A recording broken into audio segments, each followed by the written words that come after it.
decide on what should happen to young people in your different communities. So most times what the leaders do is just advocate. And in simple terms, advocacy is just raising your voices, speaking about what you think should be done, and obviously providing solution. So this youth parliament is just another platform for us that we can raise our voice, and Faraja with its partners make it better in a way that the voices are directed to the specific offices. Later on, we will have a member from Parliament Watch who will tell us what has been happening in the last 3-4 sittings of this parliament. How much have we achieved? How much have we seen our objectives as the youth parliament come into play? So my role is just to let you know that it's a privilege for you to attend this sitting.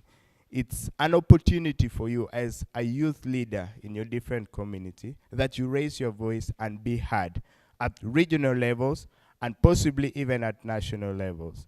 So this is a real good and important opportunity. Secondly, the youth parliament exposes you as a young person. You realize that these are aired out throughout the country, and those that can even live stream outside the country. So we have youth leaders who are ambitious about certain things, and they want exposure in one way or another. Personally, I have had my own experience. When I was a speaker at the third sitting, and I went to the National Youth Parliament and contested to be speaker, by the way. Unfortunately, I lost, but trust me, I learned a lot, and very many people contacted me on my abilities. They saw that I am capable of doing something. And to myself, I feel it was a great opportunity for me to attend this and make me expose my potentials. Now, ladies and gentlemen, this year's Sub-National Youth Parliament has been made better. Why do I say so? We have a session that is called the Awareness Rising Session. This is going to be a session worked on. Now, most times you don't have the big powers. So what do you do in that case? Which office do you go to? Okay? What processes are you supposed to follow to see that a solution is provided for that specific thing in your community? So this year's parliament, we will have the privilege to interact with someone who has had the knowledge and experience in advocacy, in policy, and in budgeting processes. How all this can be fitted up so that a solution is provided for that specific problem. I think you should clap for that. Isn't that a better thing added? Because most times I don't want to use the word shout, but we talk a lot about issues and they just go off here, okay? We're not directing it to the real point where it should go. So we will have that very opportunity to interact with this person.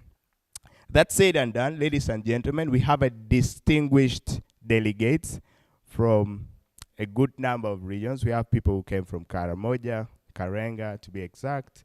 We have some members who came from Kitgum in our midst. Clap for them, please. They made sacrifices to travel as early as possible to reach here. We have members from Lira. We have, ladies and gentlemen, we are joined by members of the Youth Sounding Board. Please, Dina, can you rise up and wave to us? Thank you. Clap for Dina. Fancy, please rise and wave to us. Please clap for Fancy. Thank you. We are privileged that you're able to join us in this parliament. Ladies and gentlemen, without further ado, allow me usher us into the Awareness Rising session. And this session will be conducted by the Honorable Andrew Ogweta Oto. Andrew, you're most welcome. I greet you all honorables.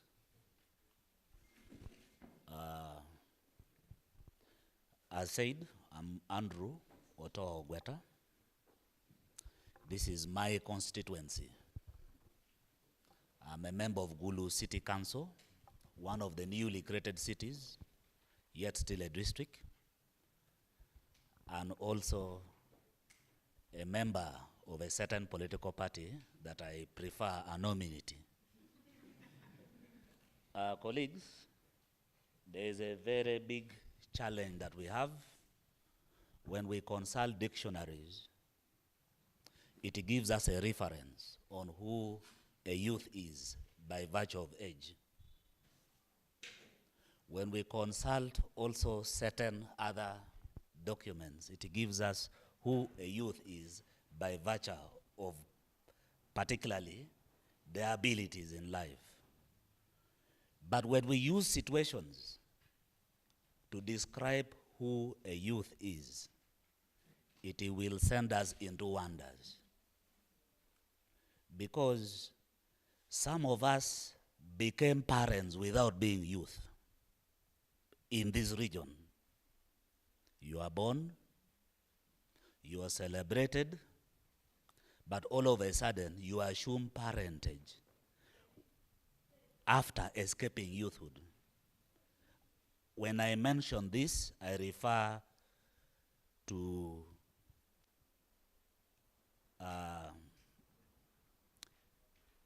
certain children who never saw their parents and became parents to their siblings. They existed in this society. They didn't enjoy that age group of 18 to 35.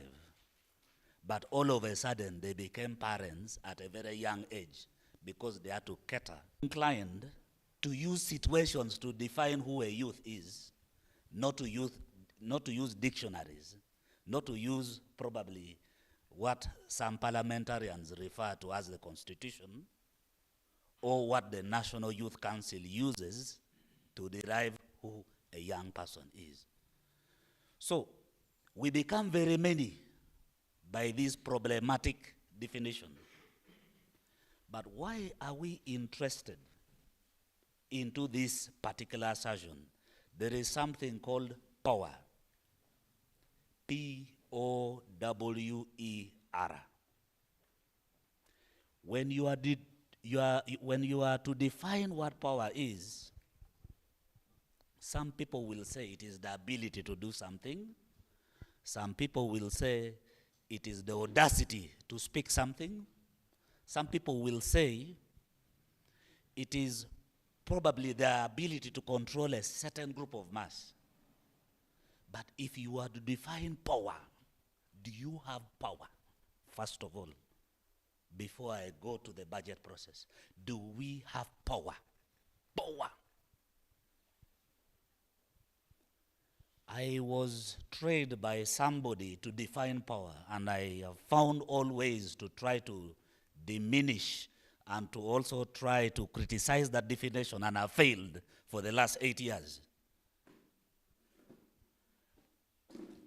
He defined power as the ability of a person or a group of persons to determine three things: who does what, who gets what, and who sets the agenda.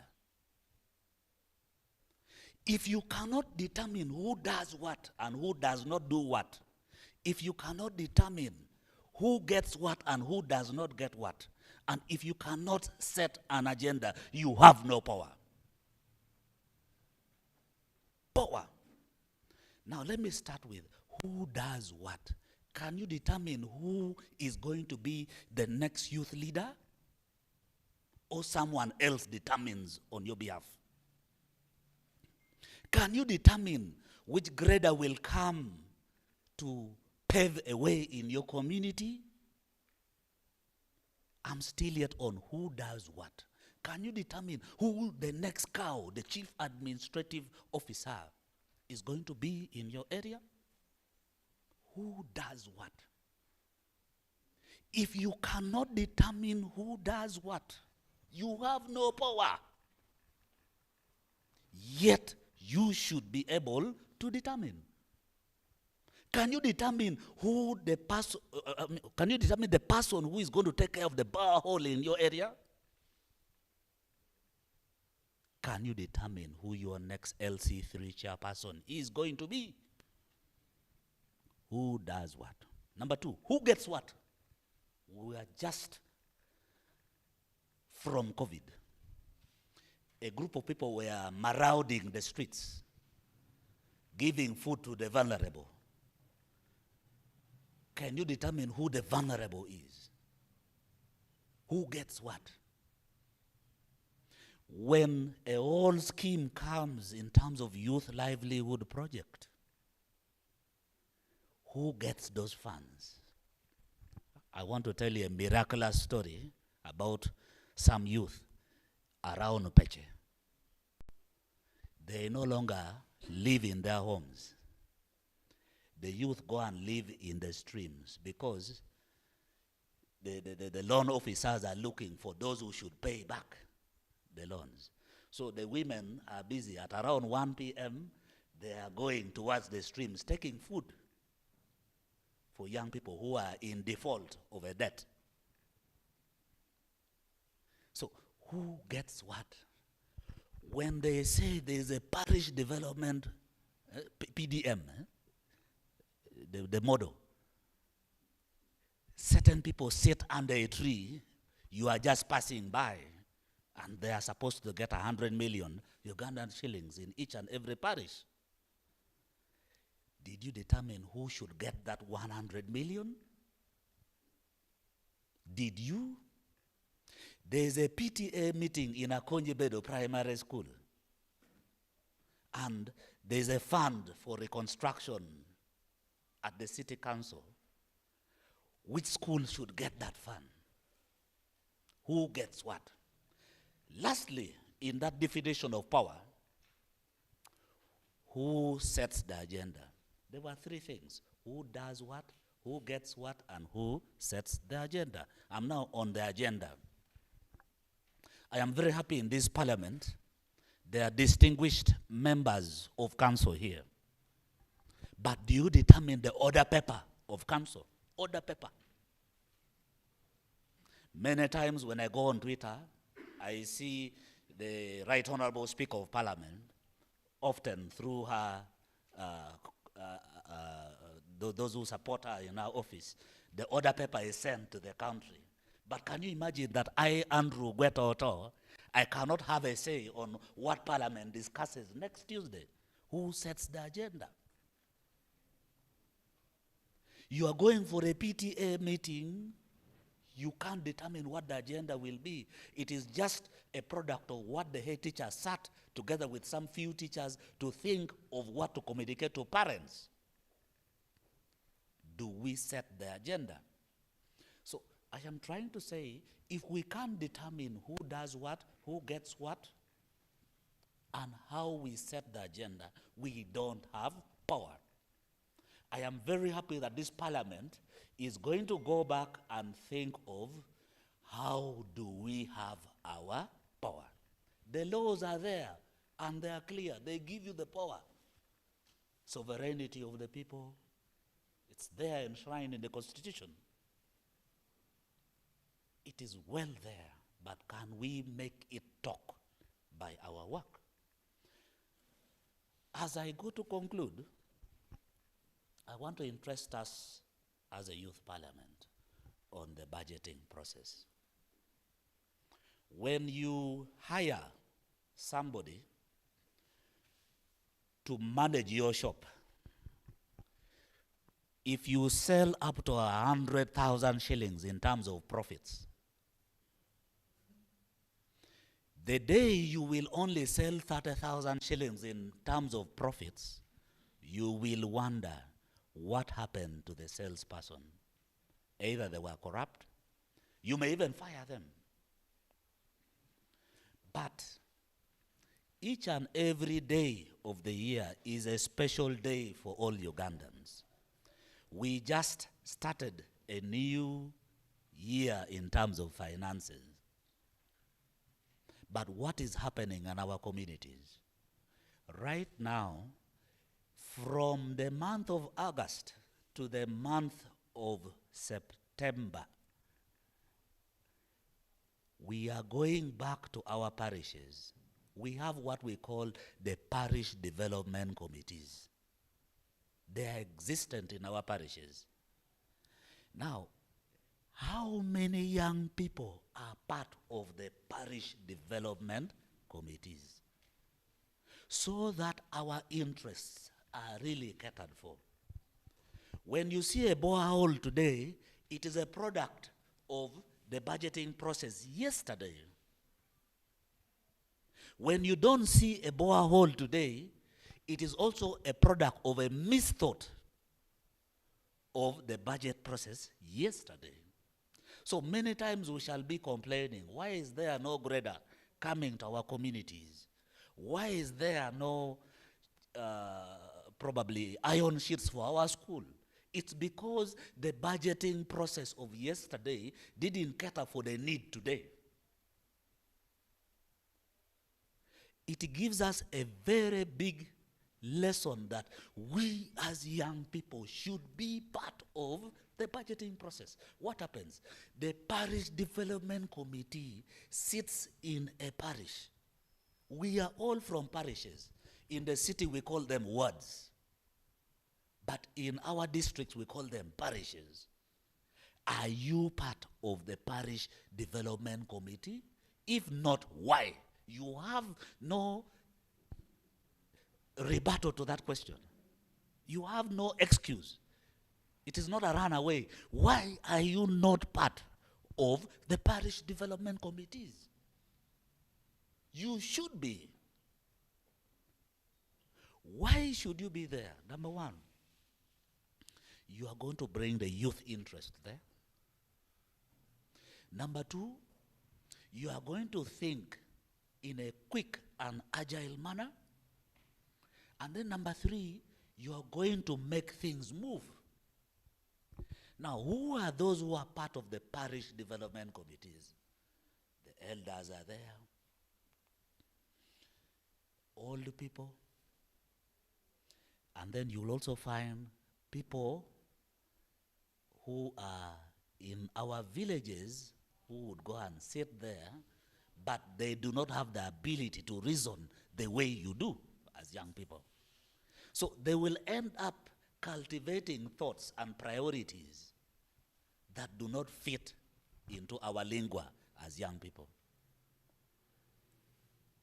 Now, after September, because the parish development committees should set priorities for the parish, they try to set priorities.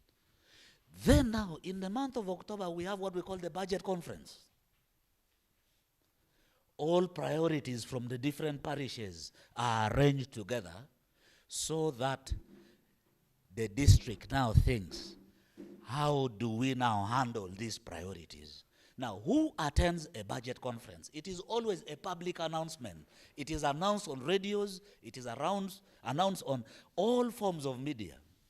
It attracts development partners. It is now where NGOs, other prominent persons come in and they will say, okay, fine, in our priorities, this is what we are taking. Caritas may say, okay, fine, I'm taking 15 boreholes. You may find probably ActionAid will come and say, okay, fine, we are taking issues of classrooms and desks. You may find some embassies coming and saying, okay, fine, we are taking this priority. So it helps a district or a city to know who does what, where. Then what happens thereafter?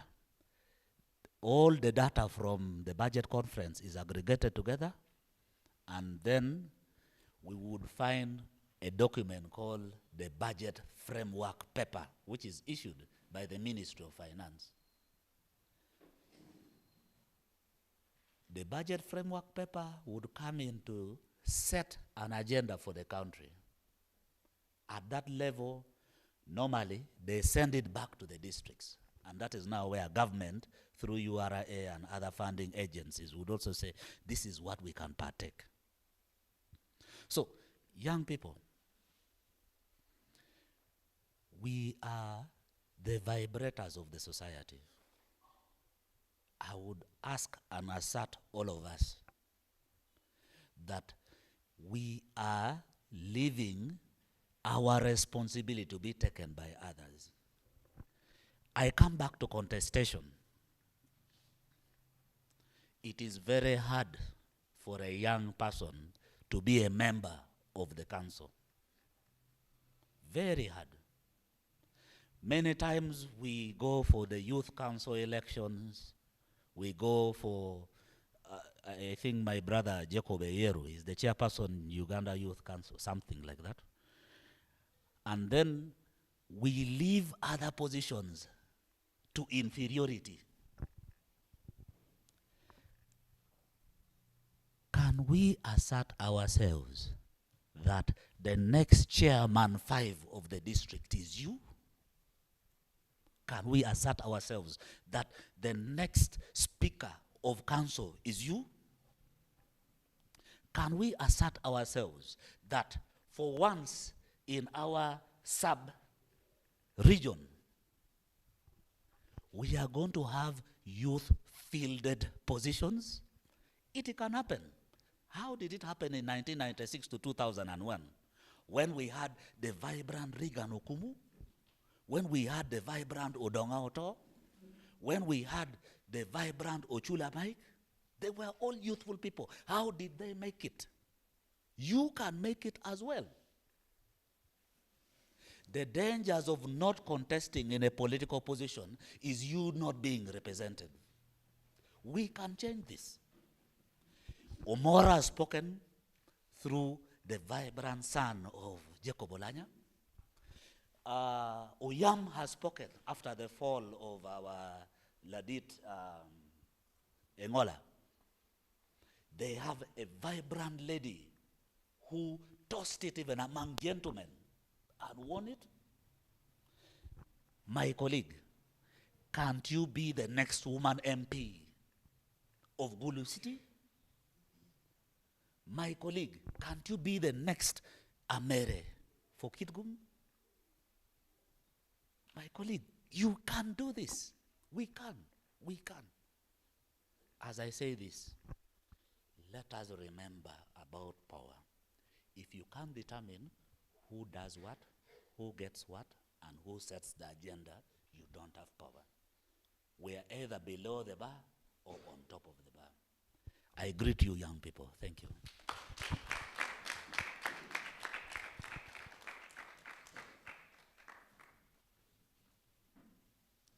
I don't know who to hand over this to. Thank you. Thank you, Andrew. A round of applause for Andrew again.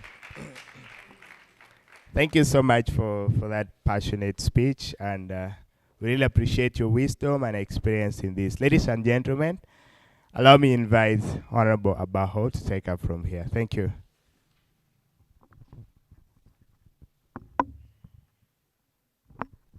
Thank you very much. Good morning, ladies and gentlemen.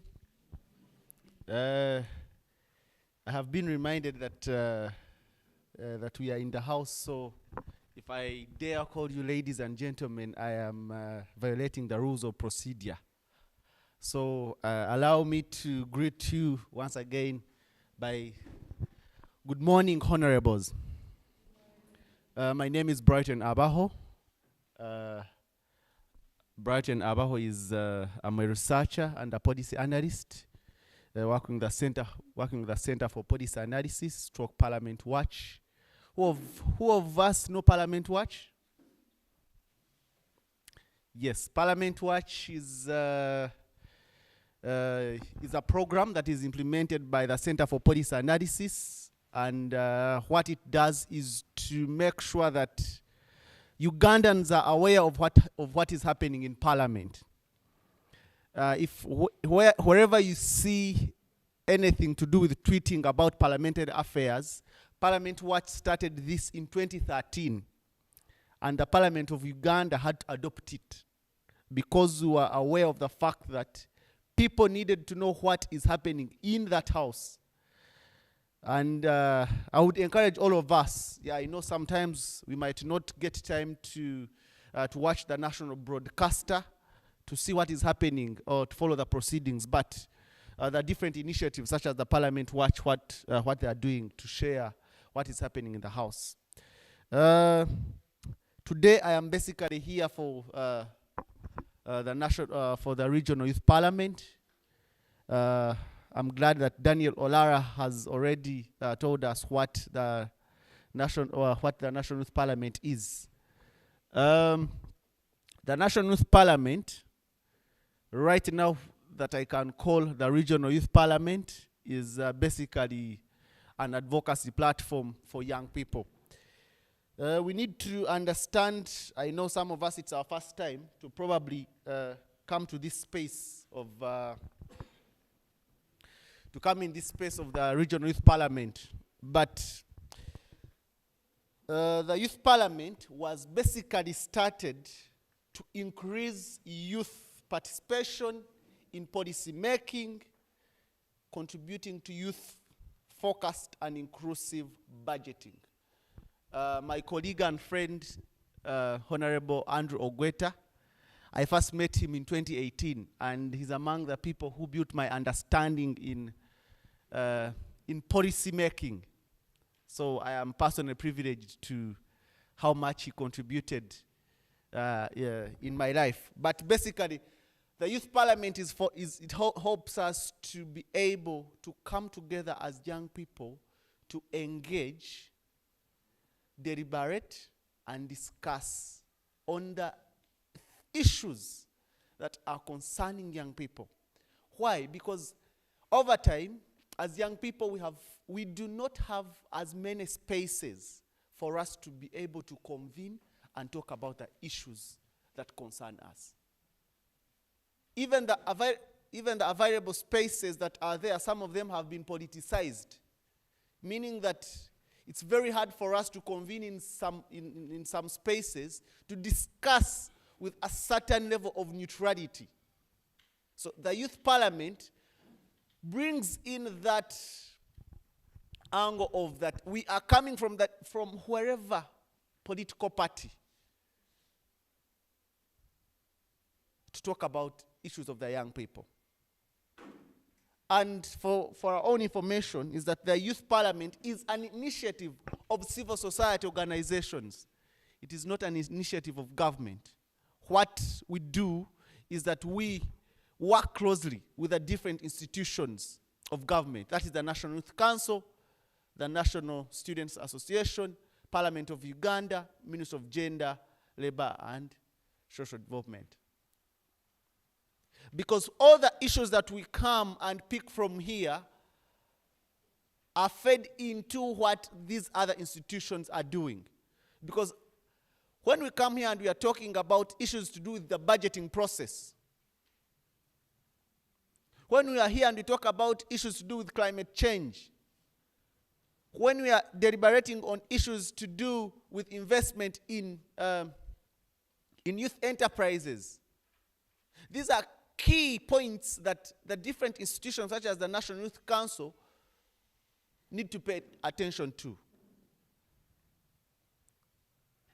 If you've been following, the National Youth Parliament started in 2018. One of us might ask, why do we keep on doing the same thing? We keep on doing the same thing because in advocacy, when you are trying to look for something better, you need to keep on pushing and engaging. Sometimes advocacy might need you to do some sort of activism, and you go on the street and you demonstrate.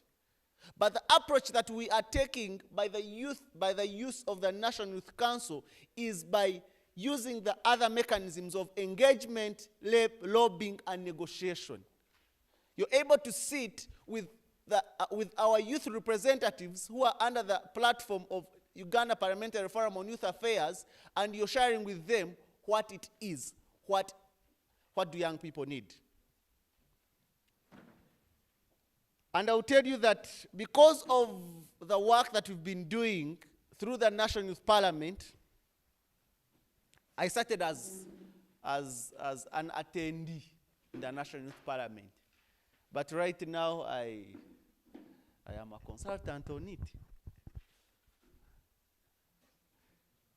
Basically, it's coordinator. So personally, it has groomed me to be who I am.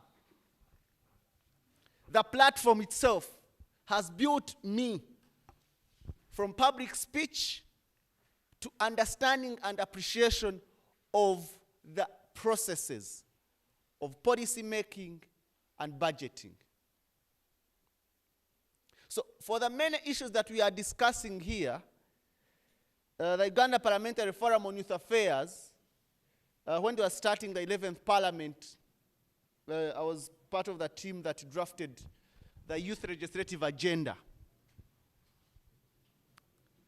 And the Youth Legislative Agenda, which guides our youth representatives, consists of the different ideas and the different things that we have gathered over time from here. And that Youth Legislative Agenda is being implemented for a period of 5 years. The same thing fits within what is within the National Youth Manifesto that we developed when we were going for elections in 2021. All these have been put together through consultative processes, such as this. We know there are not very many, but where there is an opportunity for us as young people to come together and deliberate, we're able to pick a few things. So like I've already noted, this is basically an advocacy platform. You see, when you are trying to engage to pick issues from different stakeholders, that you need to use different initiatives. I think you've seen people who are passionate about climate change have what they call the Environment Parliament. Have you seen it? Have we seen the Children's Parliament? Yes. World Vision, UCCRN have been doing Children's Parliament in partnership with UNICEF to get your children also to talk about things that affect them.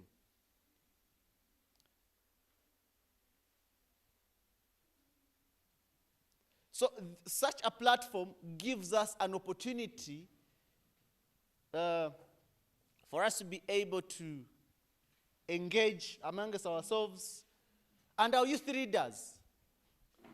Amidst us, we have youth counselors. And that is very important for us to have such people here. And from here, after we have gathered what we have gathered after our deliberations here, we are going to share our findings from the 7 regional youth parliaments with our youth representatives. Those are our 5 members of parliament. But remember, these youth members of parliament are under a parliamentary platform called the Youth Parliamentary Forum on Youth Affairs.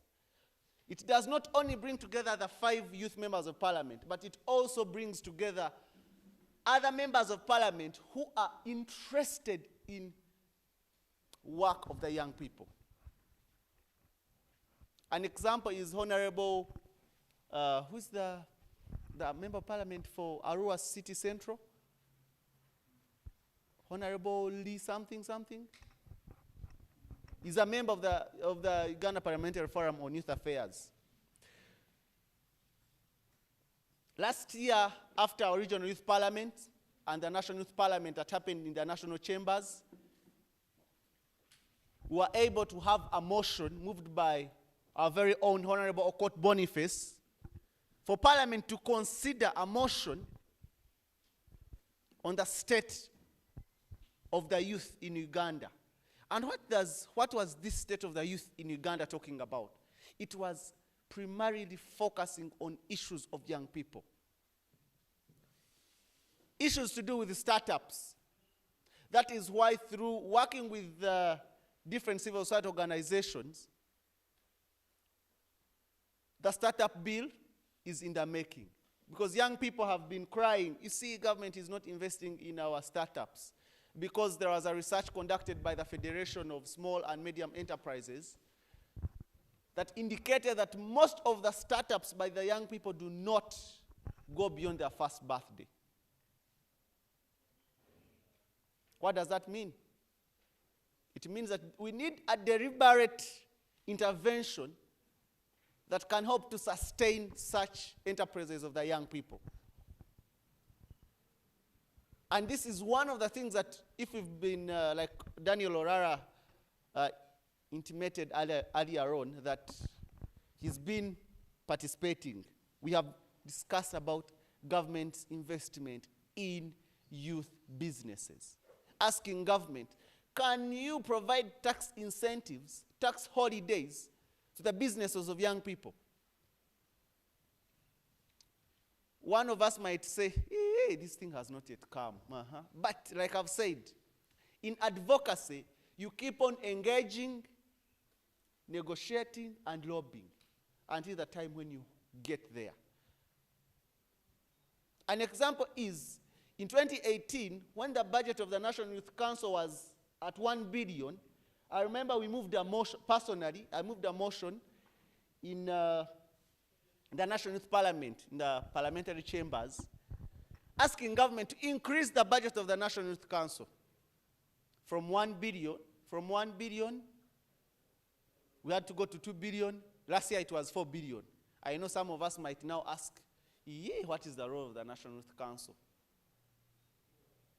But that is not up to me. It is up to us. Do we even know, like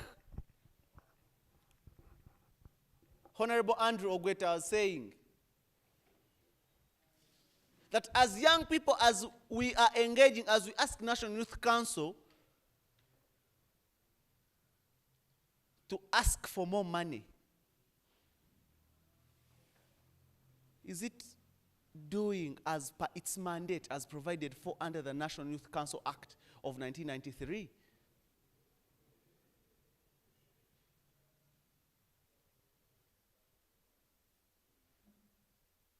So,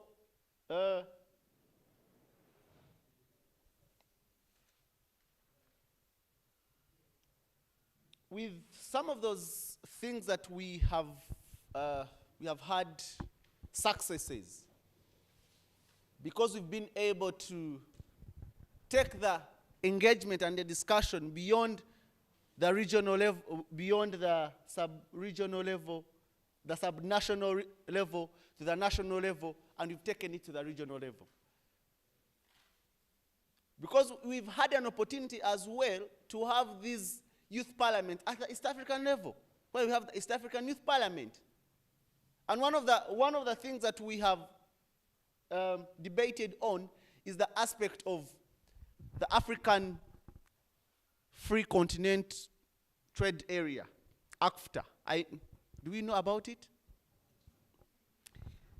Because our worry was, we are not seeing our government being deliberate on its implementation. Not just our government, but at the regional level. Yet, we are being told that our president is always talking about Pan-Africanism.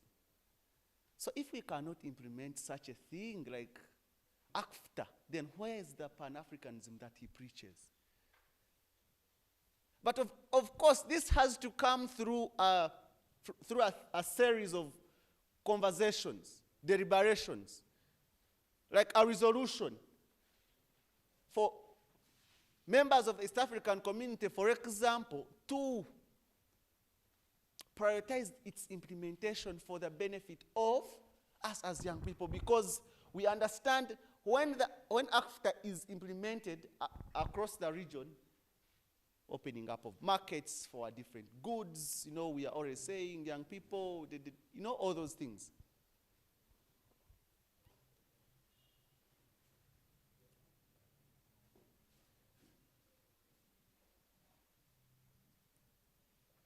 What have we achieved as a youth parliament?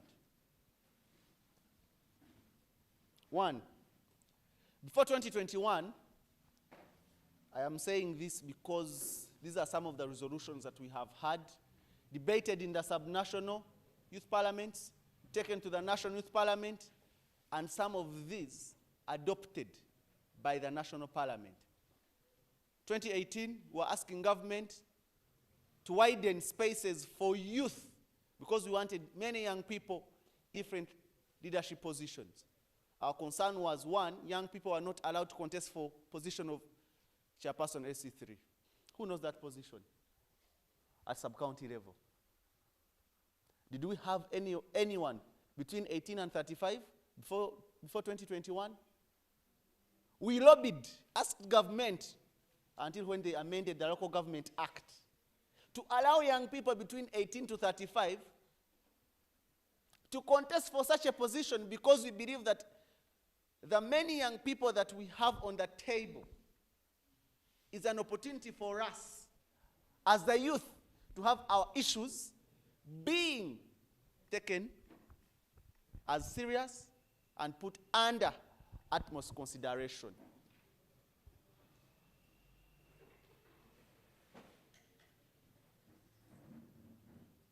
In 2021, teenage pregnancies during COVID-19, very many young girls threatened, and we're not sure whether they could go back to school because of the stereotyping and within our different communities.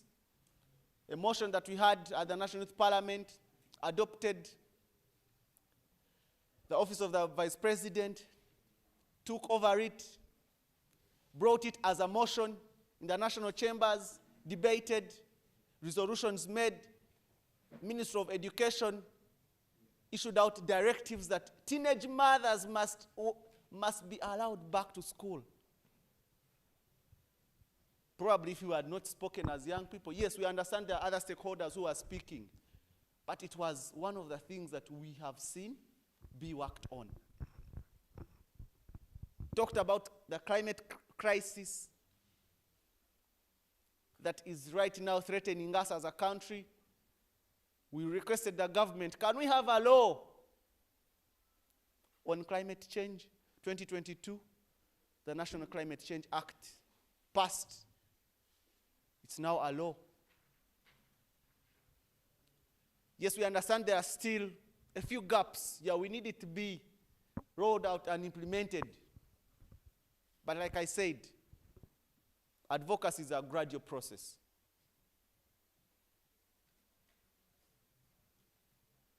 And very many other achievements that we have seen and we have had because we've been able to come together as young people and deliberate on issues that are affecting us.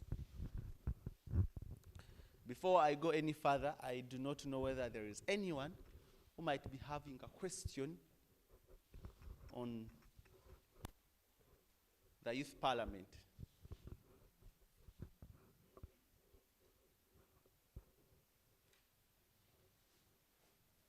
Is there anyone who has a question? Great. If there is no any other person who has a question, we are going to proceed and, like we said, we convene as a parliament because when we convene as a parliament, it gives us an opportunity to have an experience of what it feels when our members of parliament are doing that work for us as provided for under Article 79. Representation, legislation, and oversight. For us, we are not basically passing a law, but for us, it gives us that opportunity to have that feeling. What is it like?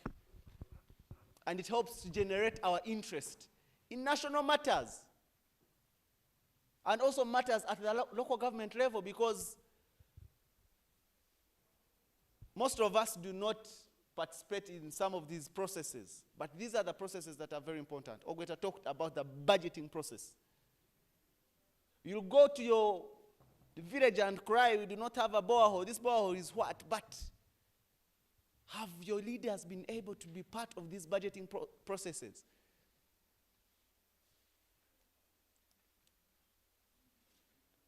The Public Finance Act provides for budget conferences of every district.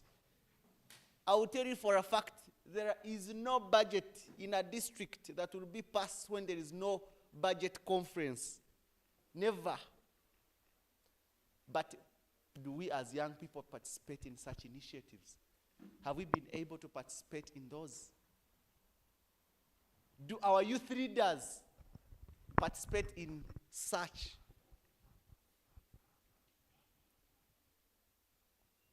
That is why in one of the motions is on youth representation.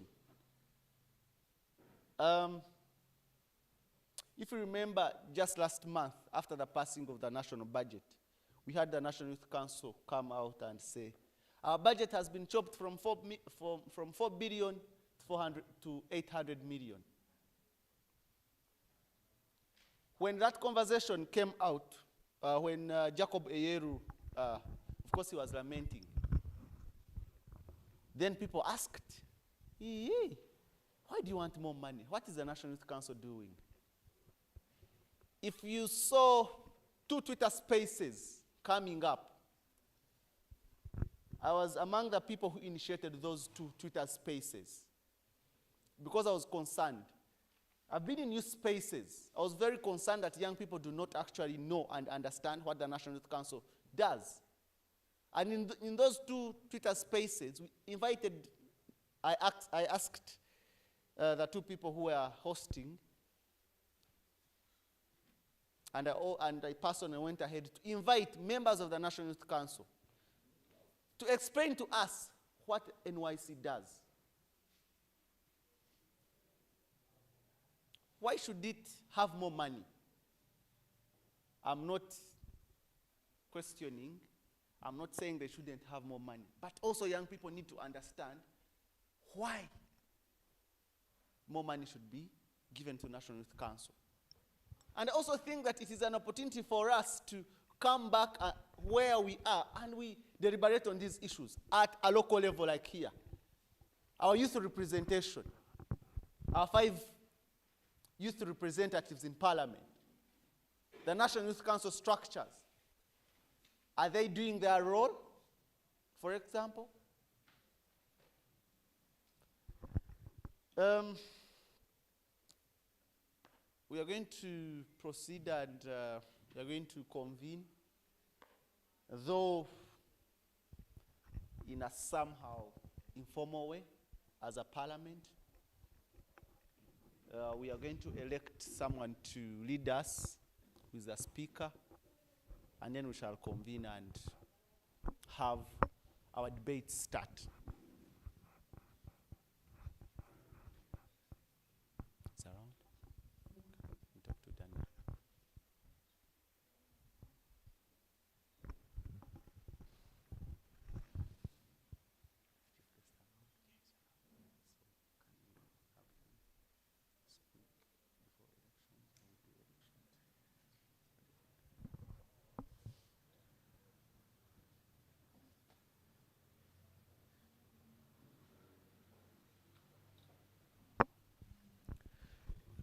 Thank you very much, Daniel. I've been told that our chief guest has already arrived, but we're going to proceed and have our elections. Like I said,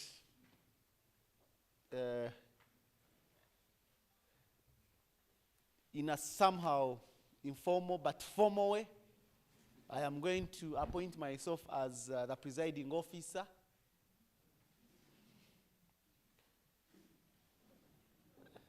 Yes, I'm going to appoint myself as a presiding officer because if you are aware, Article 82 of the Constitution, Article 82 Clause 5, provides that election of the speaker shall be presided over by a chief justice. I am not saying that I'm the chief justice, but I'm appointing myself one, such that we can be able to conduct this process, and then we proceed. So, convening as a parliament, I would like to take this opportunity,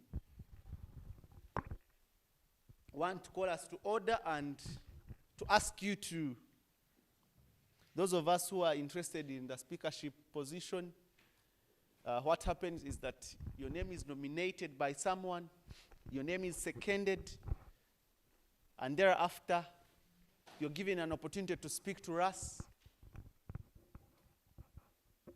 And thereafter you have spoken to us, we will conduct an election which is strictly by secret ballot.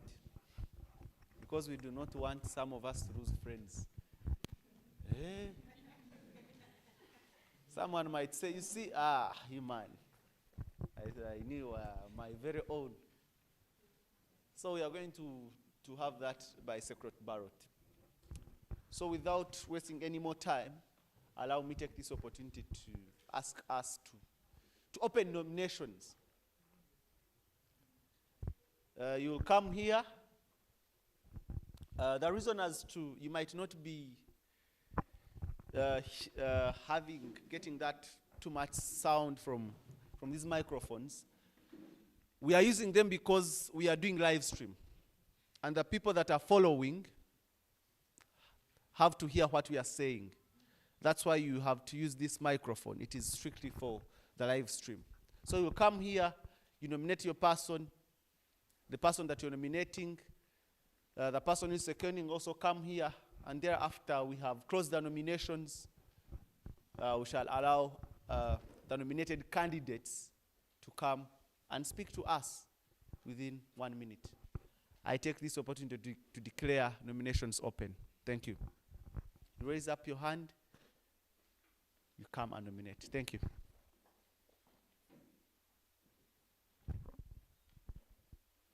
Nominations for the position of Speaker of the Northern Uganda. Yes. Your name and the person you're nominating. Thank you, everyone. My name is Mildred Oyala. I'm nominating Apio Monica Prudence for the 4th Regional Parliament Speaker of this House. Thank you. I beg your pardon. The name of the person. Much as it's a red pen. You're noting down? Yeah. Okay. Daniel is doing so. Who is seconding Prudence's nomination? Members, have to second the nomination of Apio Monica Prudence as the 4th Speaker of the National Northern Youth Parliament. Thank you. Honorable. Any other nomination? Any other nomination?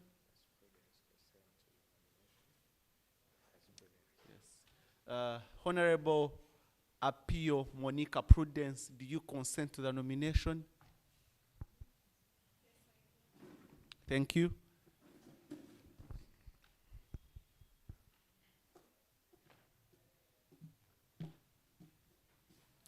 I, Honorable Temango Diana, nominate Honorable Makembe Ben Damascus to be the Speaker of the sitting in the 4th Northern Region Parliament.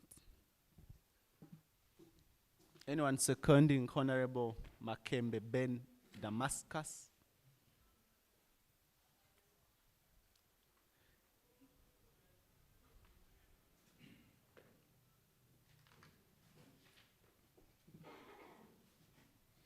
I, Honorable John Bosco Chan, second the nomination of Honorable Damascus for speakership. Thank you very much. As the nominations are going on, I personally cannot close nominations. So one of you must move a motion that we close nominations. Once that time has, once the House feels that it's indeed at that particular time, we should close the nominations. Yes? Nomination?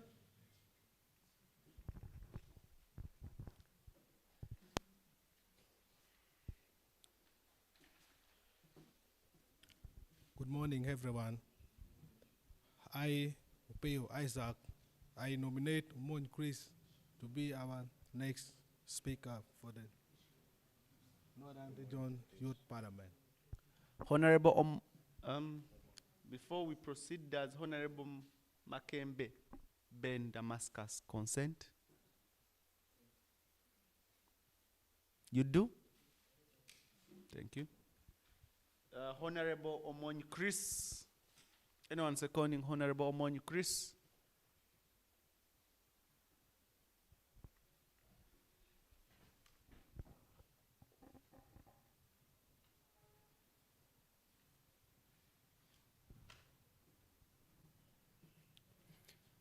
Good morning, members. I, Ronald Tekwo, second the nomination of Omony Chris as the next speaker for the Northern Youth Parliament. Thank you. Thank you very much. Honorable Omony Chris, do you consent?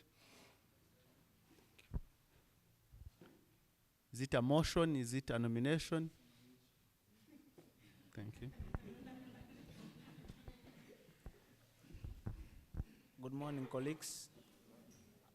I, Honorable Okiru Emmanuel, do move a motion to nominate Honorable Loki Willisam for the next fourth national, Northern Youth Parliament for Northern Uganda. Thank you. Thank you very much. Anyone seconding Honorable Loki Willisam?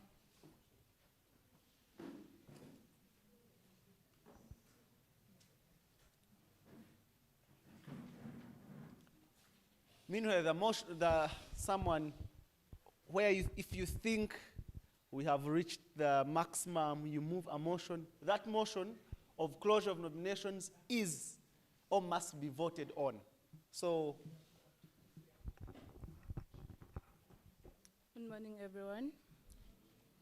My name is Abalo Fiona Diana. I'm here to second Honorable Loki Willisam as our next Speaker of the Youth Parliament. Thank you. Thank you very much, Honorable Loki Willisam. Do you consent?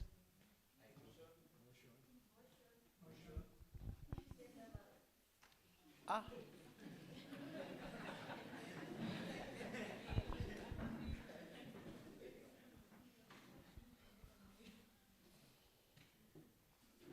I personally do not use the card of gender balance.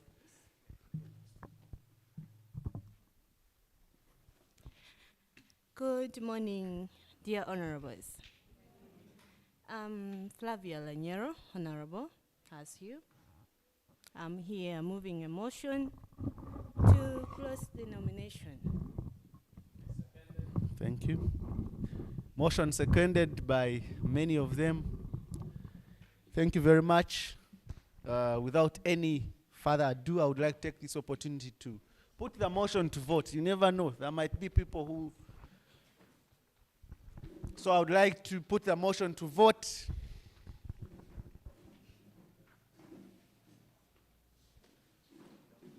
Those in favor, according to the procedure, once a motion is put to vote, members vote by yes or nay. Those in favor say yes, and those not in favor say nay.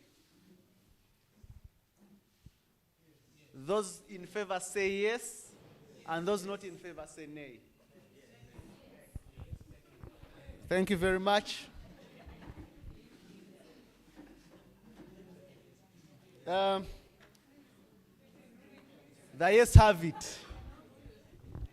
So, without wasting any more time, allow me to take this opportunity to invite Honorable Apio Monica Prudence to use 1 minute to speak to us. Adjust it.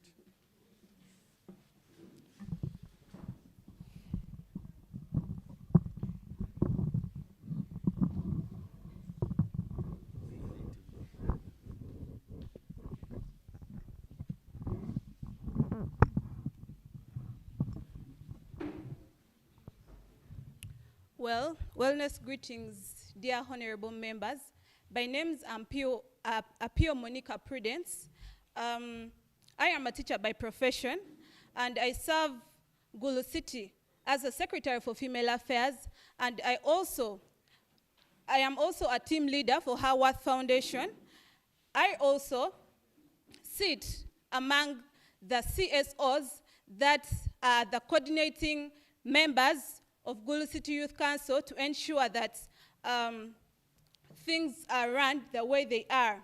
Well, ladies and gentlemen, I believe that the youth of this country and the youth of northern Uganda wants a strong and effective leadership that will amplify their voices, that will empower their ideas, and then their initiatives are catalyzed.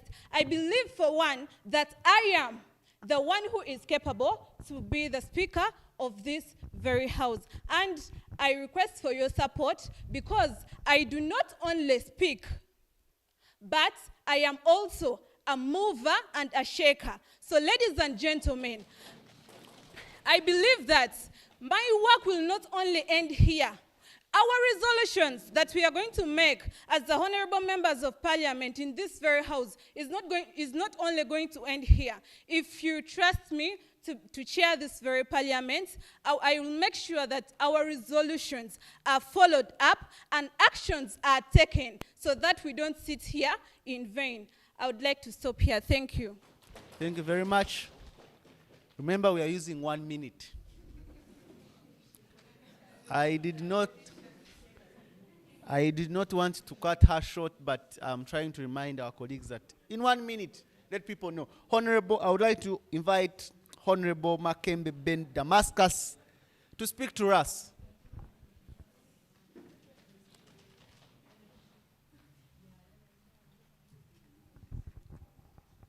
Good morning, honorables. My name is Ben Damascus Makeme. I'm representing the youth of Amuru District. I'm a student of law at Makerere University, and I'm also a radio producer and a journalist sometimes. I'm here to tell you that I am able and capable to take up this position as the Speaker of the Northern Youth Parliament, the 4th edition, the 4th sitting. Ladies and gentlemen, we know that we have issues that we need to address in this region, how we have been left behind, how the youth of this region have been neglected by the government, how we are handling the climate change, the trees of this region, all those things, and what is going to be discussed here. I believe that if you entrust me to sit as the speaker, we are not only going to discuss to have the record of the films being taken, of the videos being taken, but we shall follow up. We shall try to implement whatsoever has been done. I end by wishing all my fellow contestants the very best.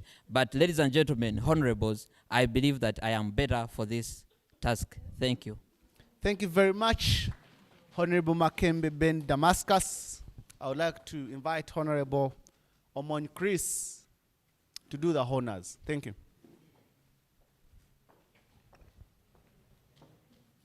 Good morning, everyone. My name is Omon Chris. I'm a social scientist by profession, a politician by choice, a public speaker by passion. I work with a youth organization called Global Youth Conference Academy as a programs manager. I feel in my heart that I am capable for this position because in the first place, I have the capacity, I have the ability, and I have the energy to support the youth through writing proposals, through coming out with a project to support the youth. In most cases, most of the people, once they have been elected, they sit here and the issue just ain't like that. But for my case, I'll sit and try to, the youth that are inside here, we come out with a strategy through networking them with social medias, creating WhatsApp group, so that it shouldn't only end here, but also when we go out, we are able to come back and work together through the social networks, through the social media we are going to use. Last but not least, they have been talking about the 4 billion that have been given to the youth, and it has been cut off. Why? We have criticism that they are giving to the youth. They look at youth as people who are redundant, they have nothing to do. So they look at when you give money to the youth, they have nothing to do with the money. But once you entrust me, I'll have the power and authority to see that all this money even should come up to the district level and parish level. Believe me or not, I'm a parish chairman of Vanguard Parish. Since the 4 billion has been given, even we as the village level, we have not received the money. Even at the district level, you have not received the money just turned to hand like that. Thank you for God and my country. I trust for your votes. Thank you. God bless you. Honorable, thank you very much, Honorable Omonyi Chris. Honorable Loki Willie Sam, speak to us.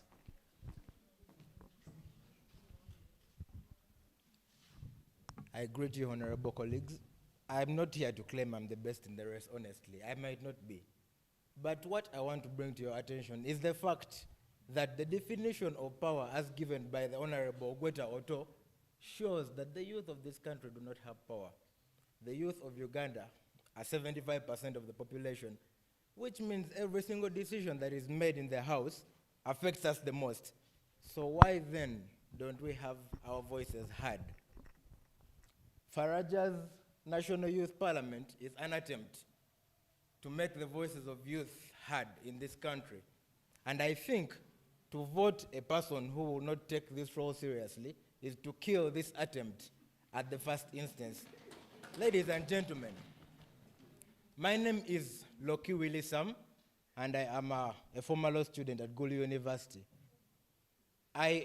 Former. I am an activist in the youth affairs, and I honestly believe that the position of Speaker at the National Youth Parliament is one that is going to be for great advocacy of the youth agenda. What I call the youth agenda is simply the ability to make youth voices heard at the table of decision making. I think this is a platform that is going to enable us bridge the gap between the people that make policies and the people whom these policies affect the most. Loki Willie Sam, your vote will count. Thank you. Thank you very much.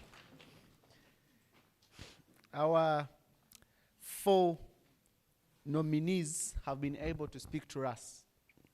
And our next part is to make sure that we vote them. And we shall, like I said, this is strictly by secret ballot. But before we go any further, we would want to first ascertain the number of eligible voters. Yes, we would want to first ascertain the number of eligible voters. So I am going to task my team, Daniel and Louise, to support me in this. You first do the counting of the eligible voters, then after we roll out the ballot papers.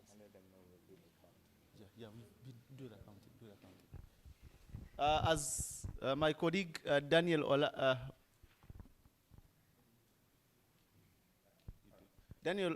is doing the counting to ascertain the number of eligible voters, because might find some candidates are planning on ferrying in voters from other jurisdictions. Like we have seen in some countries being done.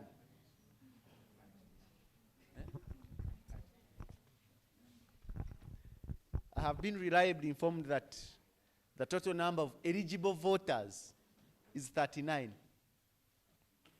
I don't know whether I'm among those, but so they're going to give out papers. You write the name of the person that you are voting for. The spelling doesn't matter in this case. But for purposes of record and reminder, these are the candidates: Honorable Apio Monica Prudence, Honorable Makembe Ben Damascus, Honorable Omonyi Chris, and Honorable Loki William Sam. Thank you.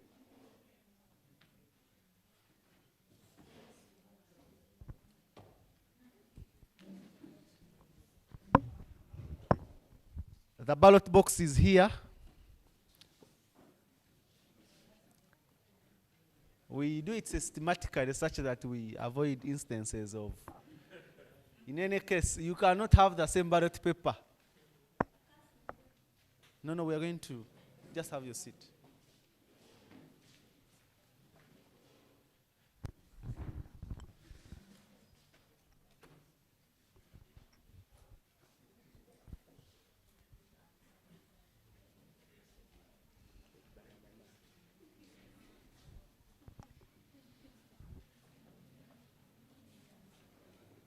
We are going to ask the candidates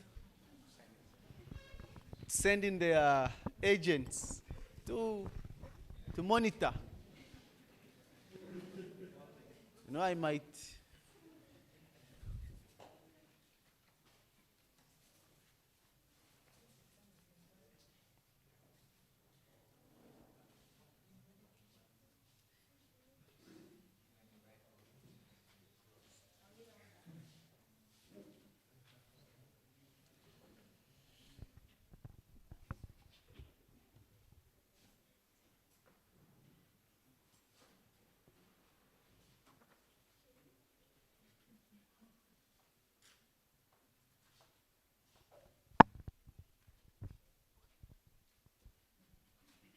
Like I said, the spelling doesn't matter.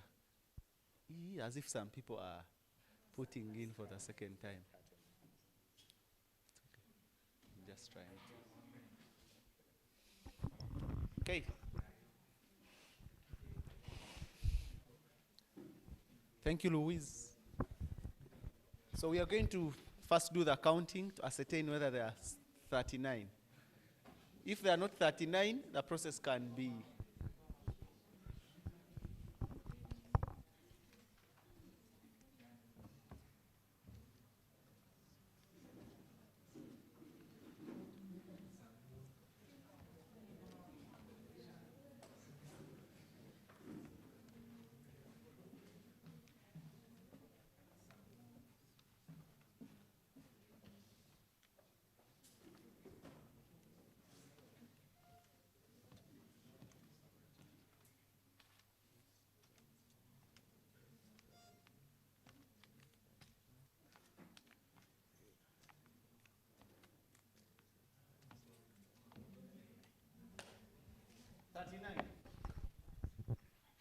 your agents. Where are they? Kindly send in your agents to facilitate the process.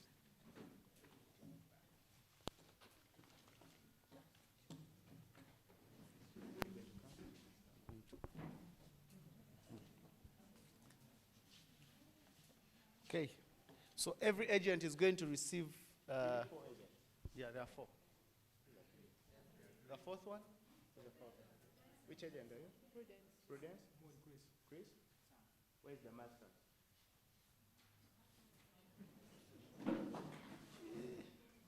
Okay. Honorable Prudence.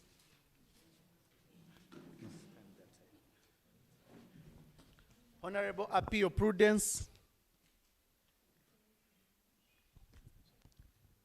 Honorable Appeal Monica Prudence. Honorable Loki Willie Sam.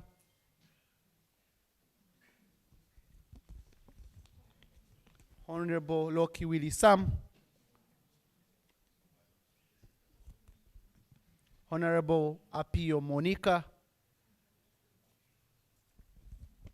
Honorable Appeal Monica Prudence.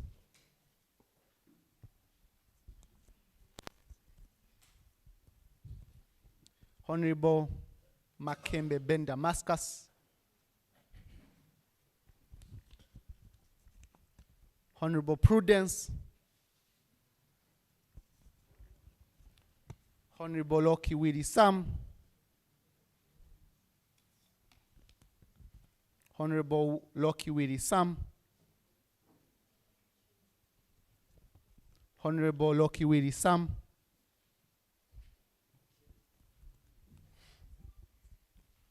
Honorable Appeal Monica Prudence.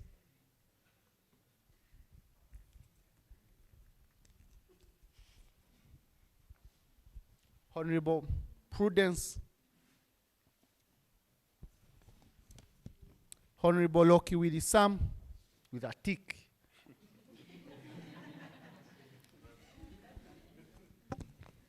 Honorable Willie Sam.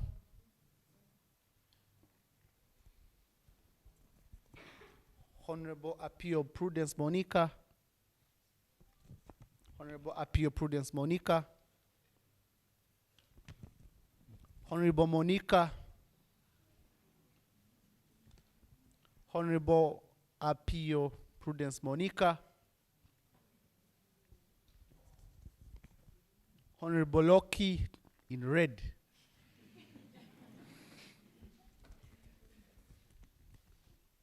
Honorable Loki Willie Sam. Honorable Appeal Monica Prudence. Honorable Appeal Monica Prudence. Honorable Omonyi Chris. Honorable Appeal Monica Prudence. Honorable Appeal Monica Prudence. Honorable Prudence Appeal. Honorable Ben Damascus. Honorable Appeal Monica. Honorable Omonyi Chris. Honorable Loki Willie Sam. Honorable Loki Willie Sam.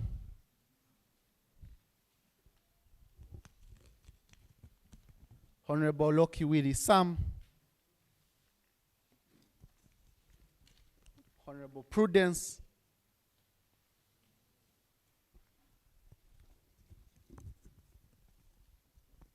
Honorable Prudence.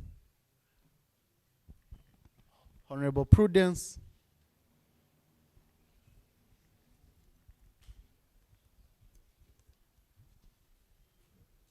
Honorable Loki.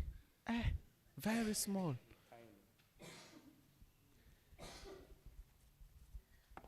Honorable Monica.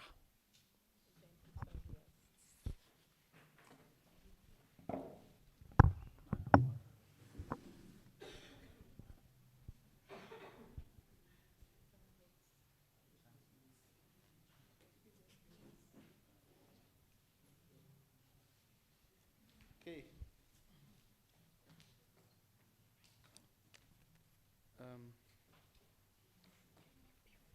Chris. 1, 2. Honorable Omonyi Chris.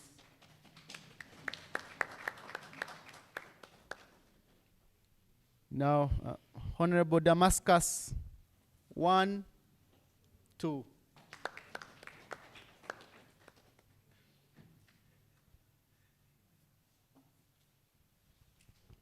Honorable Willie Sam. Loki Willie Sam. 1, 2, 3, 4, 5, 6, 7, 8, 9, 10, 11, 12, 13.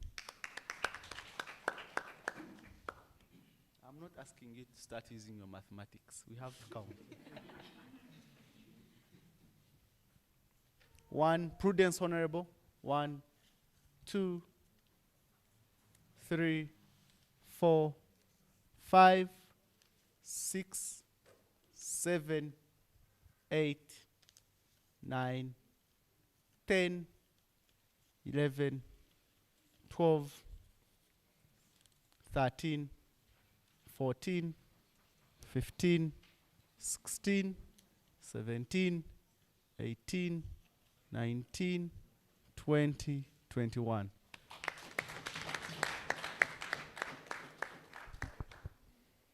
With the powers vested in me, we have all noticed. I would like to congratulate all the contestants for the position. Okay. After the process, Honorable Prudence has emerged as the winner, and I would like to take this opportunity to declare Honorable Apio Monica Prudence as the duly elected Speaker of the Northern Region Youth Parliament 2023.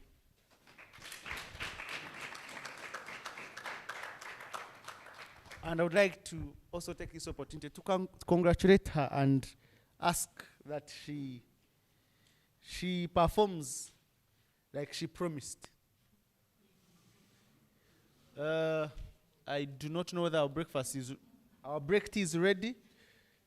We go for our tea after our break tea, which is strictly for the next 10 minutes. Hey. Okay, 15 minutes.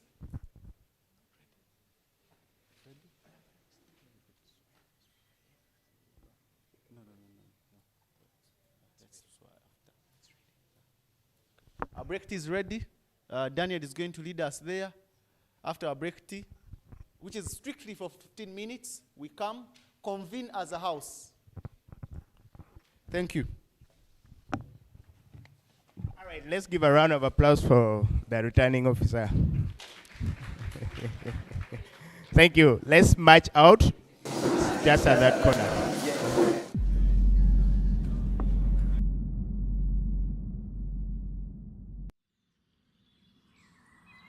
My name I'm called Omony Rogers.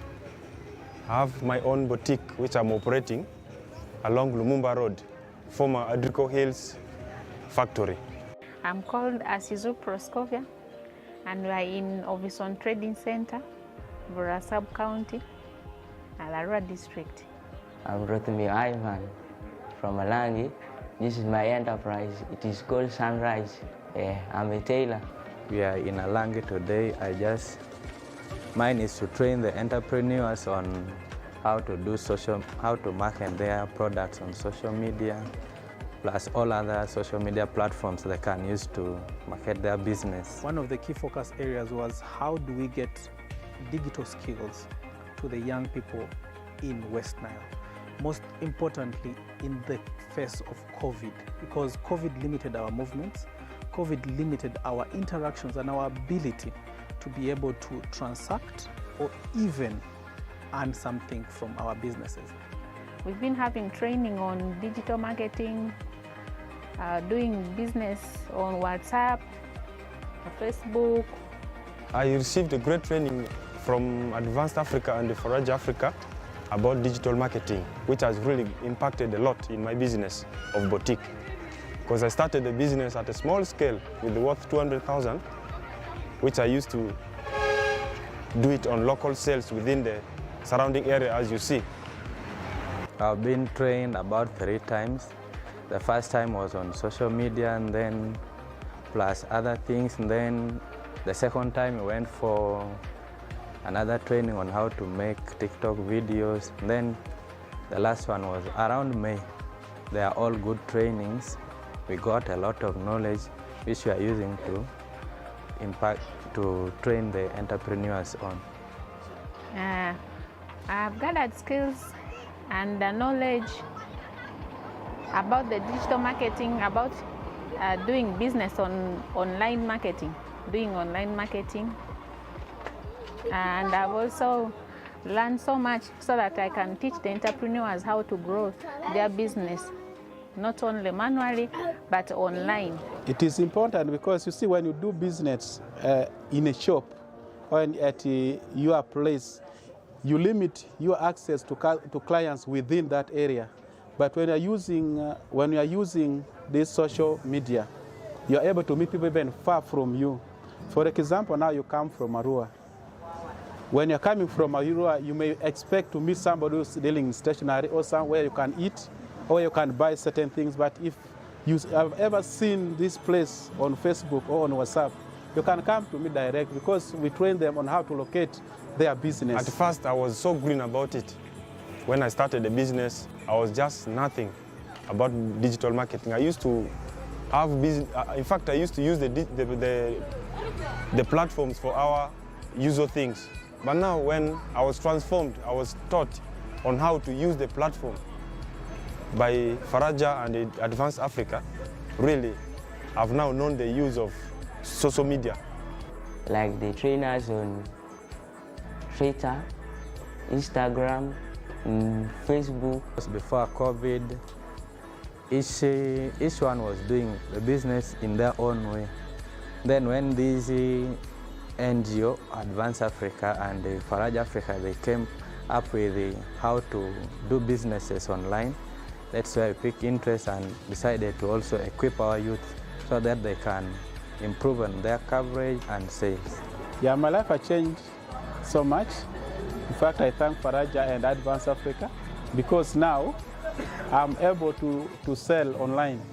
I've sold many printers online.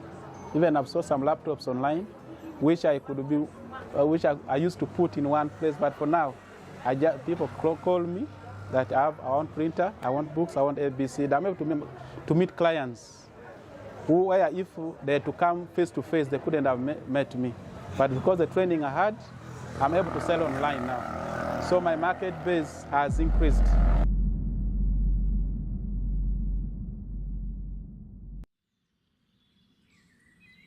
Leaders are corrupt. I talk and I know.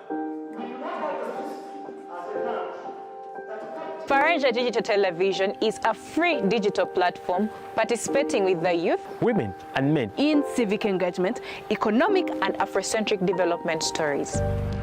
Our heritage sets each and every one of us from the other. At Faraja Digital Television, we educate and sensitize the young people to protect and conserve our African heritage so that it does not lose its authenticity as we pass it on and on from generation to generation. We provide an insight on the business economics and startups. We also bring you successful stories of young, vibrant entrepreneurs. Our platform intends to equip you with knowledge that will engage you in policy advocacy, leadership, and community outreach. Faraja Digital Television. Telling an African story.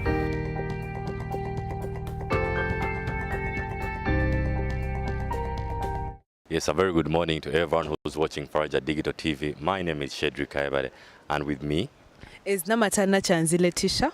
Yes, today being the 5th day of August, we are live at the Parliament of the Republic of Uganda, whereby today is going to be a very different sitting. It won't be the ordinary sitting of the parliamentarians of Uganda. Instead, it will be the youth of the parliament sitting today. Well, this happens to be the 5th edition of the Youth Parliament of Uganda, in that youth are going to get the chance in that very room to discuss the issues that affect them as youth, table bills, pass bills, and have serious debates. This is not a one-day journey. We started from far back. We've come from sub-regionals, from the different regions around the country, and there is inclusion for everyone, for every youth, to talk about what is actually itching them exactly where they are. Because Kampala issues are not the same as Gulu issues. Exactly. Well, we are going to be interacting with a few of the guests who are coming in to be a part of this prestigious day, and we shall always keep you locked in on this Faraja Digital TV. For more information, just stay tuned. We'll get back to you very shortly.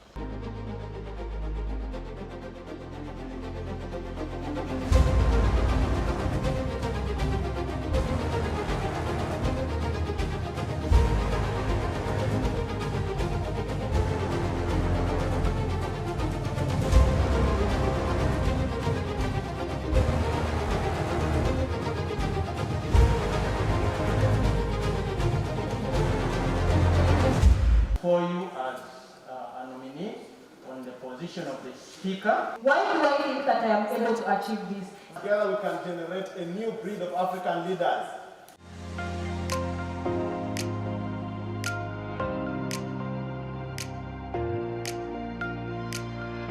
Ezra Ambassador Rashande. The reason why I didn't vote is to make a free environment for someone who is coming into the position, not to have bias on me. In the case of any consultation, so that he be free to come and consult me, and I advise him as his senior. So right now you have just mentioned that you are neutral in this situation. So do you think, I've heard some murmuring that the elections were not fair. Do you think they were fair? The elections were very fair. whether you have lost, whether you have won, you need to cooperate because the cause is the same. We are trying to deliberate the youth of this country. Thank you very much, Ezra. Just before you go, please give us a closing remark and briefly what you expect from this parliament. I'll first state what we did in our National Youth Parliament, the 4th National Youth Parliament. First and foremost, we discussed the budget of National Youth Council, and it has been put clear that in the next financial year, the National Youth Council budget, it will be increased. Secondly, we discussed about to allow the pregnant young mothers to be allowed to go to school. Thirdly, we have also introduced a National Youth Symposium.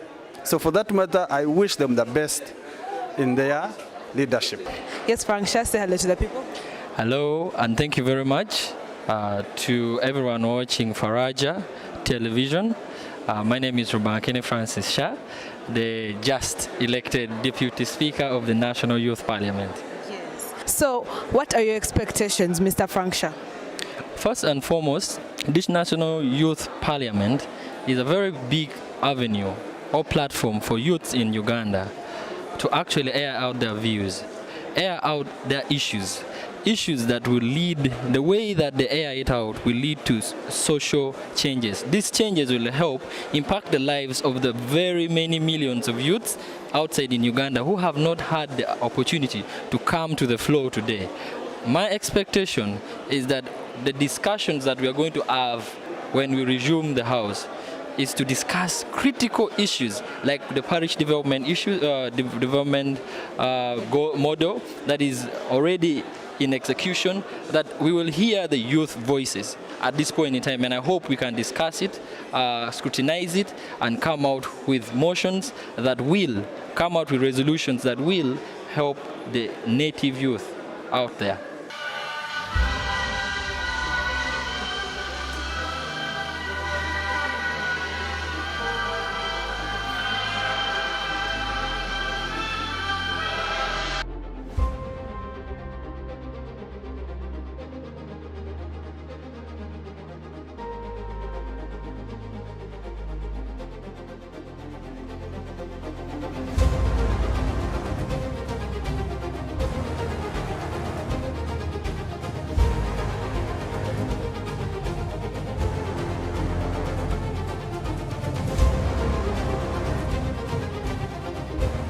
Well, as you can see, in my background is the youth that have been a part of this very prestigious event. Could you please give us a brief breakdown of the whole process of how the Youth Parliament comes about? For starters, you know, our country has a very high percentage of the youth. Most of us are quite young. So the selection itself, we had over 2,000 participants, 2,000 applicants, sorry. We had over 2,000 applicants and we had to come down to 150 participants. And this was because of the COVID. You know, we are restricted in terms of numbers, and also financially we can't cater for the millions that we are in this country. I want you now to tell us, I know along the way, preparing such a very successful event, there are those hiccups you face as organizers. So briefly just tell us a few of the challenges you got. A few of the challenges I got were most of the applicants wanted to be part of this, but I couldn't have most of them on board. So I am having different lashes out from social media and all that. I'm having calls, I'm having, you know, different people coming to me and wondering whether or not part of this. Yeah, it's quite a big challenge, really. And I'm hoping maybe once the economy stabilizes and we get to have also a proper health system whereby these pandemics are no longer scaring us, we can have a bigger number and we can get to have more people on board. Well, however, I'd like to advise the youth, we can't give up, and we're not about to give up.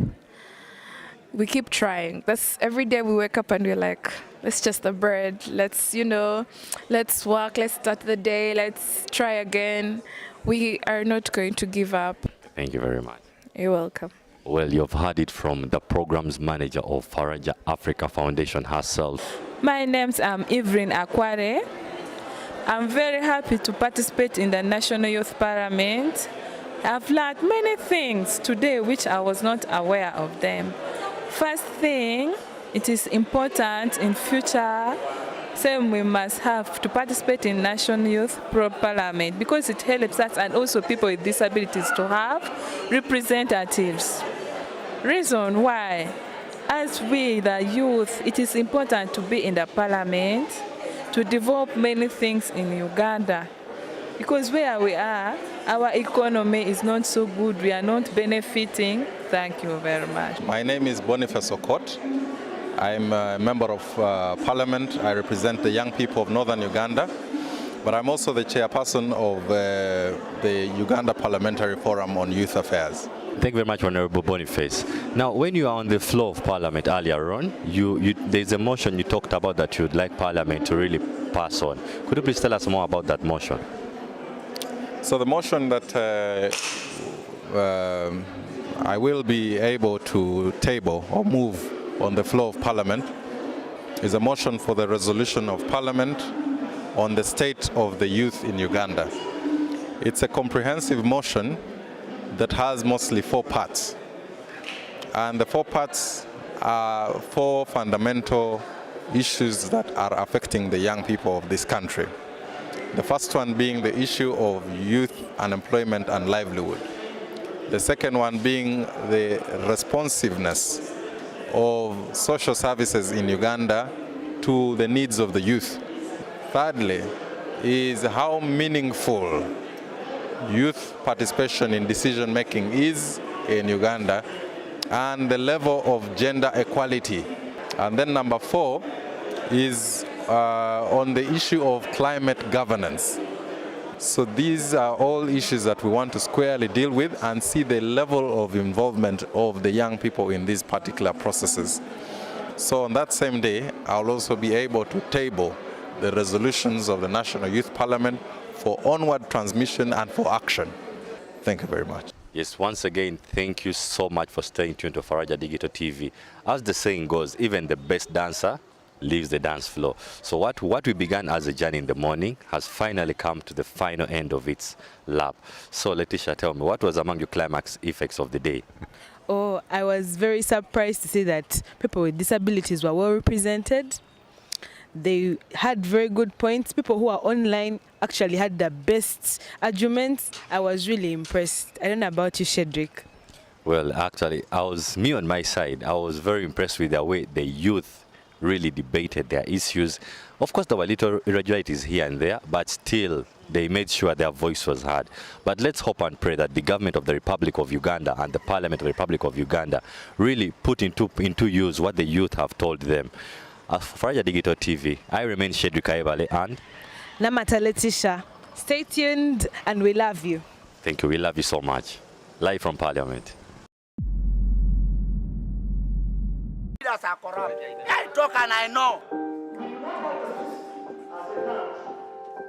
Faraja Digital Television is a free digital platform participating with the youth, women and men in civic engagement, economic and Afrocentric development stories. Our heritage sets each and every one of us from the other. At Faraja Digital Television, we educate and sensitize the young people to protect and conserve our African heritage so that it does not lose its authenticity as we pass it on and on from generation to generation. We provide an insight on the business economics and startups. We also bring you successful stories of young, vibrant entrepreneurs. Our platform intends to equip you with knowledge that will engage you in policy advocacy, leadership, and community outreach. Faraja Digital Television. Telling an African story.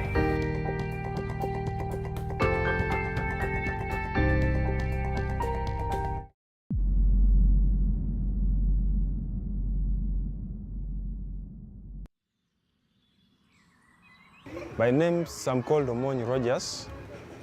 I have my own boutique which I'm operating along Lumumba Road, former Adrico Hills factory. I'm called Asizu. Leaders are corrupt. I talk and I know.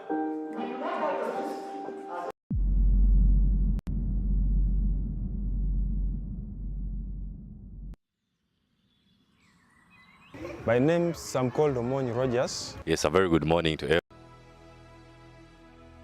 In 2021, during the height of the COVID-19 pandemic, Advance Africa and Faraja Africa Foundation trained communities in West Nile on entrepreneurship, digital marketing, and living in the COVID-19 era. We identified specific vulnerable groups, and these were young entrepreneurs. First of all, when you look at what happened during when COVID came up, there were lockdowns, not just in Uganda, but all over the... Truck drivers were empowered, who are now able to reach out to the others, to counsel them, but also positively, help them to go through that period. I remember when we first heard of COVID and how it could be prevented, it came with restrictions. And during that time, in order to prevent the spread of the disease, there was a restriction in movement. So that came with a lot of challenges on the community. During COVID time, movement wasn't easy. Even we find that a day you may not sell because of that fear. Like they will come and arrest you. Yeah, if I can remember, wherever they arrested me, I closed late, like by 5 minutes, they arrested me. Our health centers are not everywhere. And for you to access services, you have to move from one point to another. For people who are suffering from chronic diseases like HIV and TB, they couldn't go to the facilities to meet their medics or to make refills for their medicines. But we VSTs, we went to them, we talked to them to observe SOPs so that they can protect themselves. So after that, they decided to come for treatment in the facilities. As a VST, I'm the first health center down there in the community. I'm their signpost, and it is me to talk to them, to take their problem, and to tell what they're supposed to do, how they're supposed to be, and how they're supposed to care for themselves. We normally move from household to household, passing this information. Also in gathering places, we advise them to maintain SOPs. In the wake of the pandemic, Advance Africa donated equipment such as a weaving machine to the women's prison in Arua, craft materials to the men's prison in Arua, and a bakery to the men's prison in Paida, as well as starter kits for young entrepreneurs in West Nile. We train the prison social workers and warders with these skills to be able to translate them or to pass them on to the prison inmates. This project it is funded by Advance Africa. They have been able to give prisoners skills.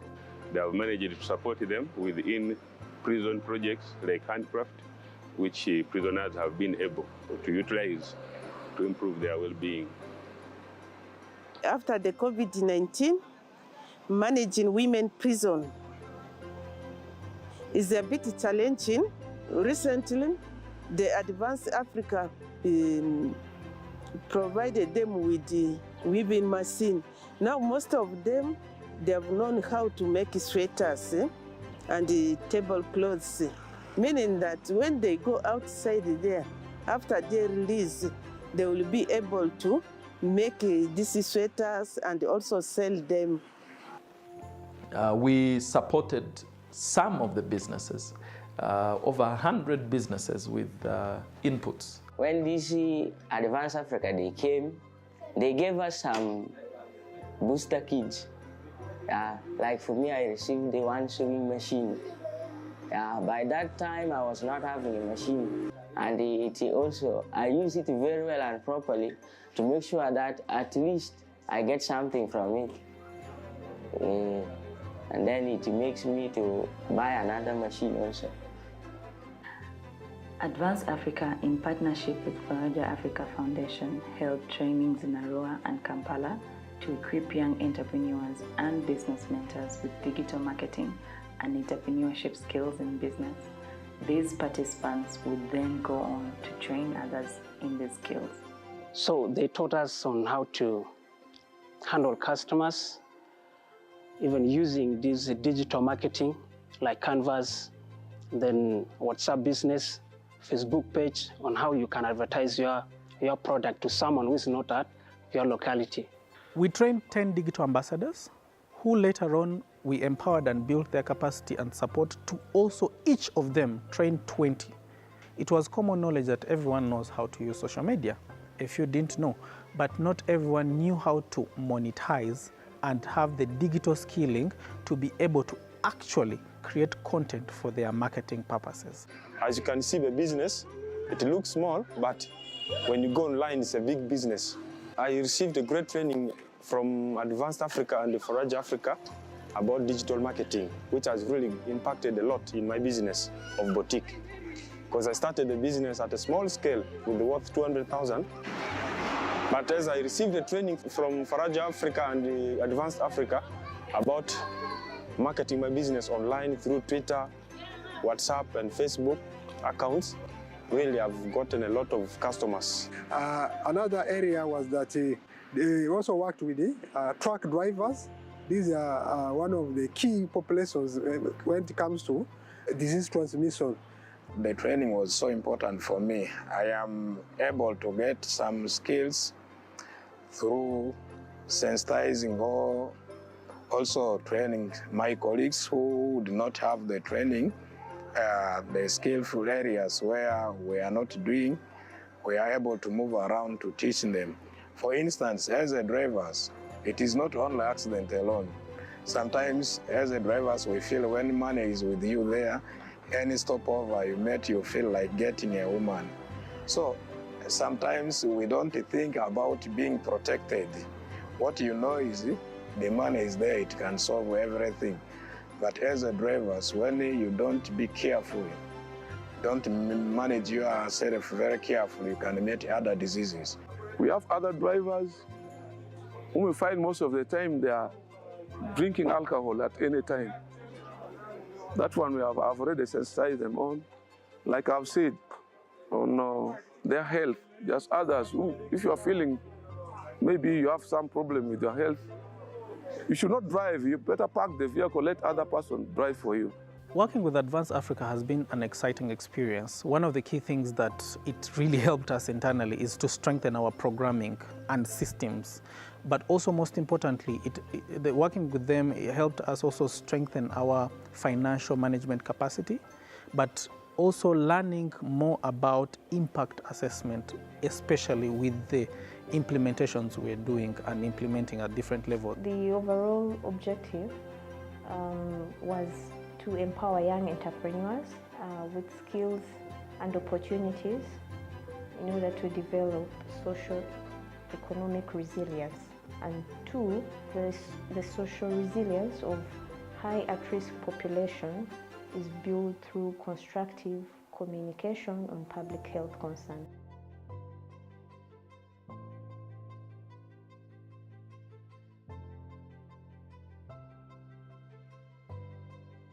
One thing that society will always believe, when a girl reaches the age of menstruation, then she has reached the age of getting pregnant. When a girl reaches that age, in most of the cases, we believe that is a woman. We forget that she's still a girl.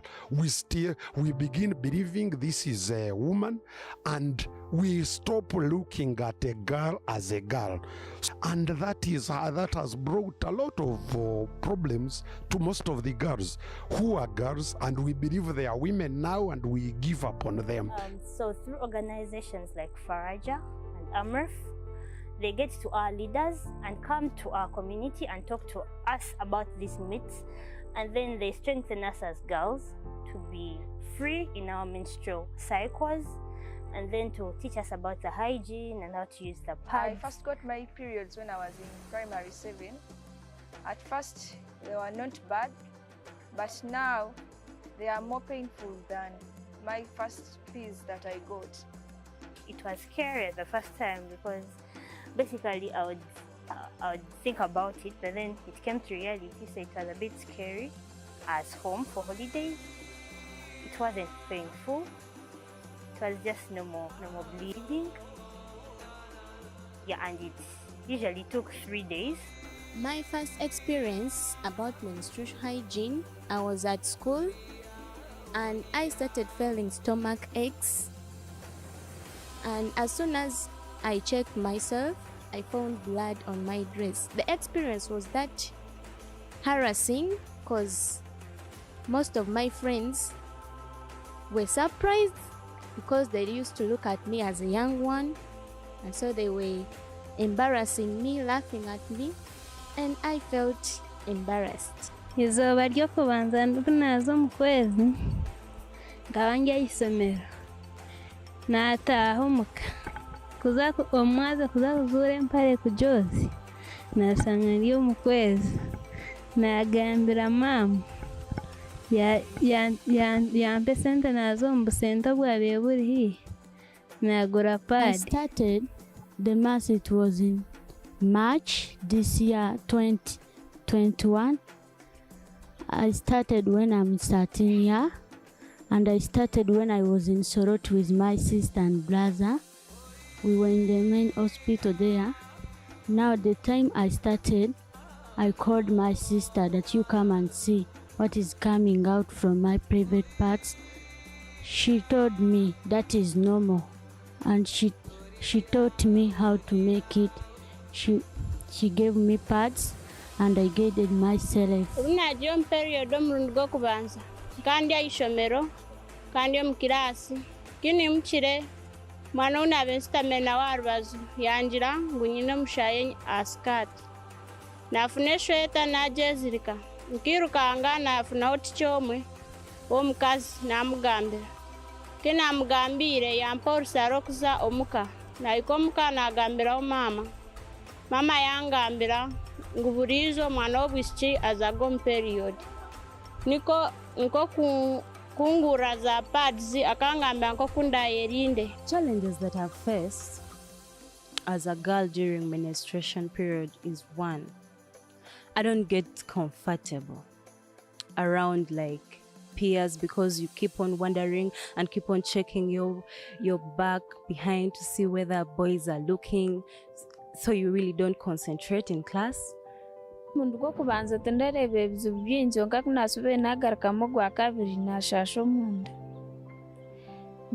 omunda nateera omutwe kanyo nandumu nimbura n'amaani. I throw up, I get a backache, a stomach ache, and I don't even get to do any work. I experience pain in the stomach. I experience high bleeding. There is lack of pads to use. There is lack of money to buy pads. Mbera y'abawala mu kitundu. Abawala obuzibu bafuna bagenda mu period tebalina sente za paadi awabeera ne bazadde be nga tasobola kwogera nabo.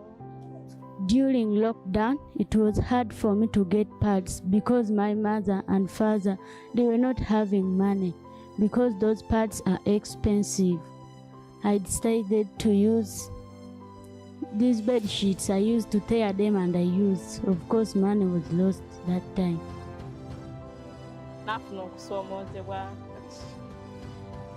nekimuleetera okugenda okufuna omusajja n'asobola omuwa ssente asobole okugula paadi tekimuviiramu n'afuna omuntu. Me as a Chimbowa Stamina, that's the councillor of this great parish, I believe on sharing information.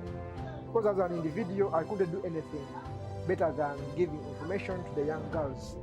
Like coming up with the sensitization sessions, I sit them down and tell them actually the bad things into indulging in such acts that could render them to become pregnant at this tender age. So I try my level best to see that at least sit them down and advise them. And I've tried my level best to get some counselors to come up and sit down with these young girls and actually talk to them, counsel them, and maybe give them some guidance. Some of the cultural norms and customs about menstrual hygiene is that when you're in your menstruation, you don't have to cook, You don't have to eat fish, you don't have to eat sugar canes, and of which is a challenge because eating is a hobby for everyone.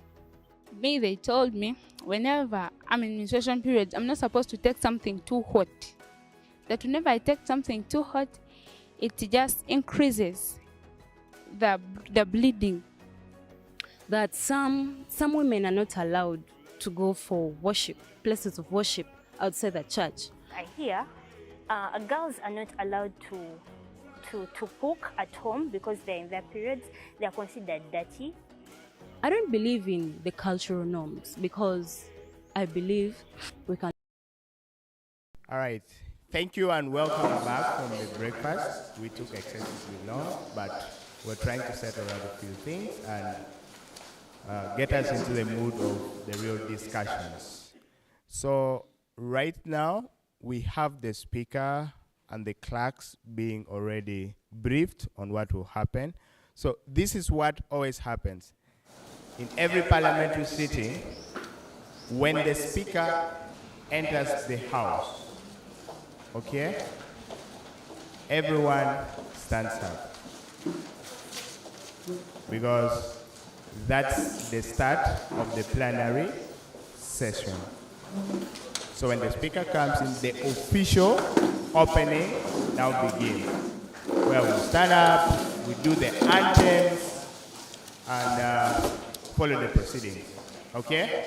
So I do not expect us to have so much up and down movement. I want to assume that we've done that as much as possible. I would request that members seated extremely at the back and talking, not listening to me, should come and sit in front for purposes of the devotion and being organized. Okay? Just come and occupy this front. Thank you. All right. Thank you again as you do that.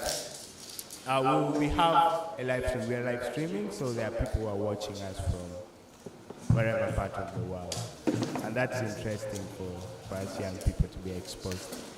In a while, in a minute, we will have the speaker come in with the sergeant and we'll have the proceeding done. For now, the motion movers and the seconders of the different motions should be at their fingertips. We will have a running plenary session. Our time is fast spent, but still we want to be able to debate all these three motions because they are relevant and important and pressing. So I still urge you, honorable members, you have the order paper with you. Take your time and read through. The details and information provided on the order paper will help you to build up on your experiences. Most of you or some of you come from the areas which such issues in the order paper have been highlighted. And definitely you have personal experiences, you've interacted with those issues, and it's right for you in this very parliament that you pull out your experience, that you give out your expression, that you give out your voice and what you think towards that. So like we've been saying from the beginning, advocacy is about speaking out on those issues. So your personal experiences with the charcoal burning, or the cattle rustling, or all the motions we have will help to build the policy papers that we have and direct it to the different offices. So I urge you still to critically read all those and have them at your fingertips. In a minute or so, like I said, we will have the speaker come in, and when that happens, I expect everyone to rise up and the proceedings will follow. Okay? All right.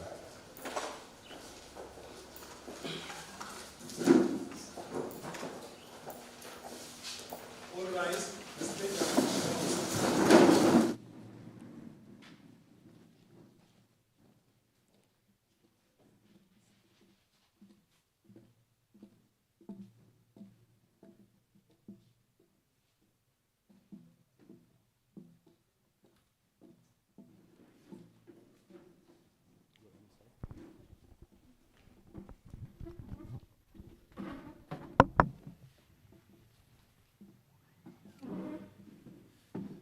just bring the Bible such that the speaker is sworn in and she officially takes over.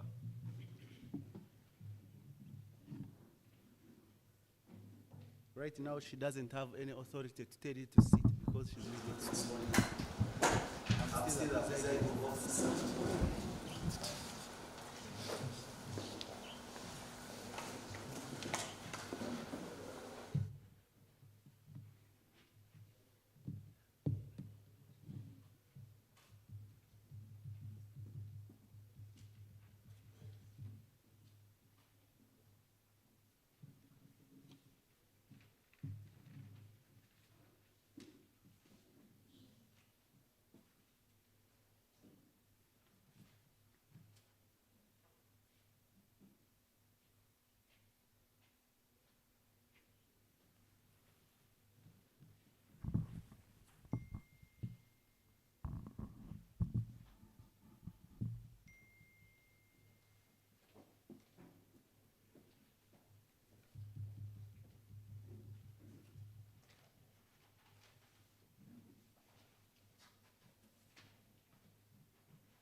Swear in the name of the Almighty God that I will at all times well and truly serve the Republic of Uganda in the office of Speaker of the Northern Sub-Regional Youth Parliament, and I will support and uphold the Constitution of the Republic of Uganda as by law established.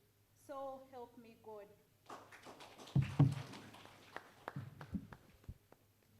Thank you very much. At this point in time, it's how that's when my powers are taken down and allow the speaker to proceed with the session. Thank you.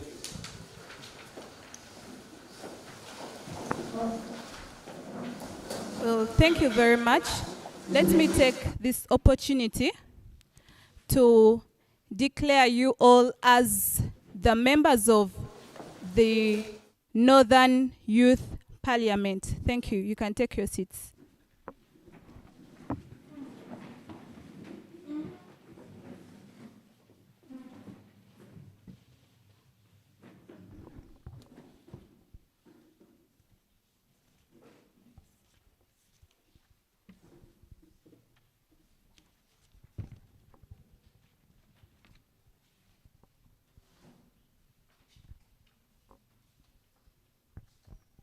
Well, right about now, we shall start our plenary. But before that, I would love us to start with the national anthem and the East African anthem. So, yeah, let's all rise for the national anthem and East African anthem.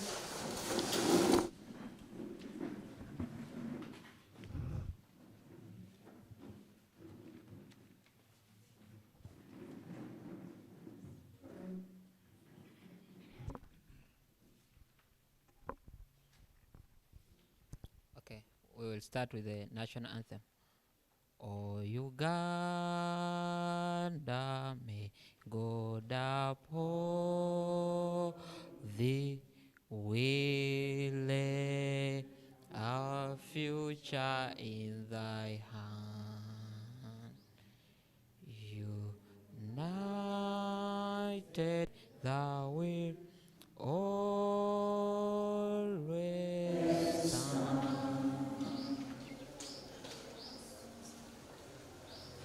And now we will do the East African anthem.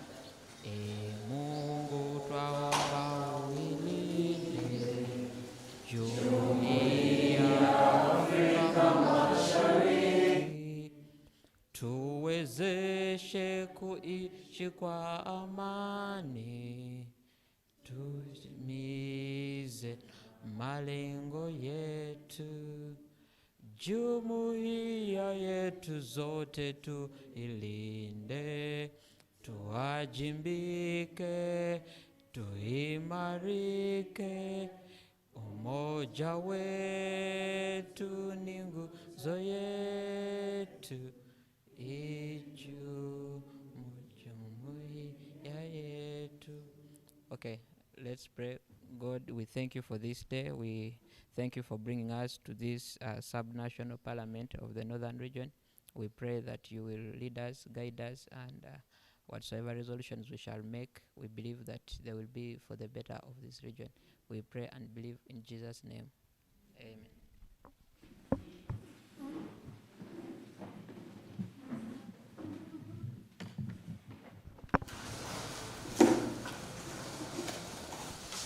Well, thank you very much.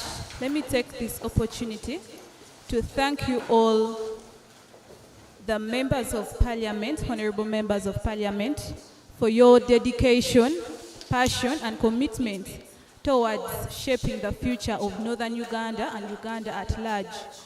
I believe that coming here, it was on purpose that you represent the people in your different districts or different places where you come from.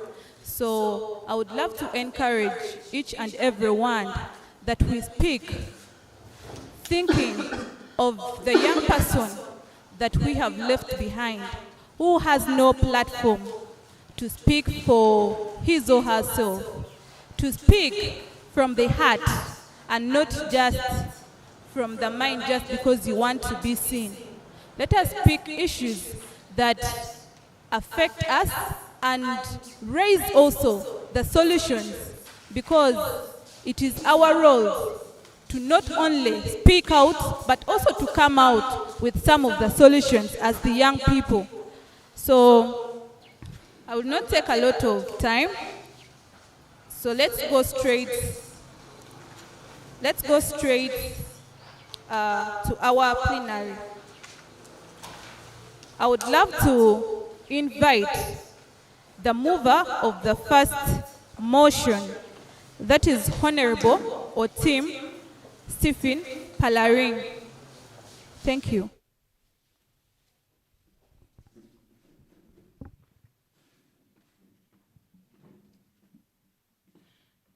Thank you so much, Right Honorable Speaker, members of the August House.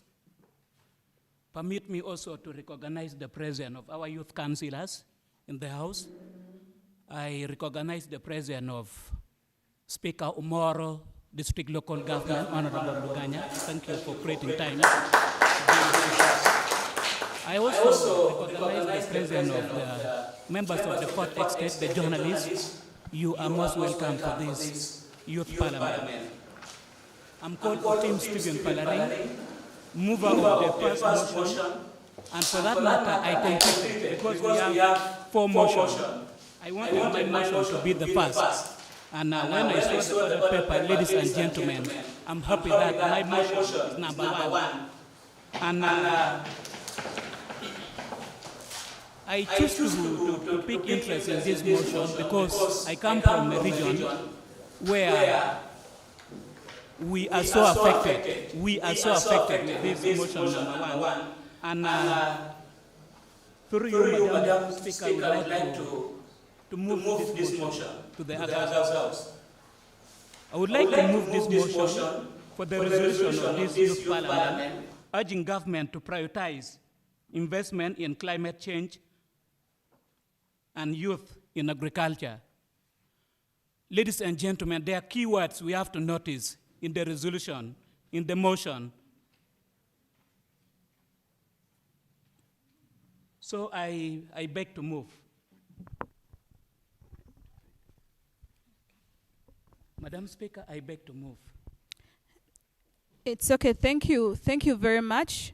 Can we have the second of the motion?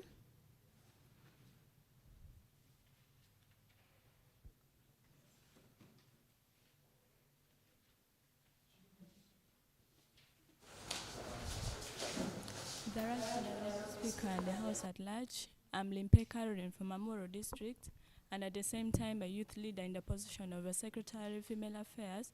I rise to second the motion that has been moved by Honorable Stephen. I beg to stop. Thank you. Thank you very much. So can we have the move of this motion to come and justify?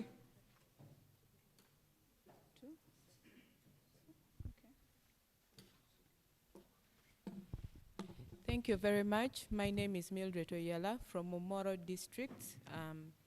I rise to second the motion that has been moved by Team Stephen Palaring. Thank you. Well, thank you very much. So can I have Honorable Palaring Stephen to come and justify for us?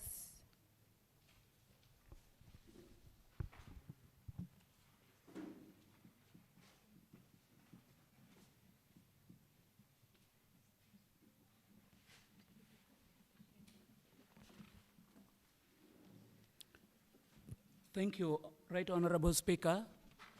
Ladies and gentlemen, once more, my name is Otim Stephen Palaring, a social worker. I take interest in the motion because I work with the community, and the community are really greatly affected in motion number one. I would like to take this privilege to justify the situation. Why is it an alarming issue that this great parliament, the August House, should debate upon it? Ladies and gentlemen, we are all aware that we are aware that the issues, yeah. Thank you. We are all aware that the issue of climate change in northern Uganda is affecting us in terms of agriculture. We are all aware that those days they say we are the food basket of the entire Uganda, but it has changed because these days, if we are to see, we only have like maybe one planting season in a year. But those days, Madam Speaker, we used to have like 2 planting seasons in a year, and it has changed. And this has come about as a result of deforestation and timber business or log business, which is very rampant in the region. Ladies and gentlemen, I must tell you that right now, most of local government, the sub-counties, district, local governments, they believe so much that charcoal business or logs is the only source of their revenue, which is not true. And we have seen government coming on board to really come out with directive. A week ago, a month ago, the president of this great nation, the president of Uganda, His Excellency Yoweri Museveni Kagota, in his wisdom, came out with presidential order number 3. And, but I would like to ask this August House, who are the people involved in charcoal business? Who are they? Do we know them? Who are the perpetrators? That is one question that I leave to this August House to talk about it. Do we know the people involved in this business? I was annoyed, Madam Speaker. 1 month ago, a vehicle was pounded full of charcoal in Ajumani. Later on, the DPC was called to answer why he impounded the charcoal. And which means, normally we say there's no one above the law, but it seems there are others above the law. So I would like to say that when an order has been made, all of us should really bear with it. But if other people are really exceptional, it will enter the fight about this issue. Then another thing I would like to talk about, if you are to go to the NFA office in Gulu, we have like about 30 charcoals, trucks full of charcoals impounded in Gulu, and it's from the district around, actually sub-region, northern Uganda. Ladies and gentlemen, we really have a lot of things to do if really we need to fight the issue of climate change. I leave it all into your hand. It's a call. I'm begging you. We can do it better. We can do that. We can support the government. Another thing I would like to talk about, this second justification really affect me in my village, whereby we have the so-called balalo in northern Uganda. I'm annoyed that if you have to move in other villages, you see that an acre of land is being bought at 300,000 or 500, really? And this is also affecting the issue of agriculture and other things. So the youth are the people involved in selling lands. So we really need to educate our youth that we can do it better. Investment is the only way. Someone will ask me, where's the capital for you to invest in agriculture? But slow by slow, an egg will walk. I think we can do it. Let's deviate from this habit of selling lands. Selling land is not the only solution to our problem. So what if you have sold the land? Will you become rich forever? Ladies and gentlemen, I leave it all into your hand. As youth of these days, we have all the roles to change the situation at hand. The Bible do tell us that they shall be known by their seed. Oh yes, I believe that. We are supposed to be blamed. Another thing I would like to talk about, if we want to fight, if we want to invite more youth in agriculture, ladies and gentlemen, I for one believe that agricultural loans should be brought so that the youth can really venture in agriculture. I read a statistic by UBOS, Uganda Bureau of Statistics. Ladies and gentlemen, I was annoyed in the night, whereby they said about 51% of youth earn their livelihood through betting. Through betting. To some extent, I was even crying. Now that the Premier League is not there, how are they surviving? And another thing I would like to say, you see, we venture in discussing issues that are non-developmental. A colleague of mine yesterday asked me, Honorable Palaring, do you think Manchester United will sell Maguire? So what? How will it benefit me? Something that is in Europe. Selling Maguire will not bring food on my table. So ladies, we need to discuss things that are developmental. And I ask this Agas House we can change. Let's go to our locality, the area that we come from, and open the eyes of the youth. We are so inferior that we cannot take up elective position. Ladies and gentlemen, I want to caution all of you. We can do better. We are supposed to be blamed. You see, we are in Uganda whereby the poor are not sleeping because they are hungry. And the rich are equally not sleeping because the poor are awake. So we can change the situation. Ladies and gentlemen, the ball is in your court. I call you upon to discuss this very important matter. Sometimes I wish to cry, but I'm not going to do that because I'm a gentleman. Thank you, Madam Speaker. Thank you very much, Honorable Palaring. So right about now, we are going to open the floor of Parliament for about 6 people to come and discuss for us what you say about this. So we are going to use 2 minutes per person so that you give another person a chance also to speak. So the floor is open.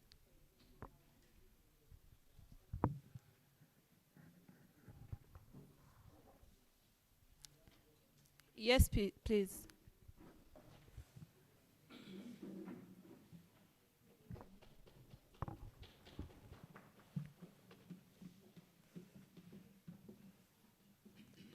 Thank you, Right Honorable Speaker.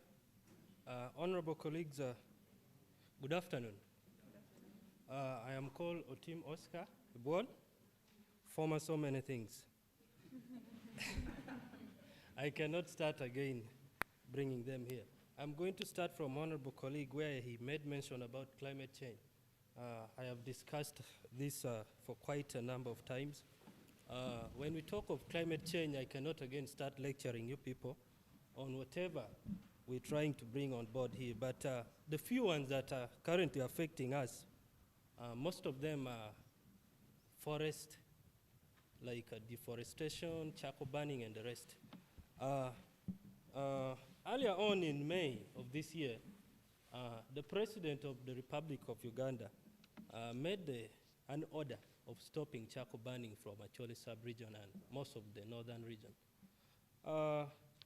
But me, as a team, I highly disagreed with him, of which you people are also going to disagree with me. Because easy orders, we are not providing any tentative solution to this. Currently, we have high growth rate population in the country. And let's assume people in Gulu City, Lira City, and Kampala, these are the people who are consuming too much charcoal for burning. We're having institutions like hotels like here where we are. I am very sure what they're using is charcoal. So what's the solution on his order? What's the solution? You bring a stop on something, but you're not bringing the solution. We might keep on advocating from now until 10, 20 years, but what are the solutions we are advocating for? Another one is swamp reclamation. You find people destroying swamp. They're there doing agriculture. They're planting rice and the rest. You're stopping them, yes. What's the solution? How are you teaching them on the burdens and the rest of climate change that comes as a result of swamp reclamation? What are you telling them? Or you just wait for when the political powers, the political heavyweights of northern Uganda are cultivating in the swamps, you leave them that, we shall attack them next time. To me now, the tentative solution that the government should take, or the young people like me should take, we should see ways of convincing the government so that they can at least reduce the cost of consumption of electricity in the country. Because to me, that's the only solution, the first solution that can at least reduce the consumption of charcoal in the whole country. Let's assume the 5 to 10 million people in Kampala all embarking on electricity, people around 200, 300 in Gulu City, 200, 300 in Lira, Arua, and the rest. They all embark on electricity and gas. What will happen? Are we still going to have the same percentage of forest being degraded? No. Yes. The coverage of electricity in the country is not all that very good, but deep in the villages, most of the people are not using charcoal. The charcoal are being consumed in these cities and the municipalities. As I conclude, programs that touches the youth, we have youth livelihood program, youth what, Operation Poor Creation. That one is Operation Poor Creation in the sense that you can't bring things and then you tell people that these dairy cattle cannot be kept by like a poor person. Then you are trying to bring programs to eradicate poverty, and you're coming to give people who are already well off. Then you're doing poverty what? Are you eradicating poverty? So the government should also, or the youth, or everyone, the stakeholders, we should at least think of that. The Youth Livelihood Fund and the rest being, you direct these things to people who are aged already, 70, 60 years old people. You're bringing it to the young people. They don't think the same. They think of their years, the young people today think of their time.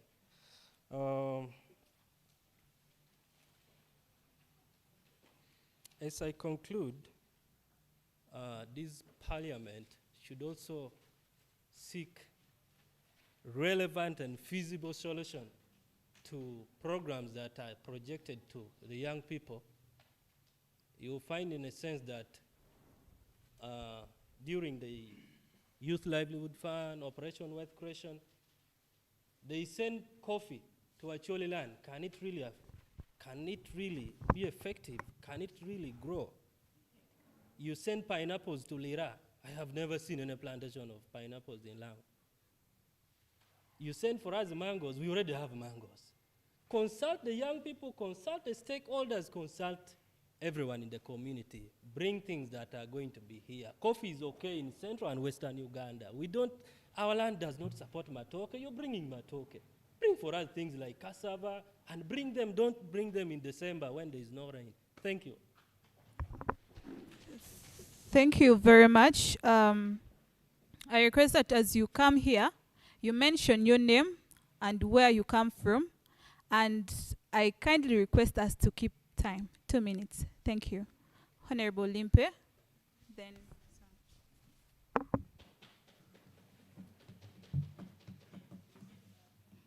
The Right Honorable Speaker, thank you so much for the second chance. As I made mention at the beginning, I'm Limpe Caroline from Amuro. Kindly speak louder. Okay, I was at the edge of saying, yes, I made mention at the beginning, I'm Limpe Caroline from Amuro.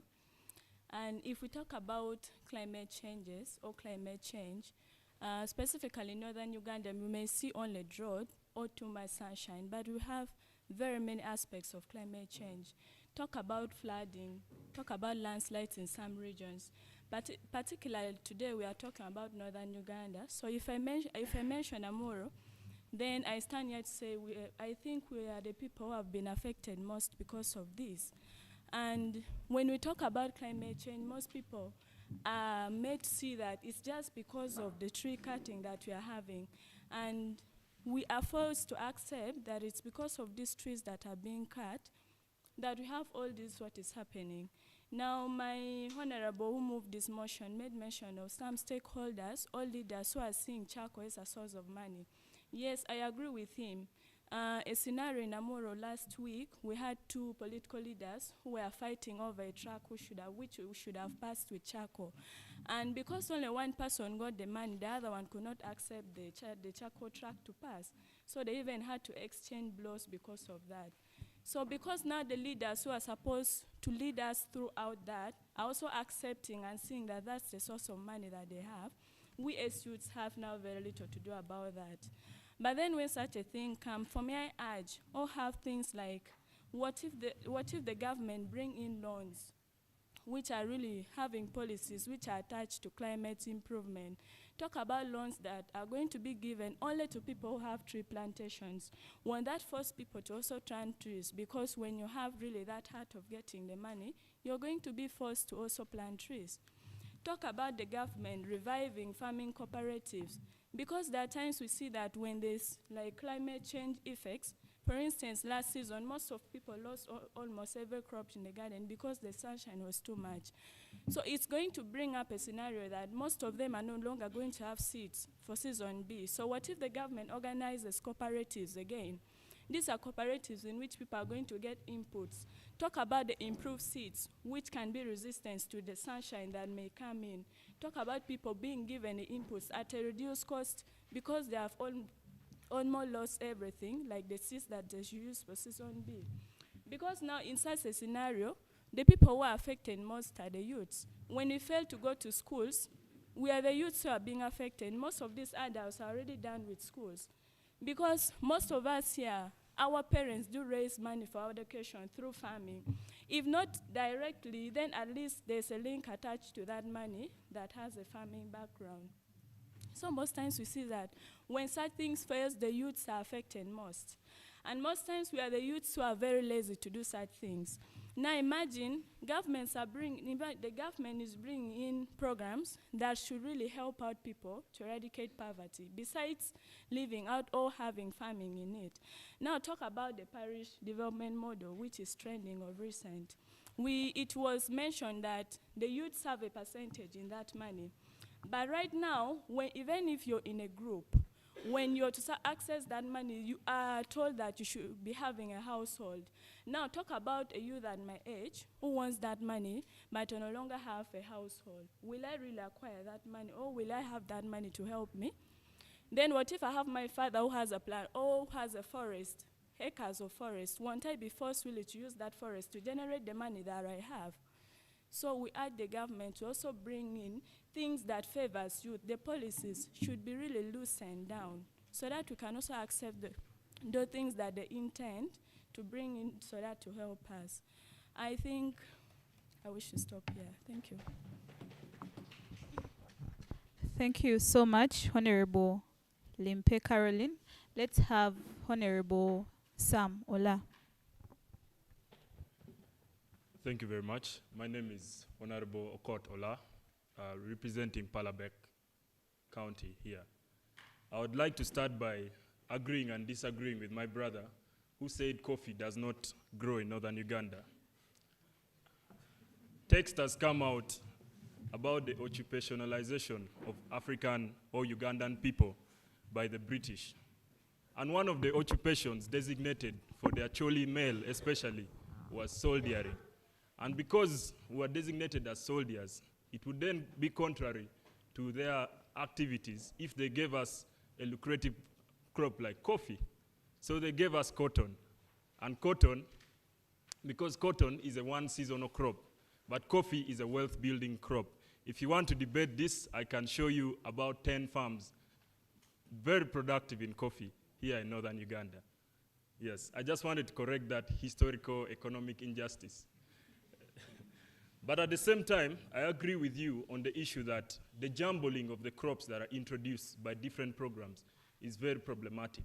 You cannot introduce cassava, then next time you introduce rice, simsim to the same farmer.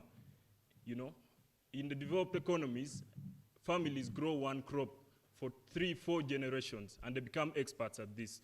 So I agree with you to that extent. Back to the issue of climate change. Now, on Chaco, my brother brought it up very well, that we need solutions.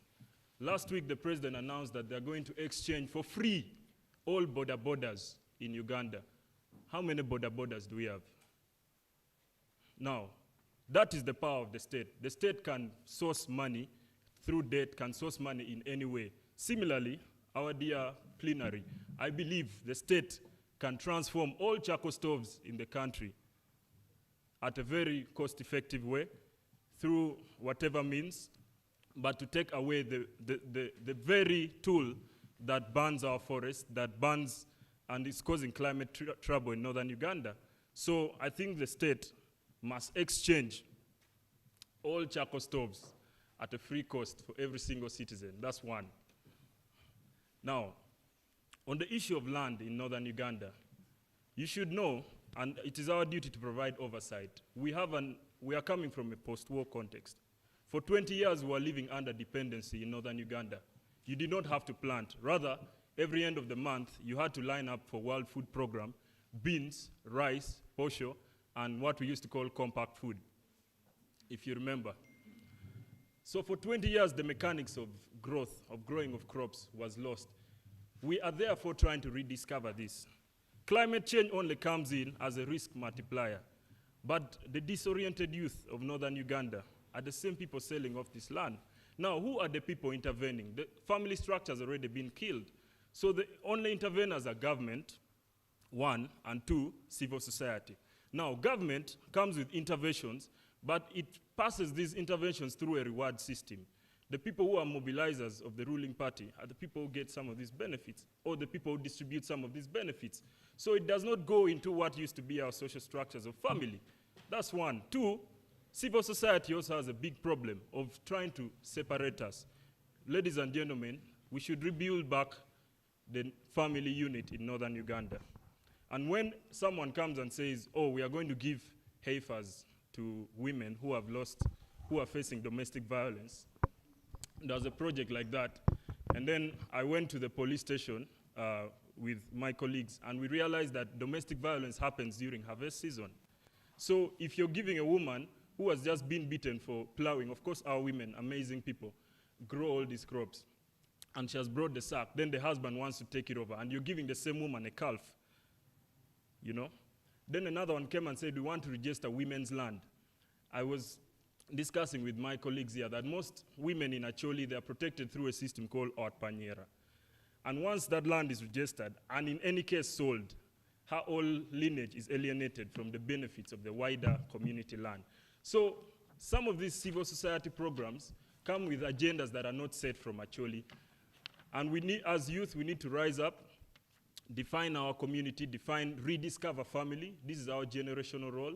Rediscover family and use these structures to then guide people who come with money. I think that is the best way forward. Otherwise, thank you very much. Yeah, I remain Okotola from Palabek. Thank you very much, Honorable Okot Ola. Right now, I'm going to be strict a bit on time. Strictly 2 minutes. Let's have Honorable Dina, then Loki.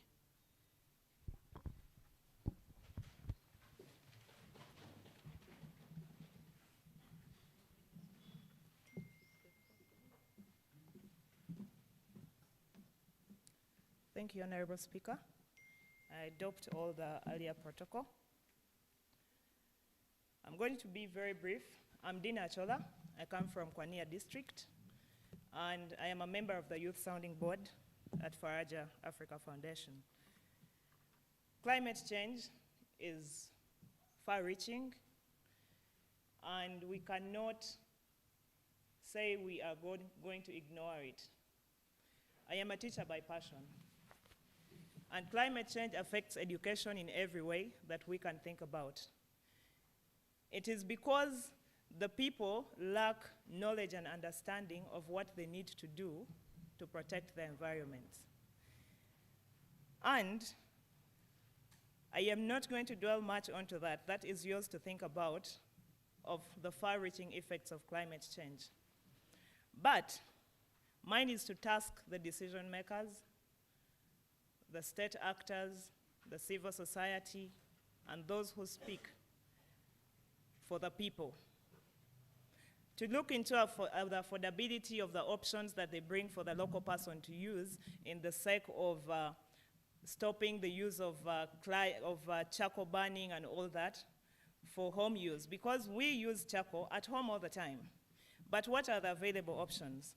We talk about let's have electricity, but how much of Uganda, and northern Uganda to be specific, has electricity cover, let alone can afford solar, or let alone can afford any other alternative?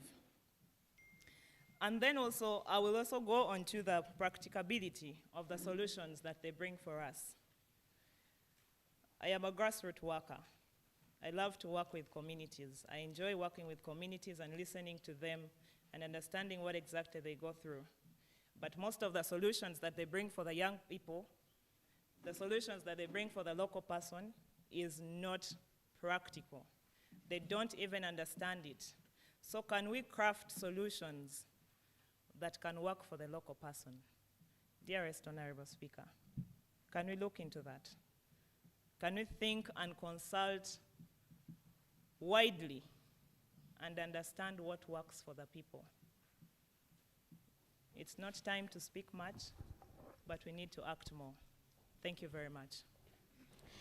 Thank you very much, Honorable Dina, for that wonderful submission. So let's have Honorable Loki. Thank you, Madam Speaker. Honorable members of the House, I think it is a disadvantage to speak last because you come and repeat what has been mentioned. Well, my name is Loki Willisam, all the way from Karamoja, representing Karenga District. And since I have only 2 minutes, I'll be prompt as to use even less. The major concern here is climate change. And one of the biggest factors that lead to climate change we have discussed today in this parliament is charcoal burning. But what alternatives are given? She spoke about it: use of electricity, use of gas. And I honestly believe that a law that is banning people from burning charcoal does not exactly stop the burning of charcoal. It simply monopolizes the burning of charcoal to those that can bend the law. Yes, there was mention of the fact that a few months ago, a truck was found, and a truck filled with charcoal burnt, owned by a security operative. And then again, another story came up. Another truck and an individual let that pass, another one did not because they were paid. Now, we come to a realization of the fact that simply because there has been a law that will stop people from burning charcoal doesn't mean that people will actually stop burning charcoal. What am I trying to say? In order to curb the burning of charcoal, we are supposed to have a systematic approach of intellectual discourse. What am I saying? Instead of banning the burning of charcoal, we should think about why people actually burn charcoal. Now, those that burn charcoal think it is an economic activity. And they're right, because people are going to continue buying charcoal now. Why is it that people buy charcoal? It's because they don't have a cheap alternative to the use of charcoal.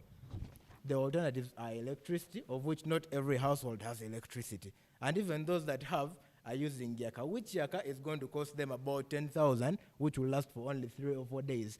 Now, how do you convince an individual that is going to spend 10,000 in a week on electricity to use the same electricity for cooking?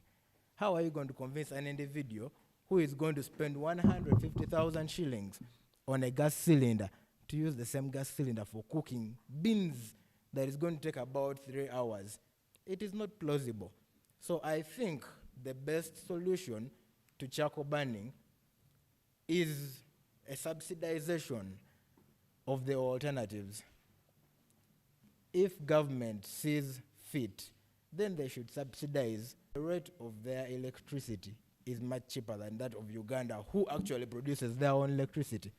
How much sense does that make, honestly?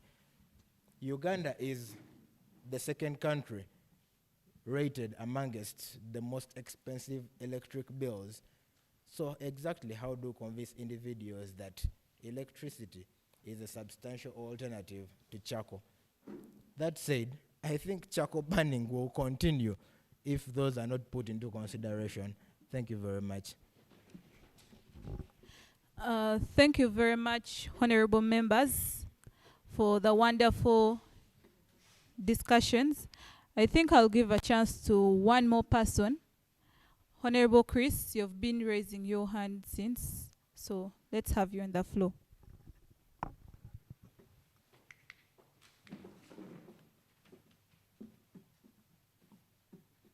Madam Speaker, ladies and gentlemen, it's really a painful motion that has been pushed in. Ladies and gentlemen, looking into this motion, I've been moving around northern Uganda. Take for instance, a few months ago, I was in a place called Lakang. A chunk of land worth a parish in Gulu city is owned by one. They go to the poor parents and they buy the land. I was told at 500 Uganda shilling, a land worth an acre, worth a parish. Later on, the man will get finished. And we, the young people, we have nowhere to go and cultivate. The best business we can do, we should go to Uganda, get border on loan, and we suffer and we die like that. Even educated people are suffering in the same way. I think, in my opinion, the government should come in. Development partners should come and sensitize community about the value of the land. Because right now, when you travel there, they're planting many trees. For instance, I had a story, life story, I was sharing with a friend in Lakang. There are certain tribes who are there in Lakang. These are the tribes who come because they knew the interest of we, the young people of northern Uganda. We love brown ladies. Now people are changing ladies with land. Imagine. God should forgive young people in northern Uganda. People are changing ladies with land. That I give you one lady, you give me 3 acres of land. Then how we... That's why we need to call development partners should come and we should sensitize this issue. Secondly, I really need to talk about the issue of cattle raising. Right? Yeah. Let's take a history. We have Balalo in northern Uganda. But why is it the Karamojong, they are not raising the Balalo cattle, but they are raising the individual cattle at home?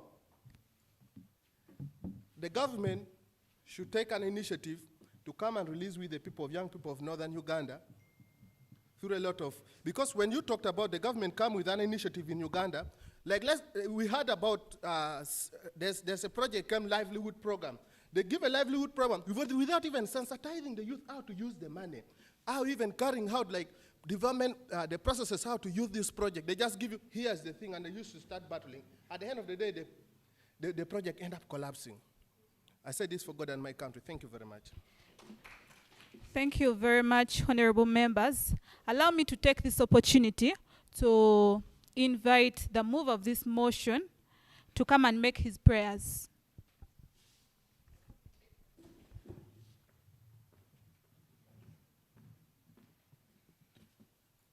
Thank you, Madam Speaker. Ladies and gentlemen, having heard provision, we can do that. What is required of us is unity. Madam Speaker, I for one believe that fish and bird can be in love, but I don't think whether they can make a home, no. Yeah. We need to unite for us to achieve our goal. Ladies and gentlemen, the last thing I would like to say is that I pray more stakeholders should take interest in the issues of climate change.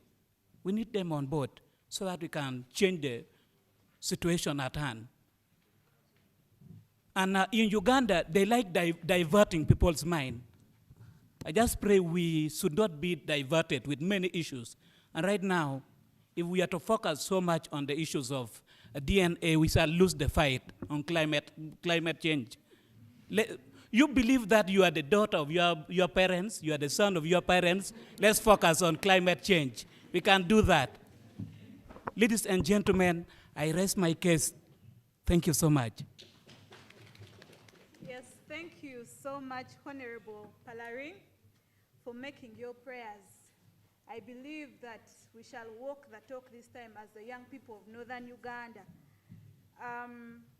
So as we are getting done with this, I would like to ask those who are in favor of this motion to be passed to say yes, and those ones who are not in favor of this motion to be moved, say nay. Yes. So, yeah. Thank you very much.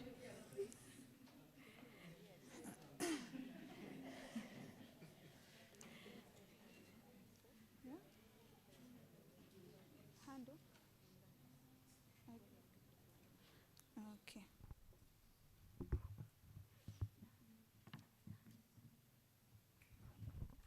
Yeah, so thank you very much, honorable members. I think it's the right time that we go to move the second motion.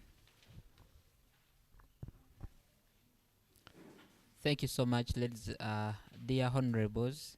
The next motion on the order paper is a motion for a resolution of the Youth Parliament urging the government to immediately stop cattle rustling and ensure peace, security, and stability in the sub-region of Acholi and Karamoja. And this motion is going to be moved by Honorable Kitara Daniel. Please, Honorable Kitara Daniel, come through and move the motion.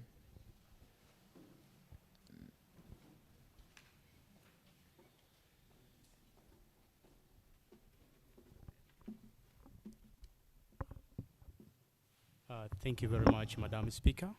I want to start by congratulating you upon your landslide victory to emerge as our fourth speaker in this in this debate, parliament sessions that we're having. First and foremost, my name is Tolit Kitara Daniel, the mover of the second motions. Members, in this parliamentary sitting, I want to start by saying that the motions that we are going to be getting in demands us to debate a lot. In that regard, the honorable members who are in the August oust and members of the gallery or the fourth arm of the government, I rise up here tonight to move motions for resolutions of the Youth Parliament urging the government to immediately stop cattle rustling and ensure peace, security, and stability in the sub-regions of Acholi and Karamoja. I beg to move. Thank you. Thank you so much. Let's have the seconders and let's have Honorable Lake Winnie to second the motion.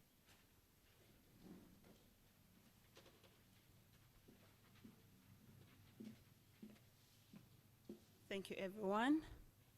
My name is Honorable Lake Winnie from Agago, of course. I second the motion. Thank you.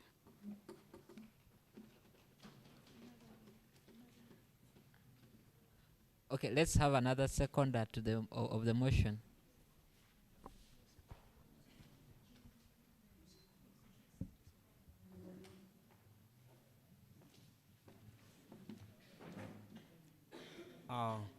Thank you, Madam Speaker, honorable members. My name is Honorable Okeludik from Kitgum. I would like to second the motion to be moved. Thank you.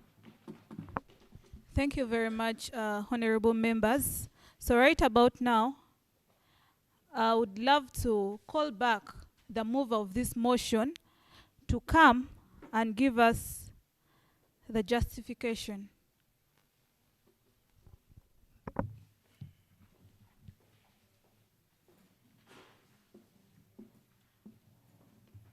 Thank you so much, Madam Speaker, the honorable members in the August House and the members of the gallery. Once again, my name is Kitara Daniel Tolit. I am the Vice Chairperson of Urban Council 3 in Page Divisions in Kitgum Municipality. I move these motions, and I want to give a clear and a proper justifications before when you move in to debate and articulate issues on these motions. You articulate from an angle that you feel can touch the life of the people who are outside, and the government can easily take interest in. In this regard, Madam Speaker and honorable members who are in the August House, allow me put my justifications in these angles. Number one, I will start by area of humanitarian concerns. Madam Speaker, let me start by giving a background on these motions that have been moved. Number one, when we talk about the cattle rustlings in the Acholi sub-regions and Karamoja, it touches almost all the families that are living in these areas. In one way or the other, your cattle have either been taken or it has been sold unanimously when you were not knowing even before. Now in these situations, I want to start by saying the sub-regions of Acholi, Karamoja, have in many cases been the window whereby the cattle are being taken from and taken in different directions and are sold without the knowing or the consent of the parents or the people who are always having the cattle. Indeed, in these regards, I want to start by bringing, as I say it, in humanitarian angle. On the 23rd of May 2023, the President of the Republic of Uganda met all the chairpersons of Acholi sub-regions and Karamoja sub-regions. Indeed, he talked in length and promised them a proper security to be created in that area. But as I speak right now, Madam Speaker and members in this August House, only one security road have been created in this area. That means the government is doing little in seeing that this area is freed from the cattle raids. Madam Speaker, I also want to bring in this proper background that in this area that we are talking about, it is not only about the cattle raids that is taking place. As I speak right now, families are leaving their home as early as by 5 p.m. to going to seek for a refuge in one of the nearest places that they feel it's a bit safe. One of them being churches, institutions like schools, just that they can comfort themselves in. Because these cattle raiders are no longer only taking cattle, but they're also killing people. In the last 2 weeks, Madam Speaker, around 14 houses were burned in the area of Orom sub-county, particularly in Kiteng, in Namokora, and in Kitgumatiri. These cattle raiders do not only take cattle, but they have also gone ahead to kill people, Madam Speaker. As I speak right now, on the 8th of this very month, one person has been killed by these very cattle raiders. And this is affecting human life directly, and the person was buried on Friday. So we can see the dilemma and the directions where we are going with the issue of only cattle raiding in Acholi sub-regions and in Karamoja sub-regions. But Madam Speaker, this is a critical humanitarian concern. As one of the youth who is here, we need to voice our concern appropriately and see that actions taken into that. So in that regard, it attacks us directly. Whether you're in Acholi or you're not in Acholi, you are being affected indirectly. Madam Speaker, I also want to bring to the attention of the House that under humanitarian interests or concerns, these people are not only taking our cattle and going with it away, but they also have gone ahead to look for the little food items that we have placed in the houses, and they take them. In most cases, when they come in the houses, they find really prepared cooked food, and they picked it, and they go with it. Now you wonder the directions where we are going as the youth of these sub-regions. So we need to speak bold and understand why this cattle raid is taking the shapes the way it is. In that aspect, Madam Speaker, allow me also bring in the socio-economic impact to the community of Acholi and Karamoja at large. I want to bring to the attention of the August members here, all the honorable members, that this thing is not only affecting us in that angle of humanitarian concern, but also socio-economic impact. Now, one of the things I want to say is the Karamoja region is already the poorest and the least developed in Uganda. Karamoja region is the poorest. You have an honorable member who comes from Karamoja sub-region, he can attest to that. So it is one of the poorest. Now, if you ask yourself, what is the government doing to that effect? So I believe that this August House will easily debate and bring a solution to that. Since it is one of the poorest, making it highly vulnerable to consequences of cattle rustling, they're also being affected directly because they also keep cattle. Madam Speaker, now the cattle rearing as a major source of substance of income to the people of Karamoja and Acholi have always been hindered. In this effect, I want to say that the ongoing conflicts, it is disrupting the economic activities of the local people and exacerbates poverty, leading to a cycle of deprivations. I must say that the members of the community who lives in Acholi and in Karamoja rarely move to the garden. Because number one, they're already in fear that their animal would be taken away, and they need to keep close to their animals in all the areas and in all the concerns. It is only apart from that, that these people are already in fear of their life, that often with the time they leave very early to seek refuge in the neighboring institutions of health, schools, and others, that they can check at least something better, and they can understand that their life is protected. By doing so, they get very late at home. And once they're already at home, they get back also late, and they couldn't go to the garden to also produce agricultural outputs, making this one here as one of the difficult tasks.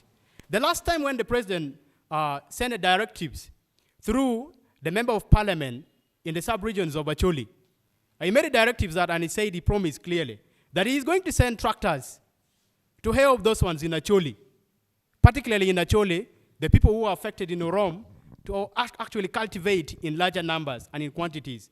But since he pleaded, we have been waiting in vain and nothing is done.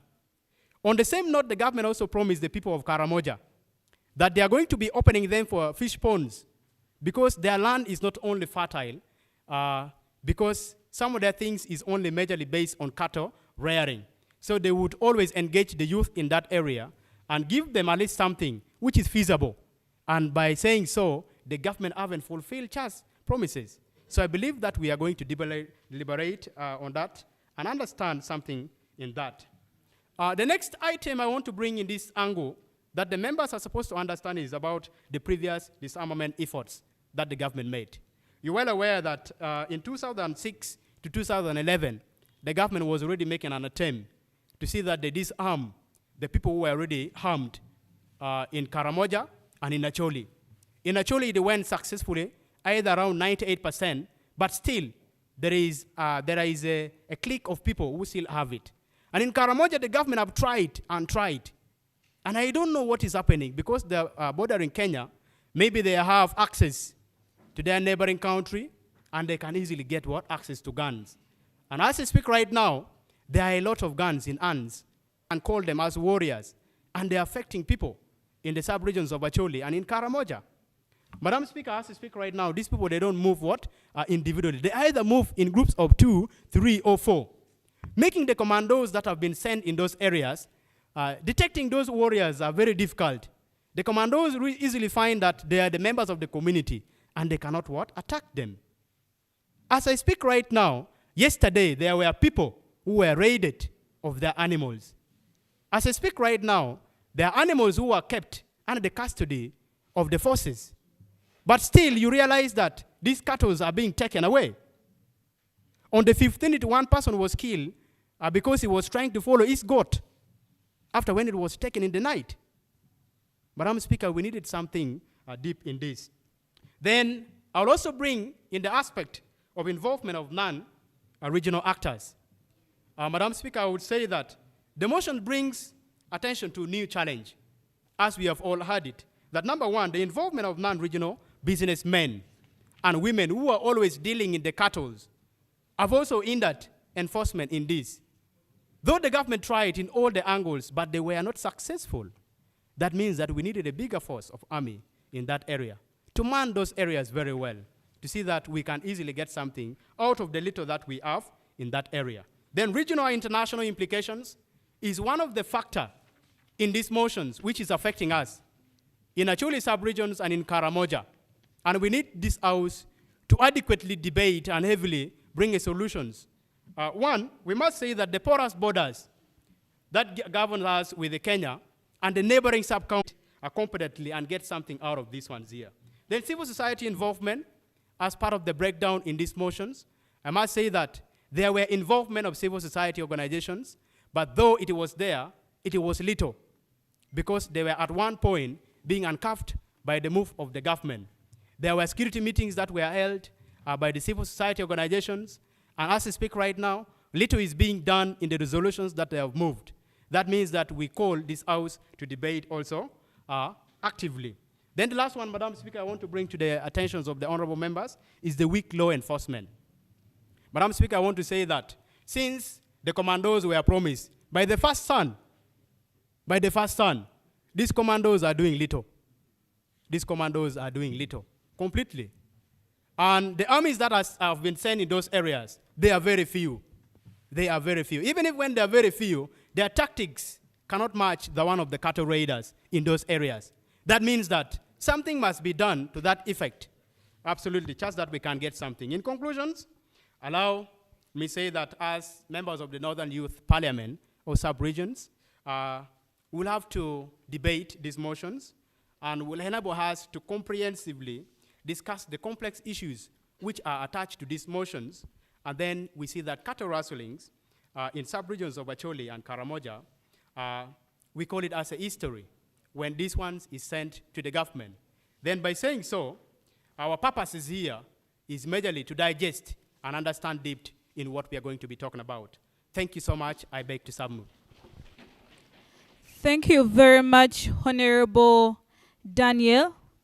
And I would like to inform the House that Honorable Daniel, the mover of this motion, took more time giving us the justification, meaning that as the people who are coming to debate on this motion shall use strictly 2 minutes. And I call upon each and every member that we have all representatives here, Karamojong and Acholis, who are really affected. So I believe that this debate will, at the end of it all, bring us to something that the youth shall stand on and the solution shall be provided. So, honorable members, allow me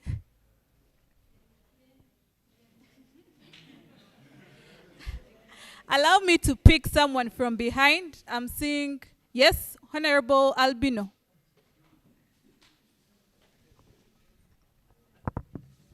Please, we are using strictly 2 minutes.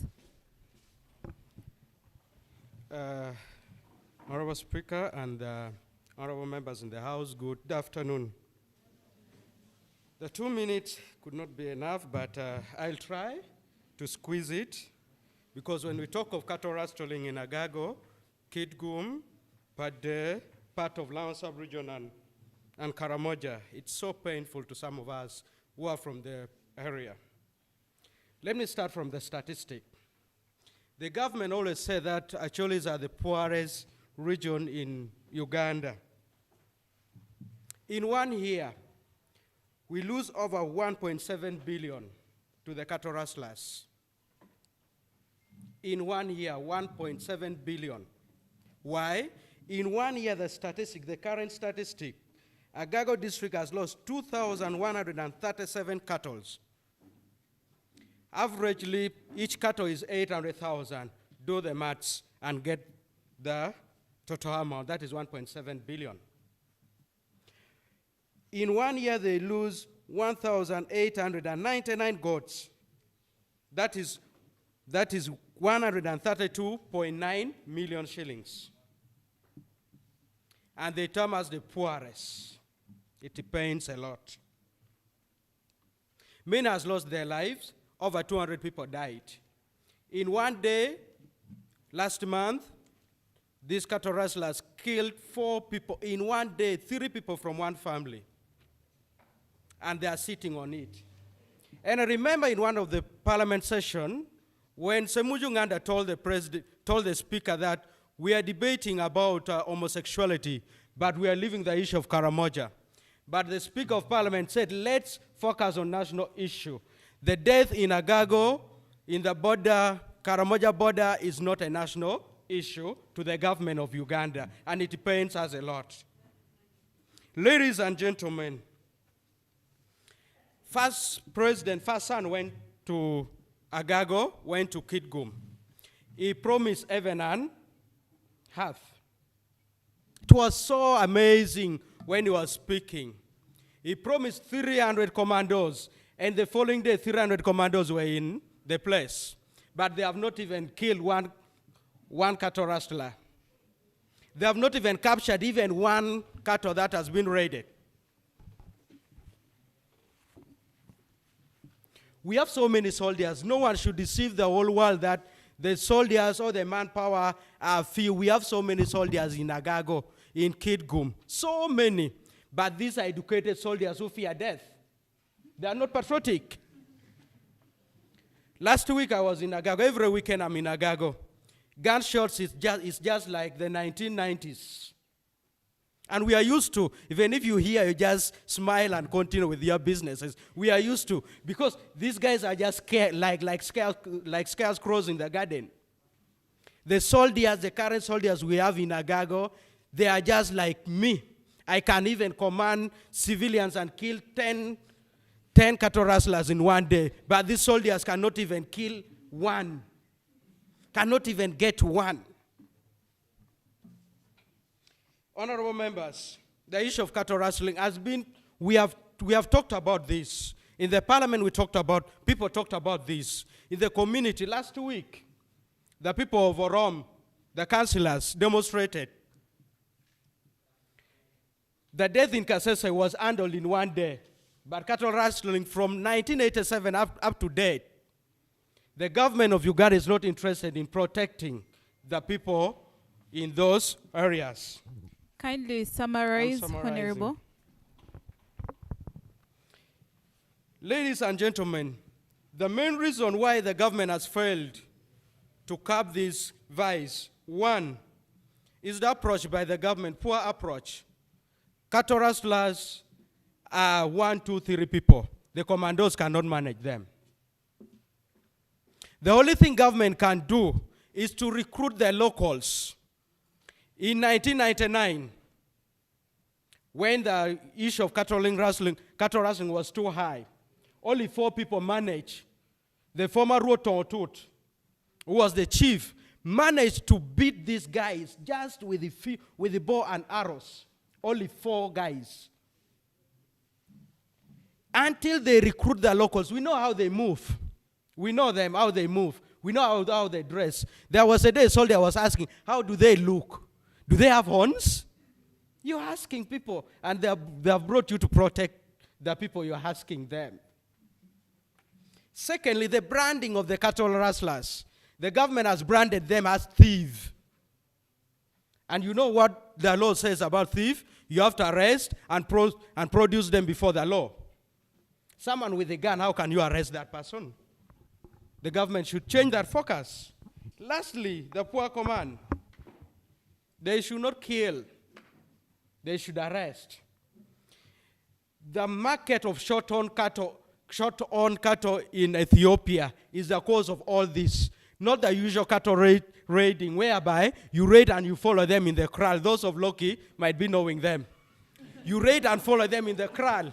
But these days, they pack the lorry, they raid, pack, and they transport them to Ethiopia. Where do they pass from the border? Who are the owners of the border? The government. Thank you so much. May God bless you. Thank you very much. Let us have Honorable Vanessa. Yes.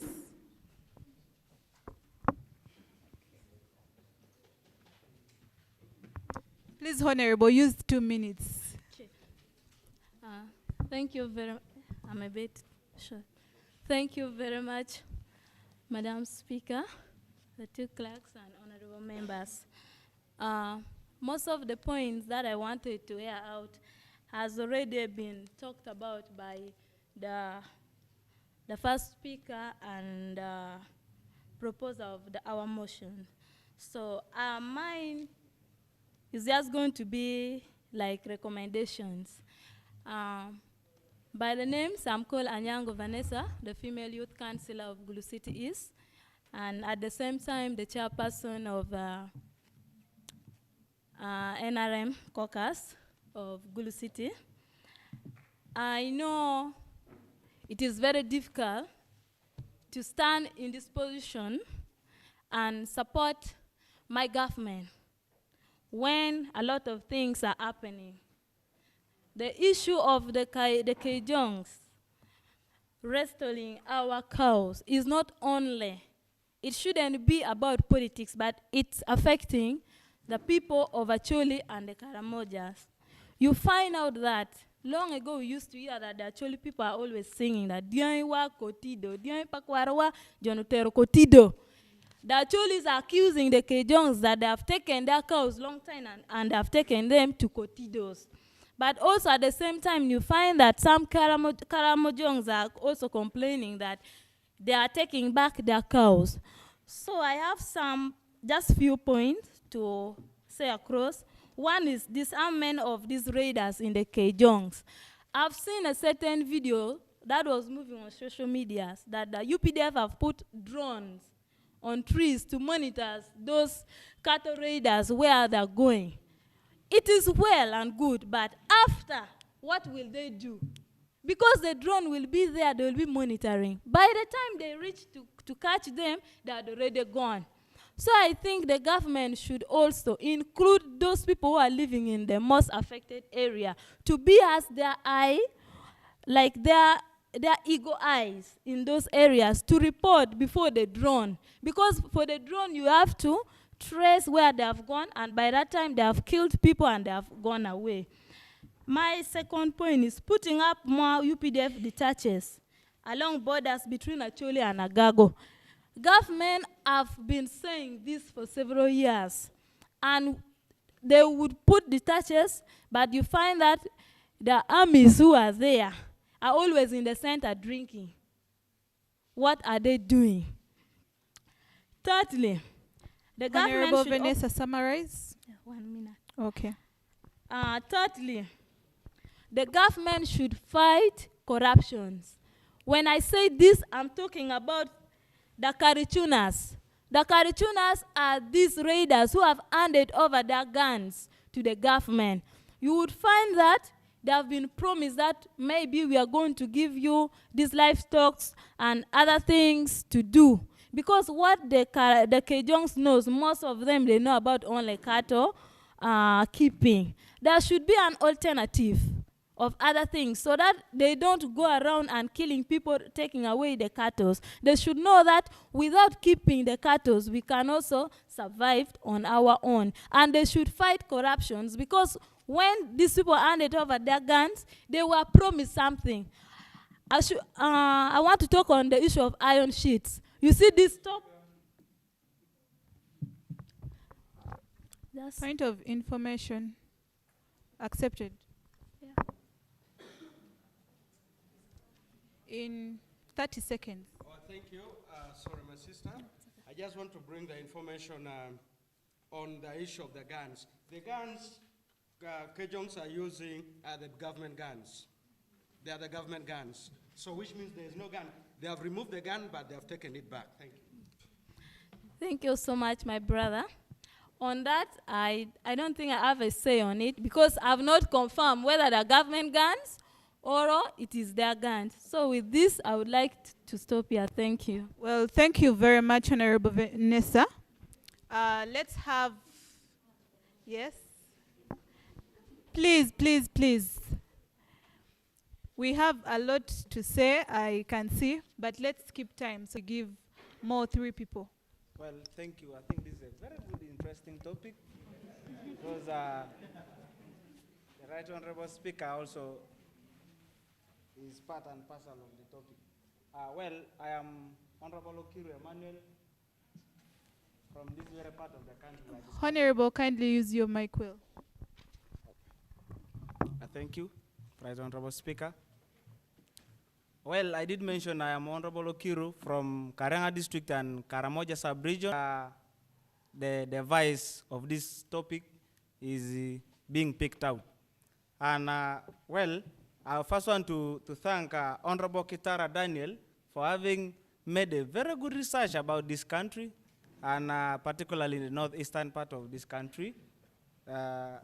Applause to him. I have a simple question to all the honorable members of the House, that if we are discussing about cattle rustling, we should first be in position of handling where the vice or where the problem comes from between these sub-regions, these two sub-regions. Well, Acholi and Karamoja are one, and they belong in one part of the country. So Karamoja is very small. I have a feeling that it is government just doing this, its own commercial stuff. In January, in January 2022 is when almost all of Karamoja cried, when the porous borders of South Sudan and Kenya were all brought actually into the interface of the Karamojong cattle that were all flown out of this country. And of course, you know, the Karamojongs, theirs is only to deal with what? With the cattle. And therefore, the all economic activity should be based on that. And that's why they even take to the market, they sell, and they have food in the table at the end of the day. So when the cattle are taken, and besides, it is one of the poorest regions we have in this country. So, and of course, the government, a lot of things, I can blame the government, in other words. Because in actually, I have the statistics, in the 10th of February 2023 currently, some cattle rustlers were killed, and the investigation was done and found that the bullets are from Uganda. Who serves these cattle rustlers the bullets? If not what? Government operatives. I am too pissed about this, and we need really, as the young people, to handle this country. And for us, we are activists in that region, and therefore, Karamoja is just very small, 9 districts. And the government of Uganda and the president himself has the gas to send the soldiers to Somalia and fight. And just a small region like this is being left to intimidate the poor Acholis and the Karamojongs. So, members, and all this is being caused by the issue of economic starvation. We have a lot of things that are happening in that region. First, for example, a case in point is the Iron Sheet saga. How do you give a non-Karamojong minister to handle the affairs of Karamoja? You don't come from Karamoja, you are a Bugishu, you don't know the problems people are facing from Karamoja, and you want to handle such matters. So, members, I beg to end here, and let us be realistic and handle really matters of this country very well as young people, and have the two parties being handled amicably. Thank you so much. Thank you very much. Can we have Honorable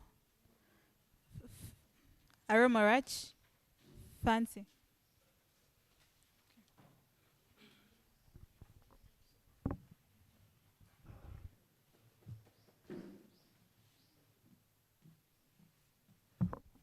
I'm not blessed by height, so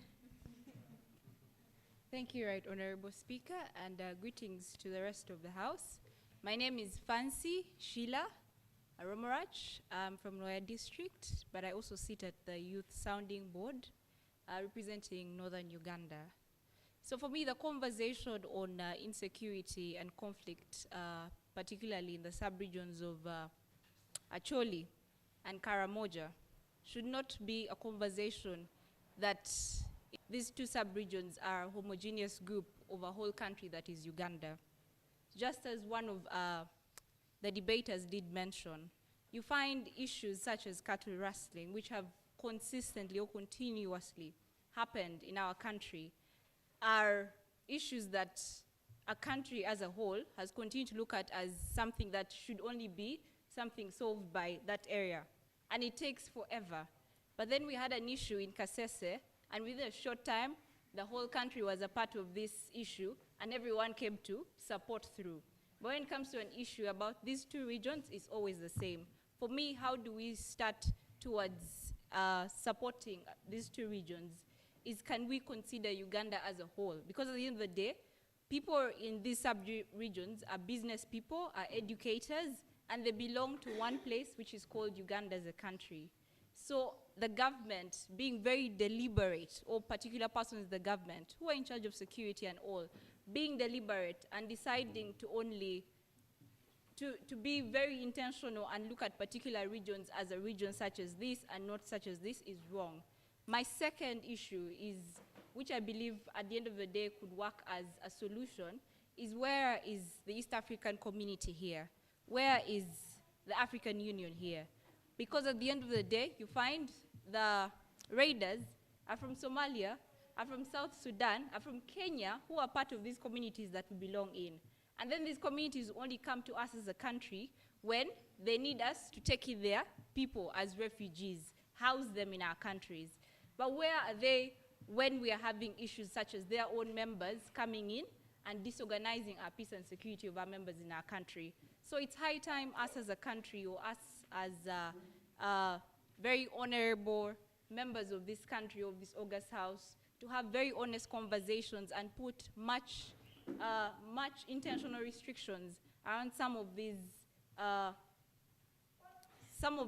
works we do together with the different countries, and task the different communities to come out and support us in this. We do not want to have a case in point such as Asia, where Ukraine is handling its issues, and yet there's so many other countries that are part of that same community.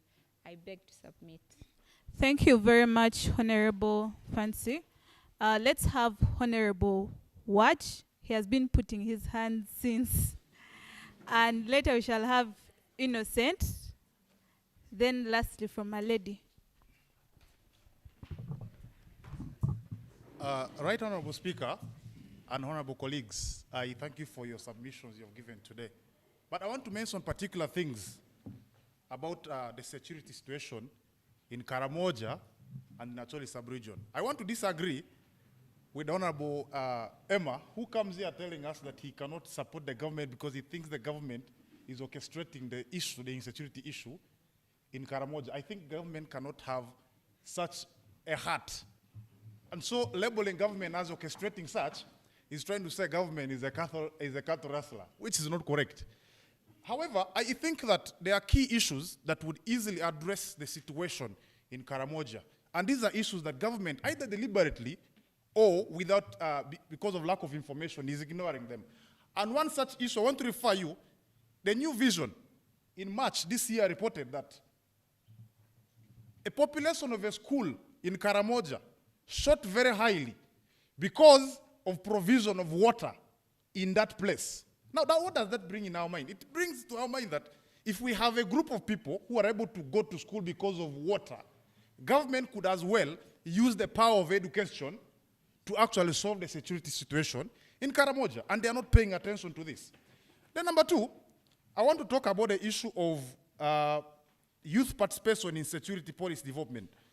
Right Honorable Speaker, the Honorable Albino comes here and talks about one of their solutions actually as youth is that governments will recruit locals to combat the security situation, because in 1999, such an initiative actually worked. The Honorable Speaker and honorable members, I think that is where as government we have a problem. That the opposition members want to come and recruit locals to combat security issues, and then later on we have a security situation that is going to be very difficult to solve. Point of information. Correction. Information accepted. Yes.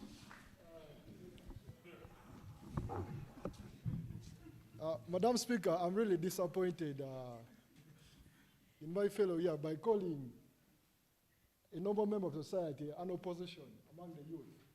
I believe in Uganda where we have reached, among the youth, I believe you can see where opposition belongs. They are in the streets of Kampala, the likes of Bobby Wine and the rest.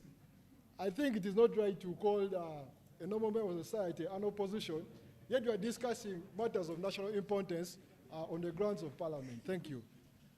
Thank you. Right Honorable Speaker, I thank him for his submission. But I want to let him know that Let's give him time. when I refer to him as a member, as opposition, as I refer to him as somebody who is opposing, what could positively impact our society. And that is where I rose to him as an opposition member.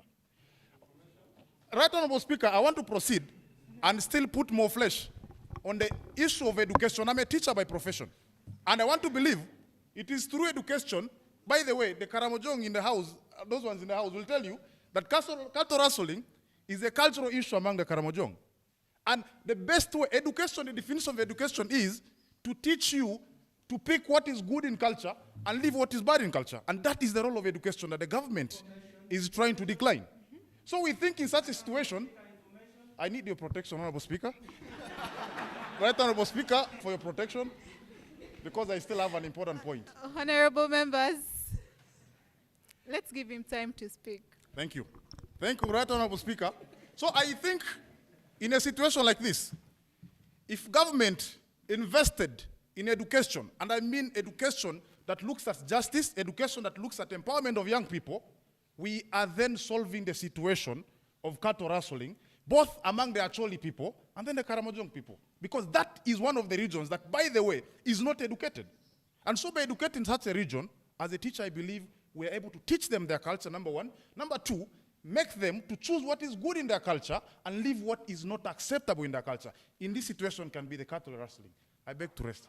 Right Honorable Speaker. Thank you very much. Let's have Honorable Innocent. Please, let's use 2 minutes strictly so that we give also time for other people to speak. Thank you so much, Madam Speaker. I was actually raising my hand. I was losing hope. But thank you for granting me the opportunity. Honorable members, I'm actually up, on the point of the cattle rustling. I was actually amazed when I heard from my fellow honorable member from the Karamojong region. It's like even they don't know what is taking place in the Acholi side. Now, it brings me a question. Could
Participating with the youth, women and men in civic engagement, economic and Afrocentric development stories. Our heritage sets each and every one of us from the other. At Faraja Digital Television, we educate and sensitize the young people to protect and conserve our African heritage so that it does not lose. We pass it on and on from generation to generation. We provide an insight on the business economics and startups. We also bring you successful stories of young, vibrant entrepreneurs. Our platform intends to equip you with knowledge that will engage you in policy advocacy, leadership, and community outreach. Faraja Digital Television. Telling an African story.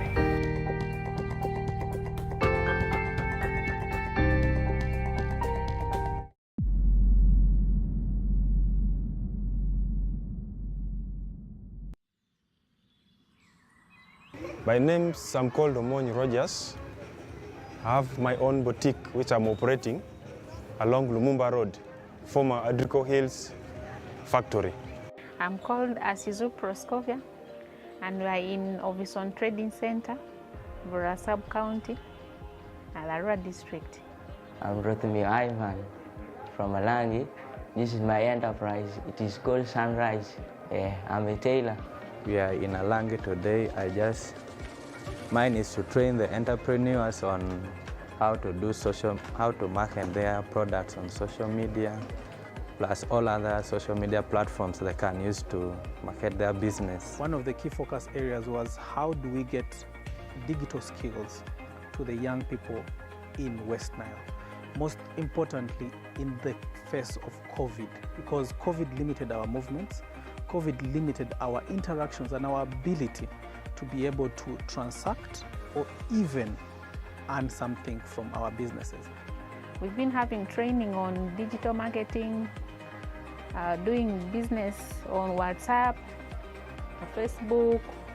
I received a great training from Advanced Africa and the Faraja Africa about digital marketing, which has really impacted a lot in my business of boutique.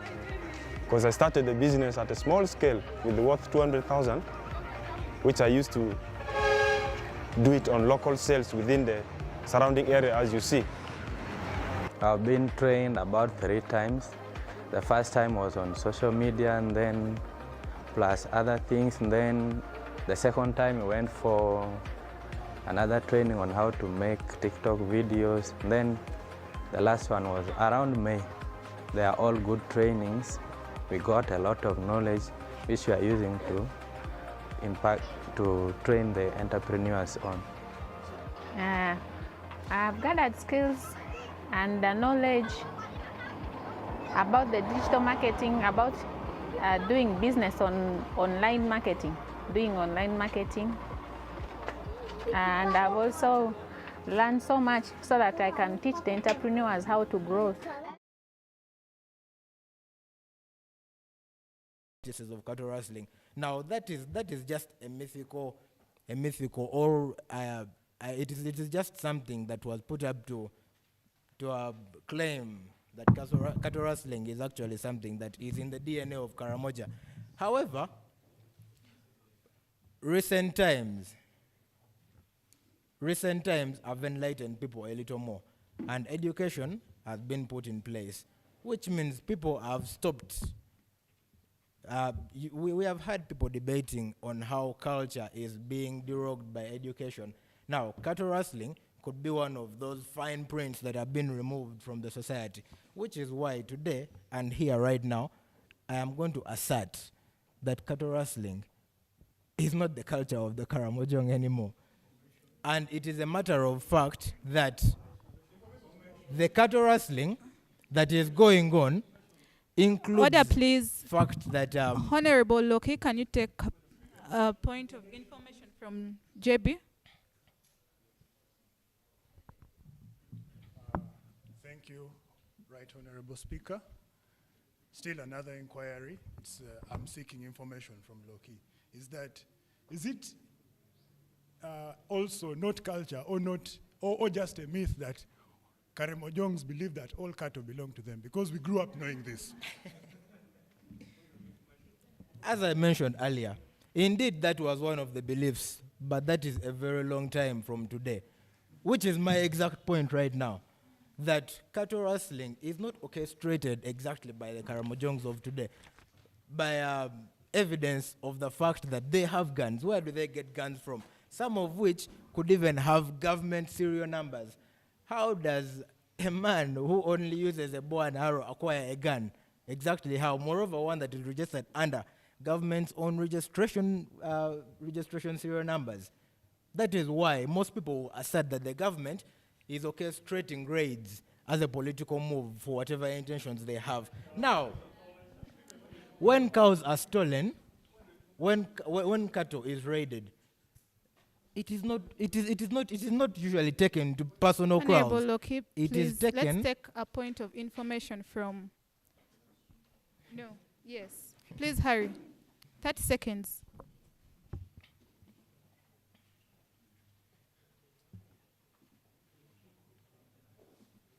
Protocol observed. Thank you very much, Madam Speaker. My name is Oyet Nelson Ojok. Allow me to inform my brother here and the House at large that some of us have taken the urge to be experts in history.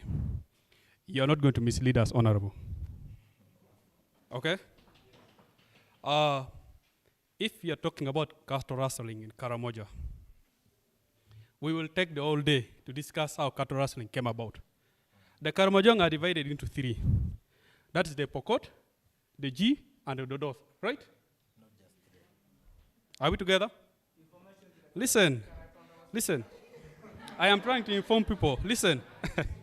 Colleagues, I am trying to simply inform people that we are blaming a huge number of people, our brothers and sisters from Karamoja for the aspect of being participant in cattle rustling, forgetting that the birthmark of cattle rustling started from a particular group called the Pokoth, who allied with the Suluk in South Sudan, who allied with the G, and then who also allied with the Zandi in South Sudan. The Zandi come from Western Equatorial. Should be knowing this. These are the people who pursued some of the guns that were previously used by SPLA, okay? And some of these guns have stayed for decades in Karamoja, okay? And then, much as the government did reparations of trying to disarm the people of Karamoja from owning guns, I must be honest, the porous borders that were open kept the system of cattle rustling continue, because the Pokot would acquire guns from the Zandi and the Suluk and come and raid the innocent Karamojong who live within the internal Uganda. It's You okay. people from Karenga are innocent. Yeah, thank you so much, Thank you. Honorable. Thank you. Loki, kindly summarize in 30 seconds so that we go for something else. Yes, indeed, there is those classes, but there are more than just 3 classes of people who come from Karamoja. That is to include the Acholi Labo, to include the Pokoth, to include people from Napore, and then the Dodoth. And today, the biggest blame for cattle rustling is thrown onto the people who are called the J. That is people largely from Kotido. Well, so thank you very much. Honorables, I know right now we all have something to say, but time is really against us, and we need to move on. So let me request the mover of this motion to come and make his prayers in 1 minute.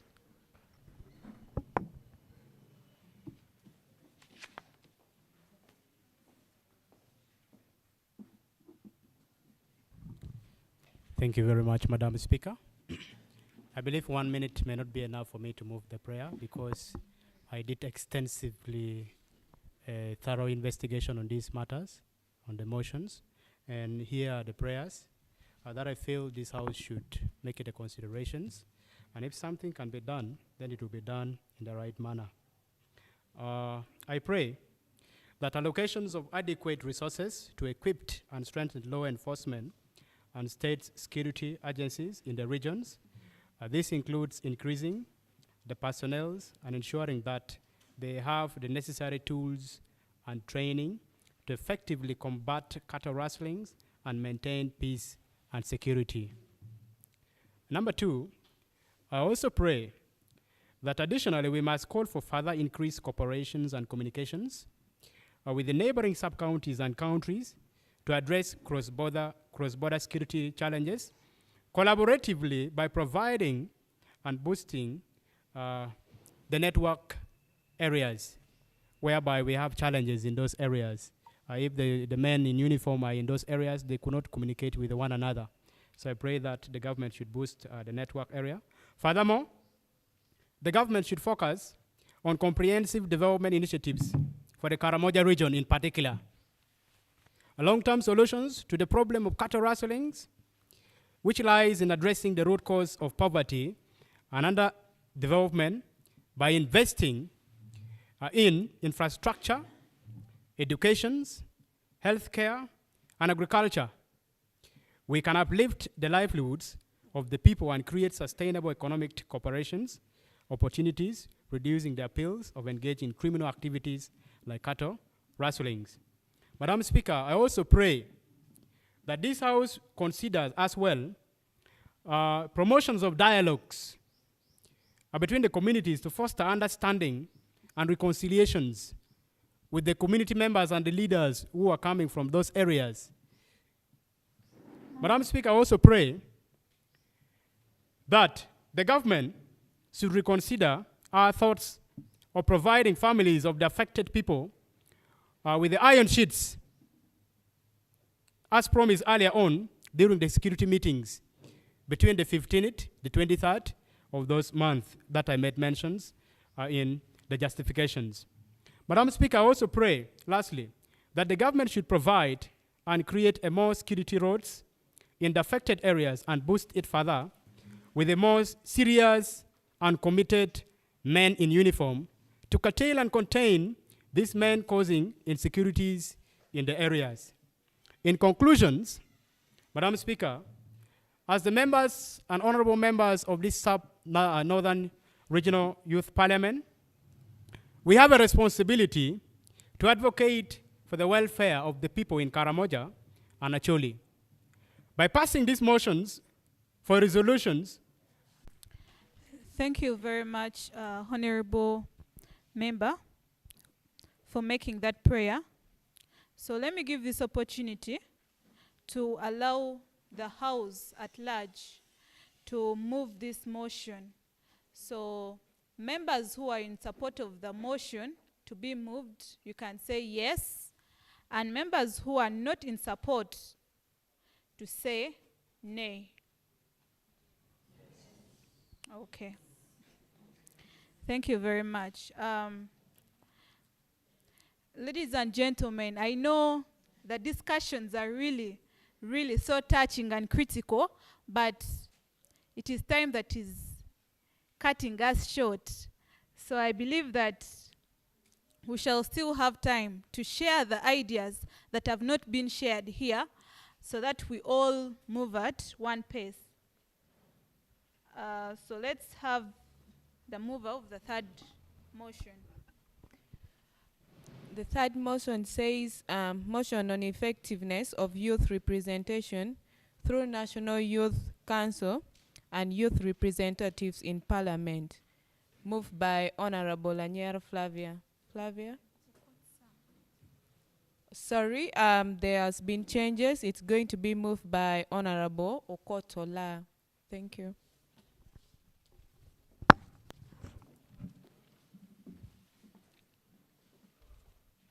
Right Honorable Speaker, thank you for this opportunity. My dear colleagues, the Right Honorables from Northern Uganda, I think the former speakers were adjusting the microphone.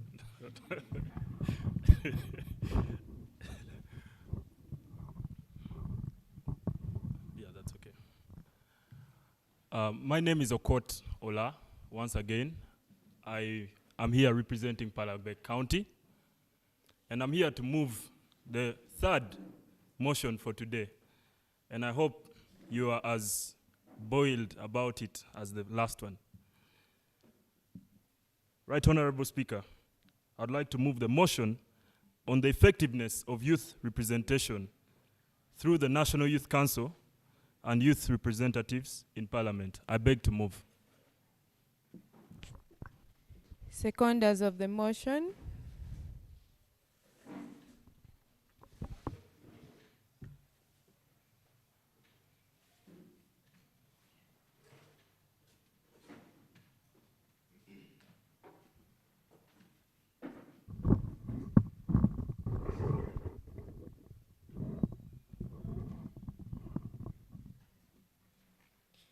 Good afternoon, dear honorables. I'm Flavia Laniero. I'm here to second the motion moved by Honorable Okot Sam Ola as for today's motion. Thank you.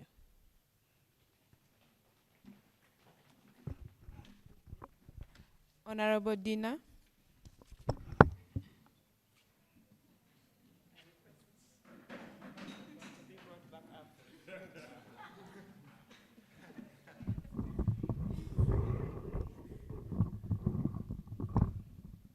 Thank you. Right Honorable Speaker and the House at large, I, Achola Dina, I stand to second the motion moved by Honorable Sam Okot Ola. Thank you. Thank you very much, Honorable Dina and Laniero Flavia. So can we allow Honorable Okot Ola to come and justify this motion?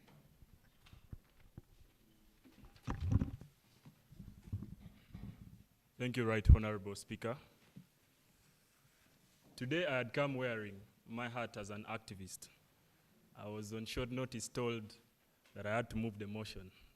So I'll wear another hat as a deliberator and enabler of the conversation, but also a historian by passion, like my brother over there. I just want to pick 2 paragraphs from the paper that you're holding. Youth representation has emerged as an important political issue worldwide. In sub-Saharan Africa, Uganda has been considered as a pioneer in catering for the presence of youth in decision-making bodies. On to the last paragraph. After the decision in financial year 2023-24 national budget, it was noted that the budget for the National Youth Council has been cut by 80% from 4 billion to 800 million. Right Honorables, welcome to Uganda, where we don't mean what we say and we don't say what we mean. The answers are with you, and I believe you're going to bring them out. My role as an enabler is simply the definitive role. There are a few things that we need to understand, including the definition and construction, historical construction of youth movements, but even the word youth itself. The second thing is the very important role as members of parliament to distinguish yourself using the oversight role. And in oversight, we need to understand, for purposes of this debate, the construction of the identity of a youth in northern Uganda, but also integrate our very own historical context, the past and the near past. And then finally, we need to see the problems that we see in the National Youth Council. And I'm here to simply adduce those and open the floor for the rest of you, if you do participate, to be able to enrich this topic. Ladies and gentlemen, on the definition of youth, the Right Honorable Ogweta, before he left, emphatically hinted on this topic. I was reading the Oxford Dictionary, and they said youth is some stage between childhood and adulthood. And then I ran to the UN, and it said 19 to 24, 15 to 24. We also have a few numbers in our constitution, and all of these attempt to define youth using numbers. Honorable Gweta gave us a different perspective, that in northern Uganda, where we are, culturally, we also have an alternative way of defining who you are.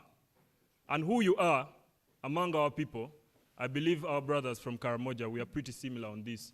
Depends on what you do, the challenges you're faced, and the decisions you're able to make. A child, in our tradition, is there to play and to be sent for petty domestic duties. When you reach about the age of 10, if we are to change, you start to rear a few animals. If you're 10 and you're still playing, you're a toddler in our tradition. When you reach adolescence, there are things you're supposed to do as a young boy. You become an understudy in hunting. You hunt the smaller animals.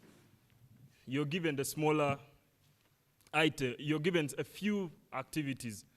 And even as you get into adulthood, it's about, are you married or not? That defines whether you're still a youth.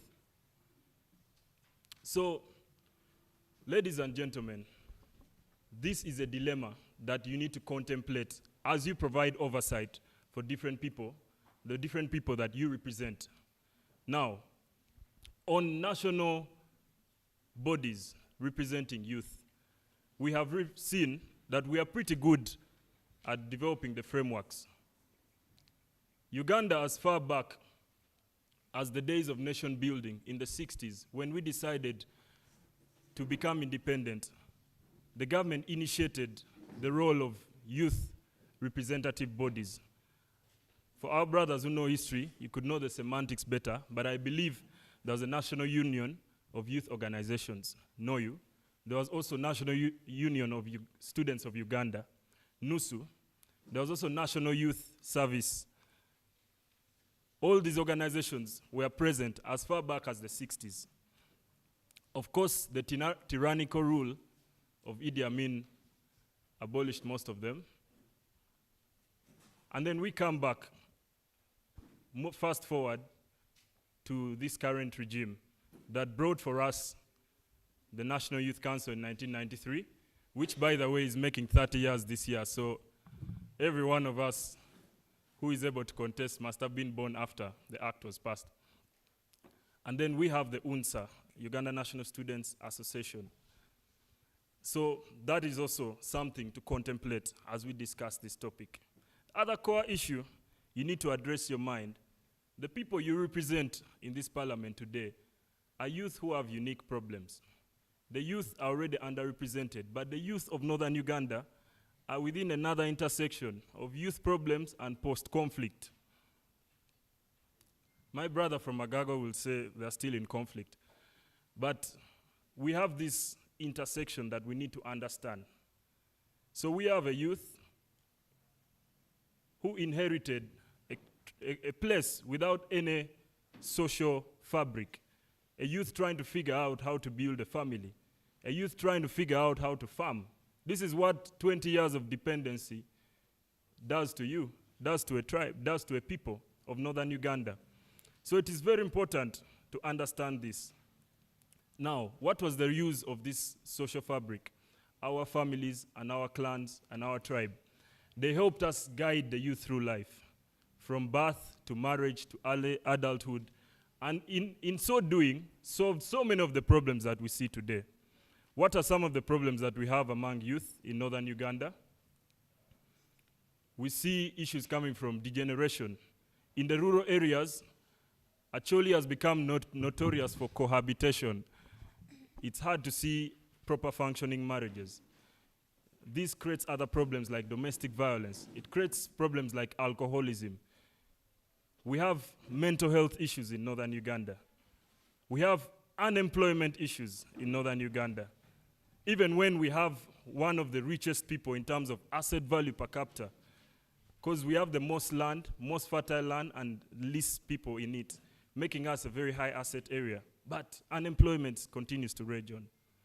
So, bringing all of this into the context of the discussion today is that since our fabric of society has been withdrawn, our last home are our very bodies, the National Youth Council, which we talk about. And the discussion today is to say, does the National Youth Council, given this context that I have provided, represent the issues of your people from your place? Now, There are overriding problems that we can all agree that we see. We see a National Youth Council whose role was to train the labor for the human capital to develop a modern nation. We see that all the resources funneled through it, we don't realize them.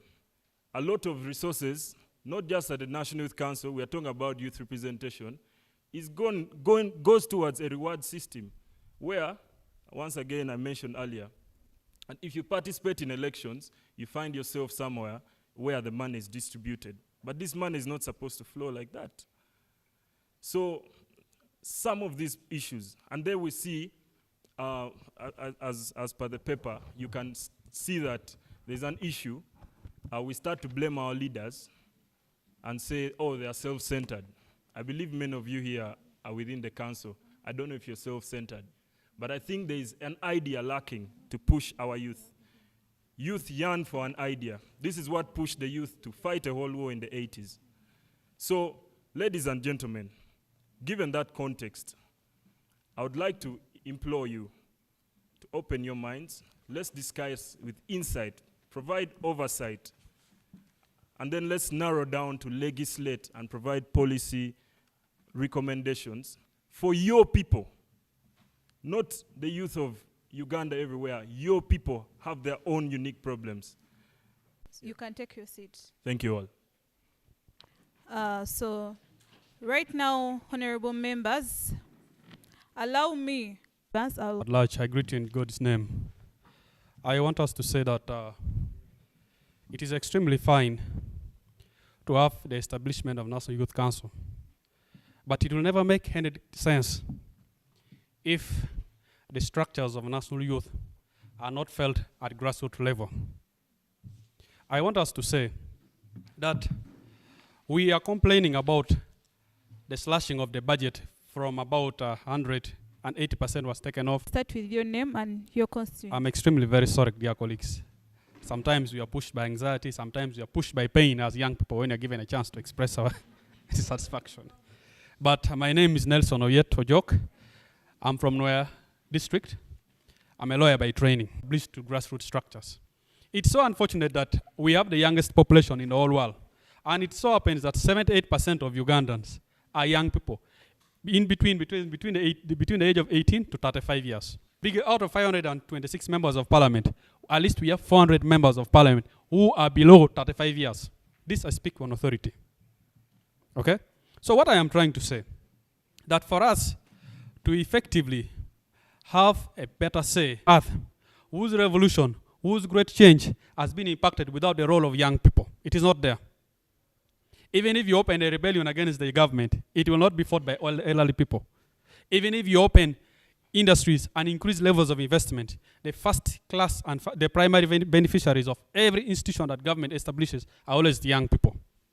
So as government, it is within our role, because when I say as government, it's all of us, we are inclusive of the government. That's the information for everyone. Whether in opposition or not, when we are at work, we are all inclusive of government. So what I'm trying to say, that as young people, we have a better role to play in incorporating, one, establishment of that same autonomous ministry that belongs to the youth. Then two, let us see how these so-called youth representatives that we have had series of youth MPs from 1995, ever since the establishment of the constitution. But we have never seen it effective. Why? Because we send people from a particular region to go and serve at national level. But the biggest problem we face is not that they will not effective service. It's because we shall send leadership whose structures are not benefited by everyone. You cannot say, let us elect delegates, 500 delegates, to present close to 3 million people in a particular region. Northern Uganda has got close to almost 10 million youth people. Honorable, but you're going to have only summarize. Yes, Honorable Speaker, thank you. But you'll find close to 500 people, or 1,000 a maximum, going to elect representatives of over 10 million people. And yet a constituency that has over only 40,000 people is going to be represented, is going to participate in an election that will have all the 40,000. That's what I'm trying to say. Let the so-called election and emancipation that brings youth on board be felt by everyone who's a youth. This so-called principle of having delegates elect simply because government wants to cut costs is where we breed bad leadership. You understand? So, with a few remarks, Honorable Speaker, I'd love to thank you. Thank you. Let's have Honorable Nobat.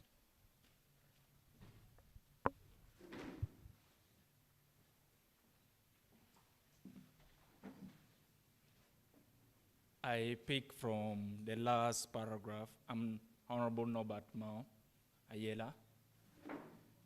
I pick from the last paragraph that asks about the relevance of us having a council as NYC has put forward. I pick from a reflection that we maybe shall not have members of the National Youth Council not doing their work than going and praying on the streets of Kampala with the urge of only a simple thought that only feels for them to have a position. We do think that the elections of this youth could be felt if there is a system that builds the youth. Because we see that it is the political parties that are breadwinners that bring this youth into the leadership. We do think that it will be a better position that political parties take initiatives to empower youth in their parties in order for them to come into leadership. Because we see that even when we say that the government part, the party in the government has always an advantage of them taking the leaders, is because it is during these elections that the system allows them to go into the villages and fill the positions. That's why you find that you only have a participation of the youth to go and line up behind this youth because already the positions are filled. You find that in the villages, there are even villages that we have only, the catered numbers are only a few of only those who are elected unopposed. We do think that there is an idea that the youth have to get involvement into the participation in this small system of election because it is designed and its worth has to be tested first by the participation of the youth. The next thing is, if participation is tested out, how does representation come out? Representation that we cry about over time, it is because of our failure to involve into it. If a youth from the university, let us say, comes out and goes back to the village and says that I want to contest into the leadership of being the chairperson of the youth executive in the village level, wouldn't we feel the relevance into the village level because we think that it grooms from the village, then goes to the parish, and then goes to the county. That then we see that an election of a person who is in the caliber of a chairperson is supposed to be enrooted. But then when you leave it that they come during the elections, then they handpick people and organize them, and you find that money is thrown into it. We think that the problem doesn't stem from the monetarization of this election, but the problem goes beyond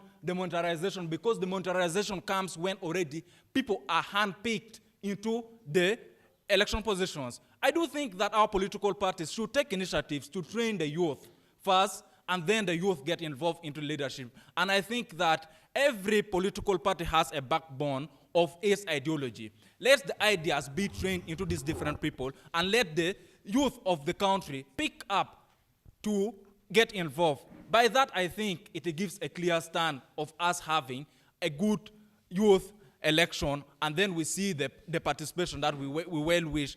And then we shall not see that people go on the street and only pray, and yet there are a lot of issues that are supposed to be taken care of in the Uganda that we have. Thank you. Thank you very much. Let's have from Honorable Nobat again, then Lamson.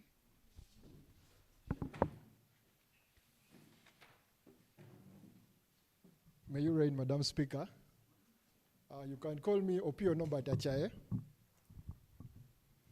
Yeah, currently serving as a students leader of the Acholi Students Union.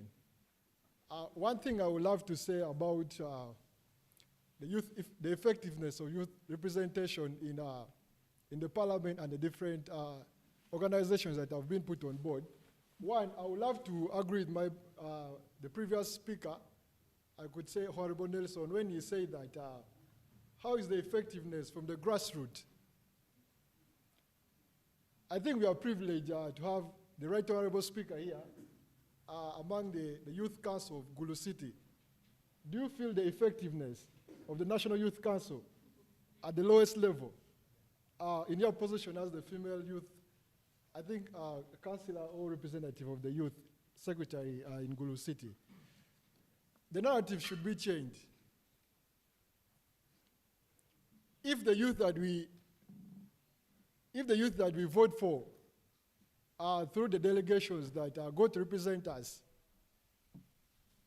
do not give us a feedback of what happens there, I think the cutting of the budget is very effective, because me as an individual, I believe my surviving in Uganda, it is not through the National Youth Council, it is not through the government, it is just through society and nature.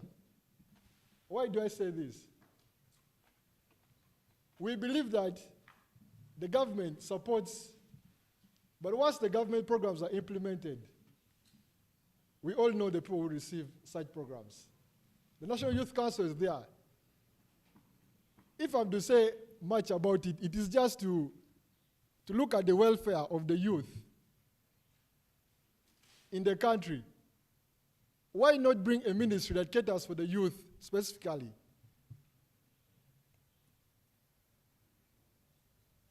Because let us put it in a scenario whereby, how many youth MPs have you ever seen in the parliament maybe trying to represent the youth? Apart from the female youth MP, I think that comes from a certain district. I'm not so sure. I think I've forgotten. At least I can say she tries. She tries her best. But the likes of Honorable Boniface, the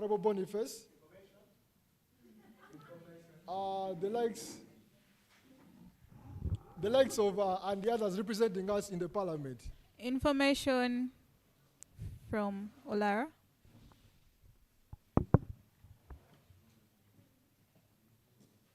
Thank you so much, Right Honorable Speaker. Madam Speaker, however much I want to agree with the debaters on the relevance of the NYC, I think the option of having an autonomous ministry is like the same thing. At the end of the day, we want to achieve representation. That's the larger goal of having a ministry or having a particular council for the youth. So I think it's so wrong for us to think that having a ministry is a better option for us. If we want to achieve representation, let's start with the participation bit of it. Because at the end of the day, I would, if you permit me, inform this House that the council starts from the lowest level, okay? Before it reaches to the level of the people who go to kneel on the streets, it came from the local level, all right? So it's entirely the young people at local level to blame for sending those people up. So I think that if we debate on this relevance, let's focus a lot on the participation that brings this to power. Thank you. Thank you. I think it's unfortunate for my brother to come and say such things on this floor. Because the reality, we are seeing it. The ministry is there and has done nothing for the youth. I believe that once you bring a different ministry for the youth and put it under the parliament, the overall use of it should be controlled by, I could say, the parliament or the local government. I believe you will see effectiveness, whereby we shall be having its effectiveness from the grassroots. Once we accept the reality that in the grassroots, we are not impacted at all, we shall accept that the reduction in the budget of the Youth National Council, I still support the government in this reduction, because the money that is there, it's either redundant or it is eaten by unknown, the so-called people that the president calls pigs. I think I would say that. Thank you. Thank you very much. Can we have Honorable Lamson? Please use 2 minutes so that you give other members opportunity to also speak. And those ones who have not yet spoken, I'll give you that opportunity. Please put your hands up and yeah. Right Honorable Speaker and colleagues.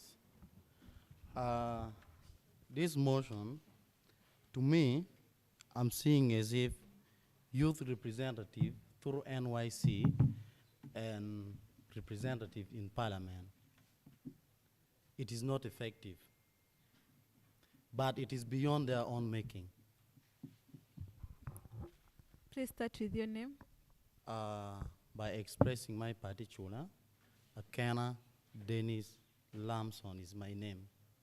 Youth chairperson, La Ropeche, City Division. Thank you. So, as I've stated before, it is beyond their own making.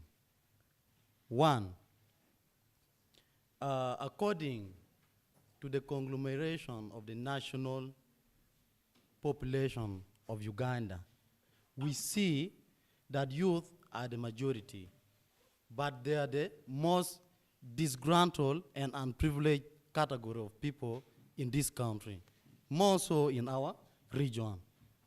Why am I saying this? There have been, and it is still, a lot of misconception about youth. One, every day they're saying youth are the future generation of this country. When is that future? If you have to ask yourself that the generation they are talking about, when will you take over this country? That is what we should think along that line. Our generation is now. Yes, please.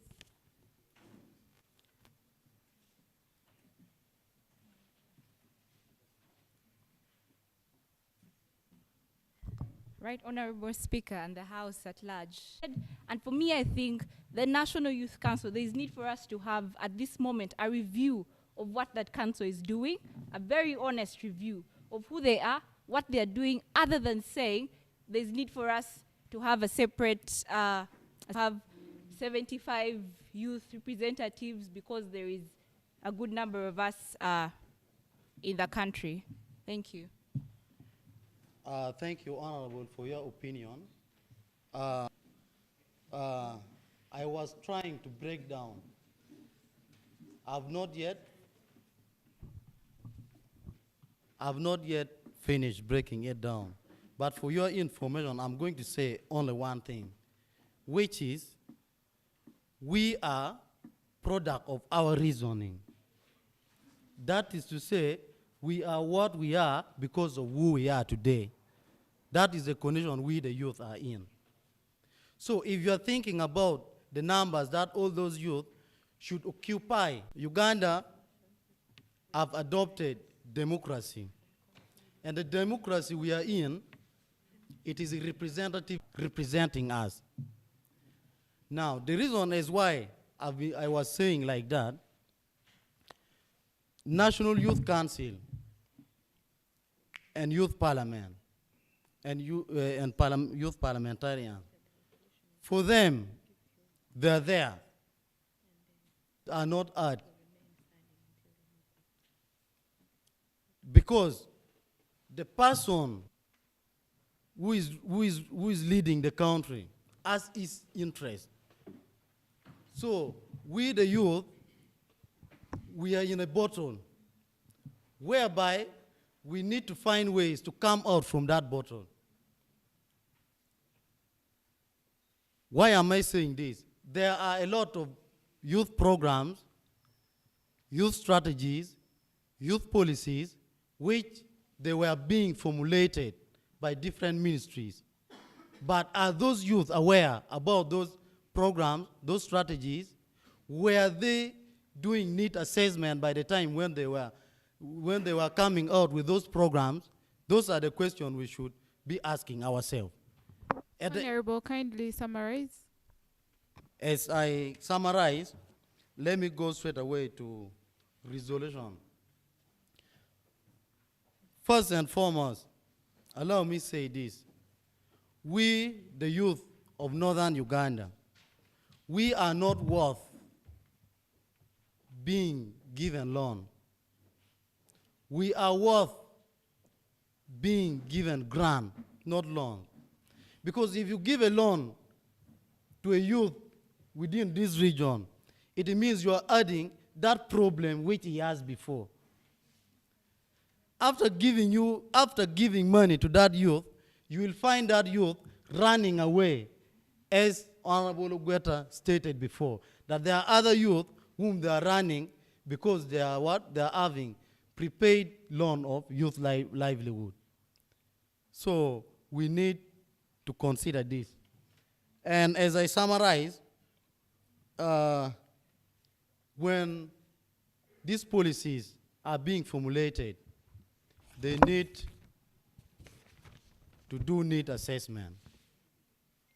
With time being less to the next speaker, allow me say, may the good Lord be with you all. Thank you. Thank you very much. I'll give this opportunity to someone who has not yet spoken. Honorable Dick, please come and use 1 minute, because come and use 1 minute.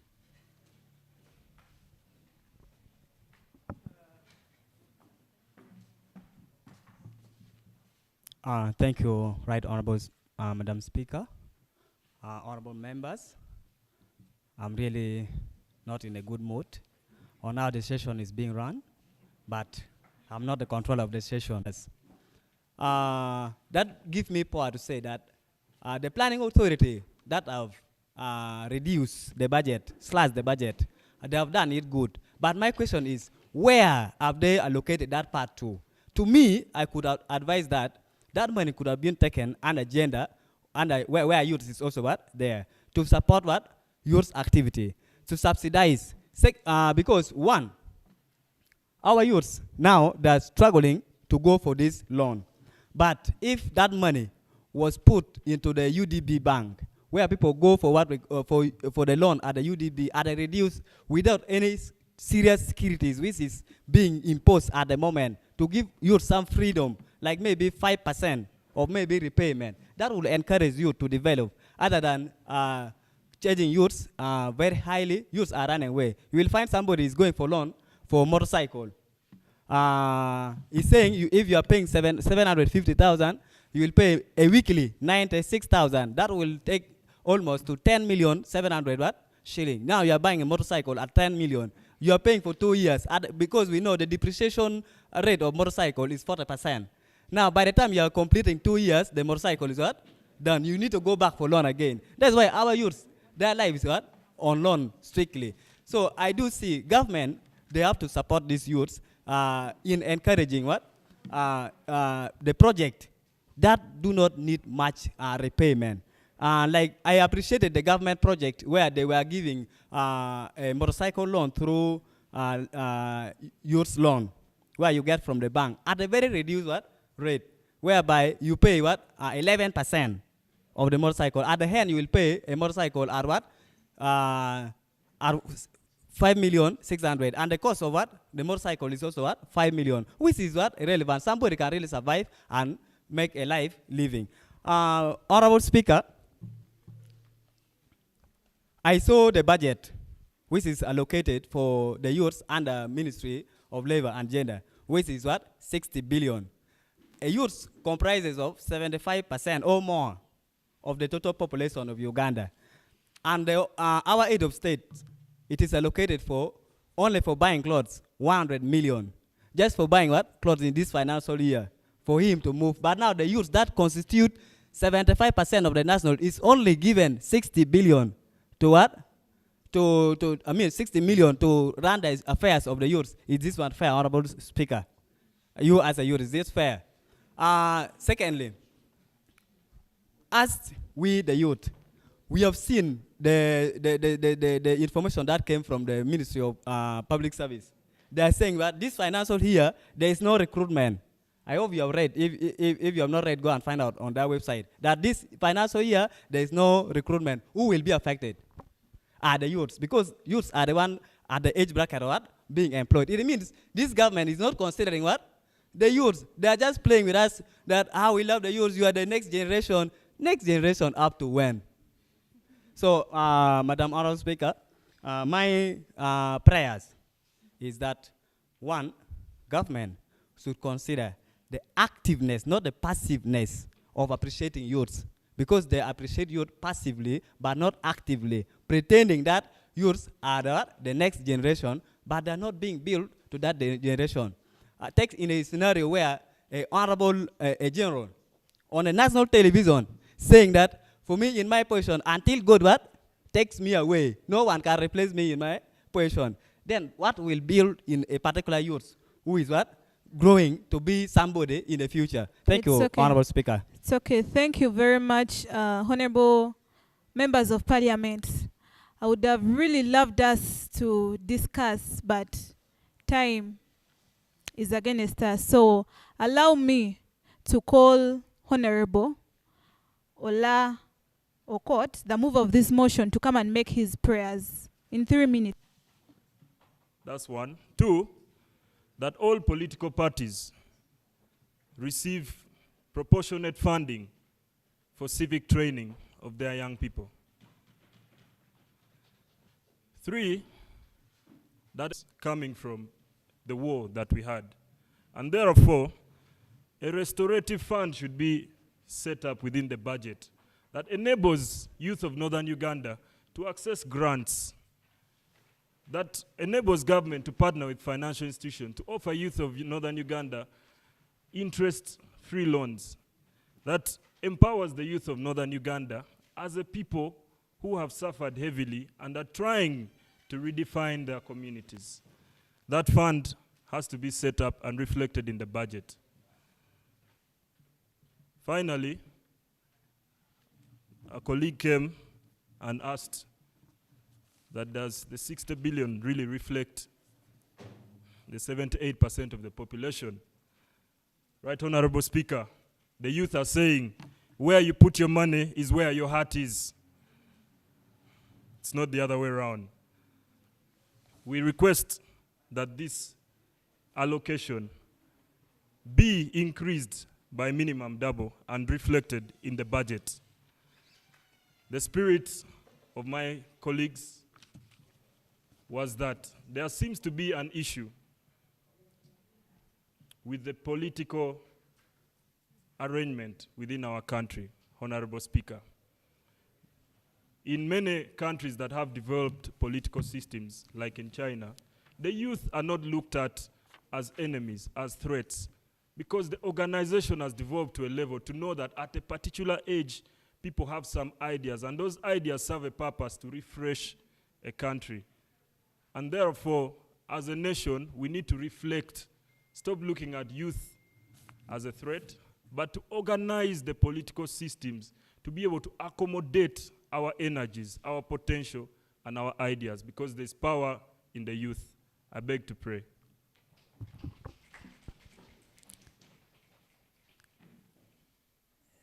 Thank you very much, Honorable Okot Ola, for that prayers. I would love to invite the House once again to either accept to move this motion or to decline it. So members who are in acceptance of this motion to be moved, kindly say yes, and members who are not in acceptance say nay. Okay. Thank you very much.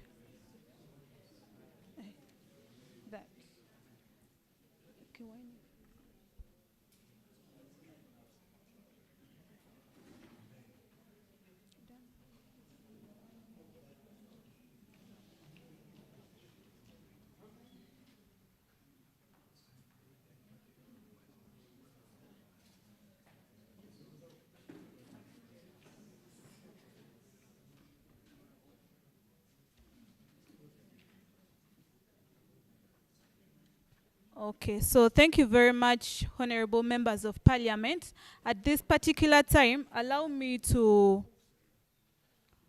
welcome one of our clerks to read for us the resolutions that have been agreed upon by the members of parliament. Thank you. Thank you everyone for this wonderful discussion. Not to waste time, on motion 1, which says a resolution of this youth parliament urging government to prioritize investment in climate change and youth in agriculture, was moved by Honorable Tim Palaring, and the prayers are as follows. He prayed that the government should stop playing games and do what is required. He prayed that youth also should take interest in the issues to do with climate, and they should stay focused and not be diverted. The second motion on a resolution of the Youth Parliament urging the government to immediately stop cattle rustling and ensure peace, security, and stability in the sub-region of Acholi and Karamoja, which was moved by Honorable Kitara Daniel Tolit, had the following prayers.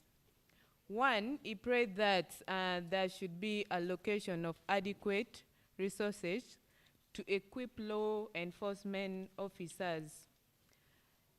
He also prayed to the government to address cross-border insecurities. He also prayed that government should focus on developing initiatives that can empower the regions of Acholi and Karamoja, that is in terms of infrastructure, education, health, and agriculture. He also further prayed that there should be promotion of dialogue to foster understanding and reconciliation between these two sub-regions of Acholi and Karamoja. He also prayed that government should reconsider providing Karamoja with iron sheets. He further prayed that government should provide and create security roads with more competent law enforcement officers. And lastly, he prayed that youth should advocate for the wealth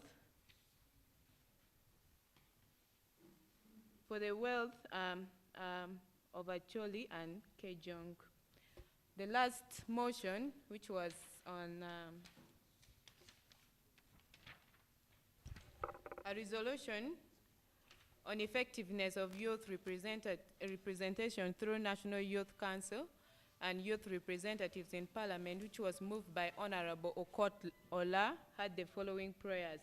He prayed that the college-based election should be removed and replaced with broad-based election. He also prayed that there should be a steering committee which should be set up by the government to study the youth structure, and this structure should be, and this steering committee should be financed by the government, and the budget should be reflected in the national budget. He also prayed that the aspect of youth, the problem of youth in the northern region should be treated with special interest. That is, youth should be provided with restoration fund, and they should be given loan with free interest. He also prayed that there should be allocation. The allocation should be the allocations of the budget that has been provided by the youth should be double and reflected in the national budget. Thank you. Thank you very much, our dear clerk, for the prayers that you have read. And to the honorable members of Parliament, I would love to appreciate you for your time that you've dedicated to come and discuss issues that concern our young people in our different areas. I would love to apologize, first of all, for those ones who have not gotten the opportunity to speak out their minds. It's because of time, and I would love to recommend the organizers of the event, Faraja, that next time you give us more time so that we speak out what is in our hearts, and we don't go back home with them. Yeah, so I'd like to thank you all, and encourage us all to continue with advocating for the issues that affect young people. We shouldn't only advocate and stop there. We should come up with solutions. And those solutions sometimes it doesn't mean that someone should come maybe from a minister or someone who is bigger should come to implement those things. We as young people, we have the capability of doing some of the things by ourselves. So where we cannot do it, we shall link where possible, but where we can, please, young people, let us do it and do it willingly. So I would love to end here and adjourn this sitting. Thank you.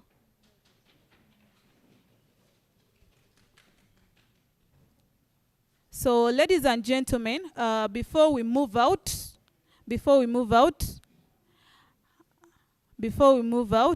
yes, I acknowledge the fact that we are supposed to go out, but we still have one more important thing left, that is having a speech from our chief guest, the Right Honorable Speaker of Omoro District.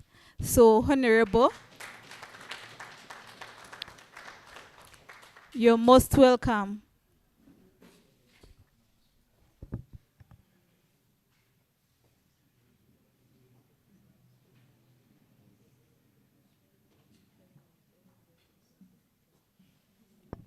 Yes, before you start addressing us, I would also like to let you know that you'll be the one closing for us this sitting officially. Thank you.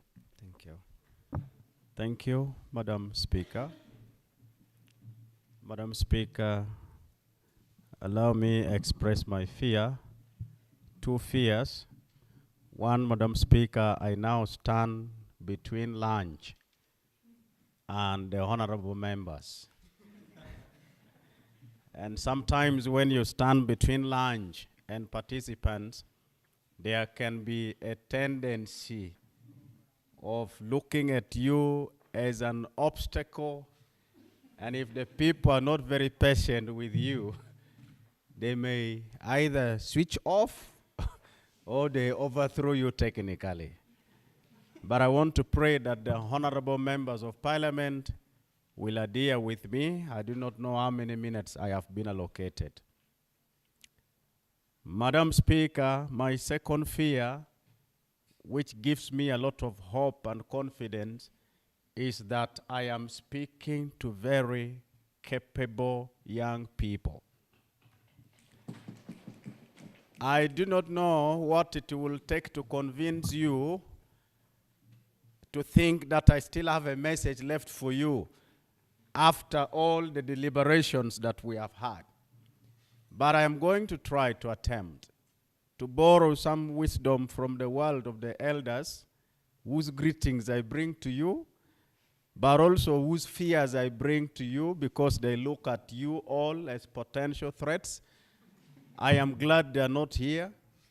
If the elders were to be here, the issues that are raised, Madam Speaker, the level of articulation and the deliberation would make somebody to go back and begin to think and worry about their seats, wherever they are sitting, whether it be in the parliament, in the presidency, or even in the LC1 seat.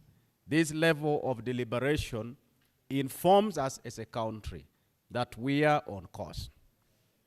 Madam Speaker and honorable members of the parliament, allow me to do basically three things. Number one, I want to start from the youth parliament. It has been my first time to be in the physical attendance of the youth parliament, and I take with me three key things, which is an encouragement. Number one, Madam Speaker, I note with a lot of interest that the youth parliament gives the young people an opportunity to familiarize themselves with our democratic systems. Growing up in schools, I entirely look at their faces and I know these are a system of people who have been generated through debating. And there is a particular pattern of reasoning, of debating, that I have witnessed in the youth parliament. And that ably introduces our young people to our democratic systems, of our reasoning, how society interacts. I love the confidence that they have been bringing out with the issues that they brought out. But I also love the accommodativeness of the young people that I have seen. At some point, when certain key issues were being mentioned, you would imagine that somebody would wish to defend themselves. But one credible caliber that I have taken from the young people, sorry, I am addressing you as young people. I am now a senior young person, so you need to bear with me, is empathy. When the issues of Karenga were being debated, when the issues of the NYC were being debated, you visibly could notice that there are honorable members whom the issues touch directly. But nobody comes here to directly defend their position. We were trying to reason together to arrive at solutions. And allow me to give credit to all the honorable members. I have had the privilege to hear them speak. Madam Speaker, the second thing that I have noticed with the Youth Parliament, which is a take-home for me, is that the Youth Parliament introduces the young people to a sense of civic responsibility. From the last bit of the motion, where the Parliament drew to its conclusion, if you pay attention to the prayers that were made, if you pay attention to the deliberations that led to the prayers, you do notice that civically, the Youth Parliament awakens all of us. And I will use the opportunity, with your permission, to challenge all of us to always present ourselves opportunities for civic engagement, because that is the only way we can widen the space for participation, the space for representation of the young people. That is the only way we can inform the community to change their thinking pattern. There is a thought pattern of problem creators. And you do realize that in most communities, this thought pattern dominates the thought pattern of solution thinkers. So with civic awareness, with the responsibility that we can commit from this parliament, Madam Speaker, a lot of things can change, not only in northern Uganda, but also in Uganda as a whole. Thirdly, Madam Speaker, which is also final, I want to appreciate this opportunity because I have visibly noticed that the Youth Parliament is a very, very useful platform for talent identification, leadership identification, and development. I have seen a number of young people whom I will not be surprised if I find them in the district councils, if I find them as district chairpersons of the respective districts, if I find them as members of parliament in the respective constituencies where they come from. And I've also seen a number of young people that for us who are interested in young people, we are called to duty to invest our abilities, to invest our resources, to mentor them. Because in them we have a lot of capable leaders who only need a bit of tips. so that they can march to the right direction. So the youth parliament is a very fertile platform for leaders to discover themselves and also for leaders to grow. Madam Speaker, I want to attempt to get into the issues that have been raised in the paper. I'm glad the Parliament has adopted very credible resolutions. But Madam Speaker, looking critically at issue 1, government is being called to duty. Government is being called to accountability and effectiveness in terms of their response towards climate change. It appears that our climate response is not transparent, is not accountable. Our climate response is not effective. And so, government is being reminded. And I want to join the young people, the members of parliament, of the youth parliament, to challenge government to think in terms of accountability and responsiveness in addressing climate change challenge. You agree with me? I concur with the honorable colleagues, the members of parliament, that climate change is an issue that is a global change, a global trend that is affecting us so rapidly. And if we don't address it with the urgency it needs, somehow along the way, a lot of systems are going to collapse.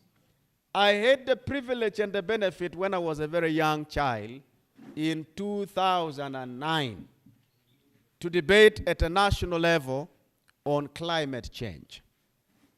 I want to bring that experience, that while we were children, we noticed that there are some giants in economies, in politics, that treated the issue of climate change with a lot of contempt. And so the giants of the time, at a time when the world was waking up, and they're saying, let us do something to address the situation before it becomes late. Those giants did not commit themselves to addressing the issue of climate change. So many nations in the West, some of them call themselves superpowers, they deliberately refused to commit because they knew that they were the perpetrators. The context where I come, Madam Speaker, is that in northern Uganda we are talking about charcoal burning. In northern Uganda we are talking about destruction of forest products.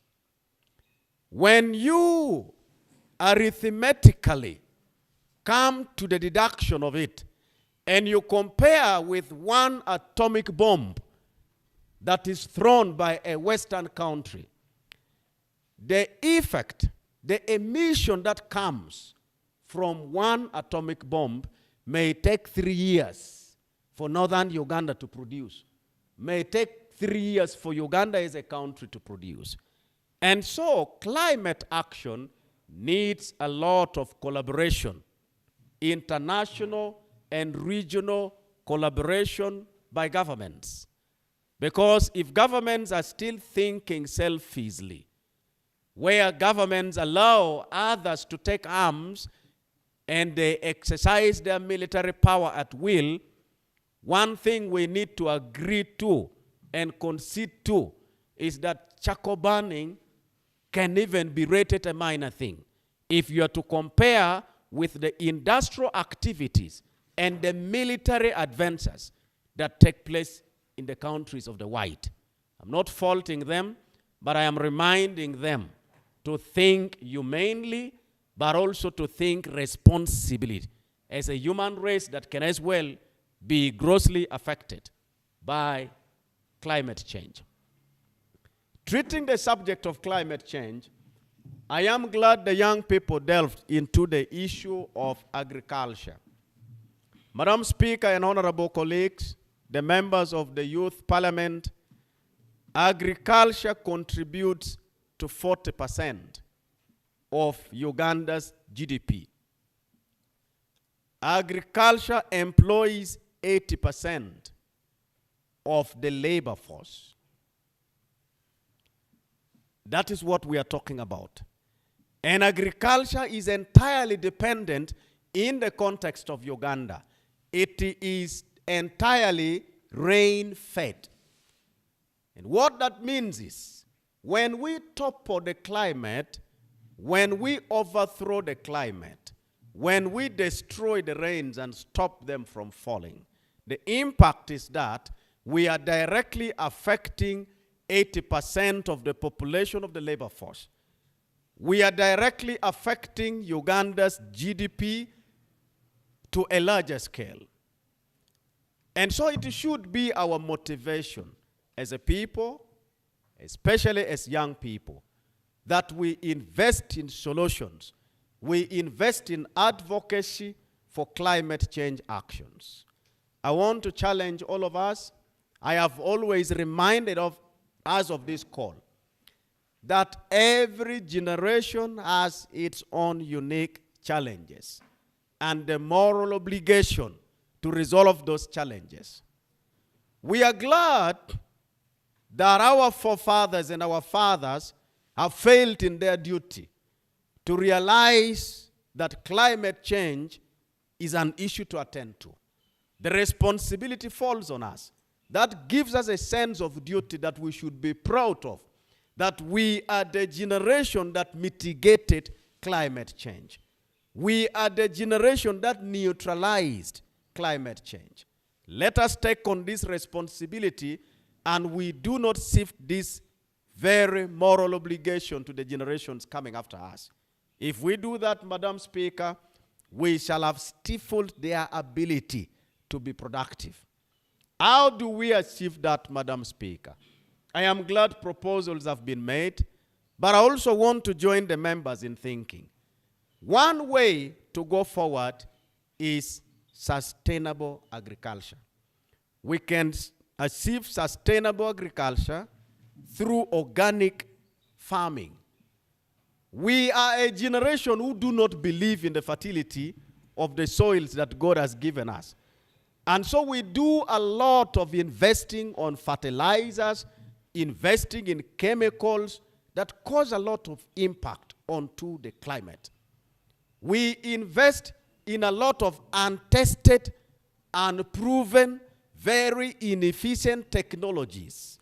The impact of them is not elevating the level of productivity in this country, in this part of the country, but releasing greenhouse gases into the atmosphere.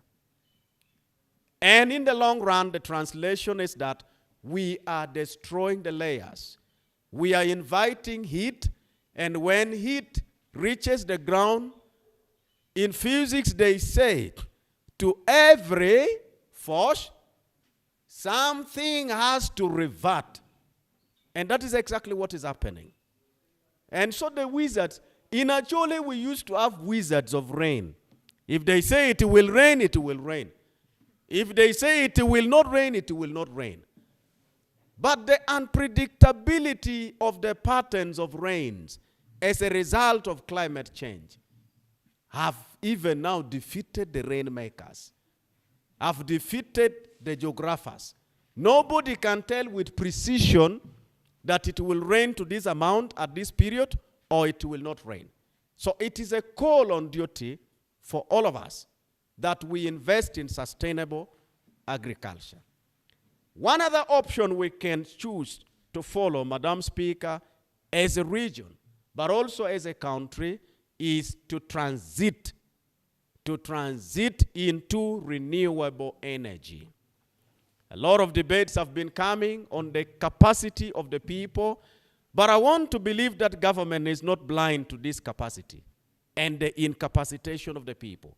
I also want to believe that government is able to provide the necessary incentives for the region and for the country to move away from crude energy production to renewable energy. That way, in the long run, we will attempt to neutralize the effect and the impact of climate change.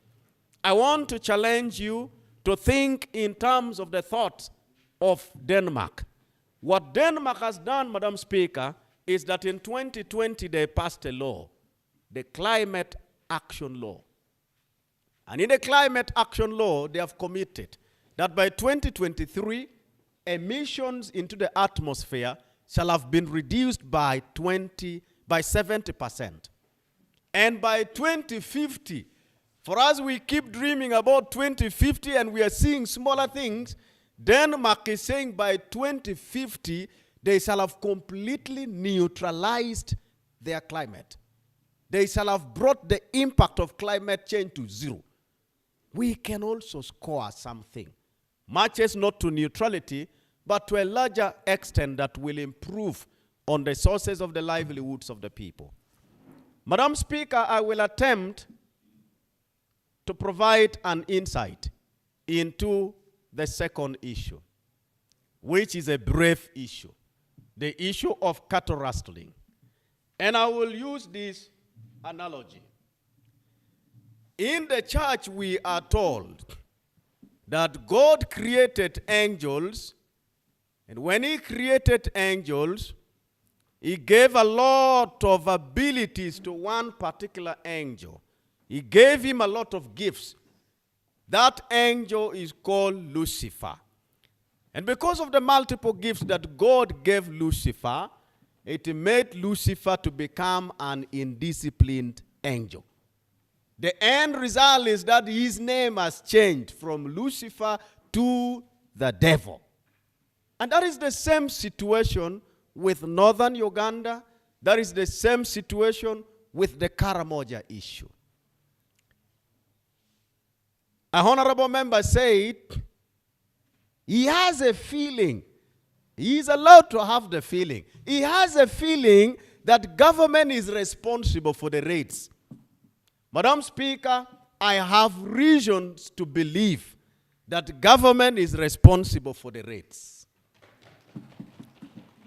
Madam Speaker, God is responsible for the activities of the devil on earth.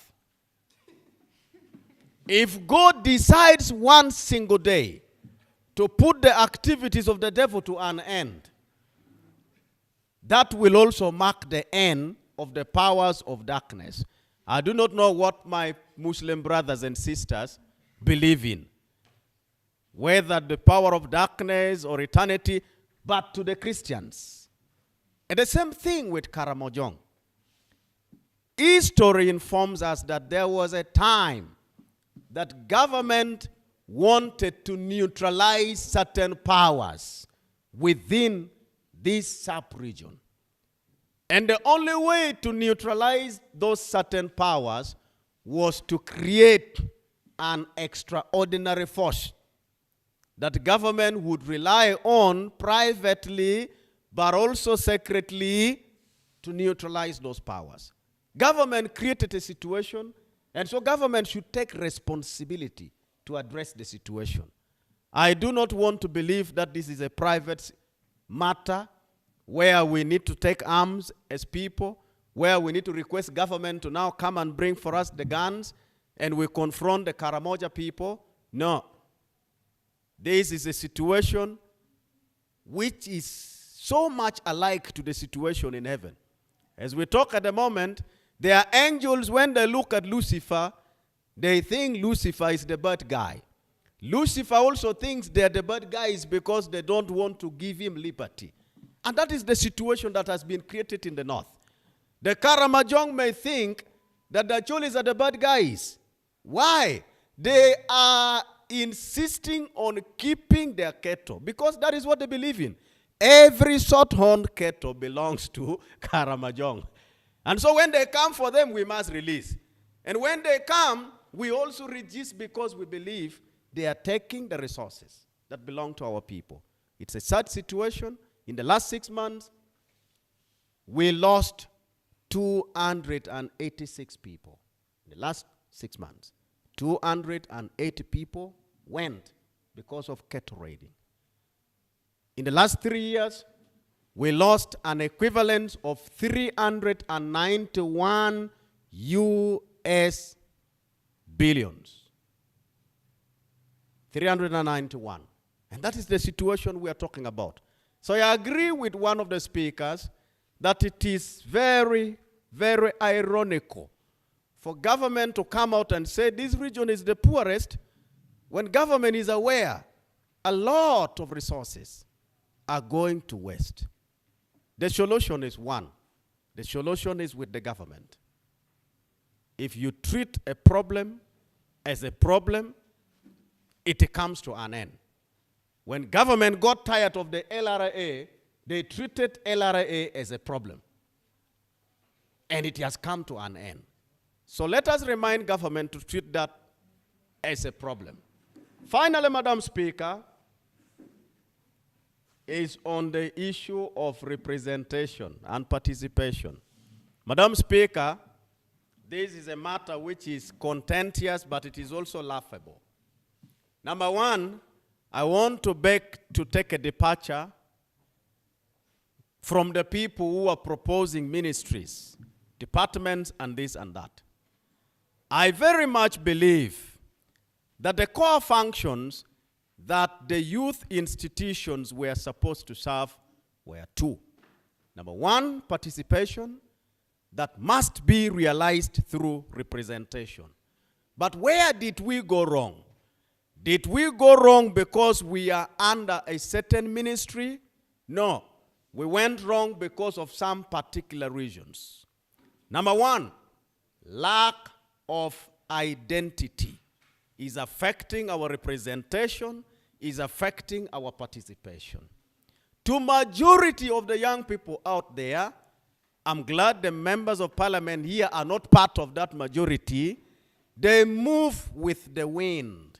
Wherever the storm drives them, that is where they go. If today we are singing and we are dancing to Bonga Nawe, that is the storm. The youth will follow. If tomorrow another storm comes, Toji Kwatako, that is the storm. And that is where the youth are pushed towards. So we don't have a particular agenda. We don't have a particular identity where we stand and we say as the youth, this is what we want. And we insist until we realize. So as young people, as members of the parliament, let us go out there and help our brothers and sisters to understand the need for political identity. It's a very important thing. Because of the lack of identity, we have political and ideological disorientation, whereby anybody comes in and feeds the young people with whichever, for lack of language, Madam Speaker, whichever garbage they want the young people to feed on. And that is what majority take. And the impact, when you take garbage, what you emit eventually becomes like what you have taken. Disorientation, which is deliberate. One other reason that has failed participation, Madam Speaker, is the issue of lack of mentorship. Why? Because we have been relegated to second citizens. Everybody wants to refer to us a system that has already been built in our mindset. We also refer to ourselves that we are the leaders of tomorrow. And so we have remained in that second-class citizenship for a long time. And now what the elders do is that they have completely withdrawn from mentorship. And that is dangerous. For a country like Uganda, for any other country where resources are not injected deliberately in the young people, we face a danger of having a population that is not informed in terms of national interest. We face the danger of having a population that is not interested in their economy at all. And so it challenges us as young people that we must be deliberate to look for where to find knowledge, to find avenues where we can participate in public affairs and direct public affairs eventually. Finally, Madam Speaker, participation has failed because of lack of preparedness. Most of the leaders that we have in the youth are leaders not because of their interest, but because somebody wanted them to sit somewhere where they can be ably used in the identity of leaders. You do not get surprised that a member of parliament is sworn into as a legislator in 2021, but to date, the guy has not even stood up one day to say, I second the motion. Not even once. What is happening? They are completely crude and raw people who just found themselves being used in a process whose beneficiaries are the very older passions. That we are saying, you have created a problem, come and we think in terms of solution. And they're saying, wait, your time will come because you are leaders of tomorrow. Allow us to occupy this seat. It is dangerous. The second function that the youth institutions shall have served is preparation.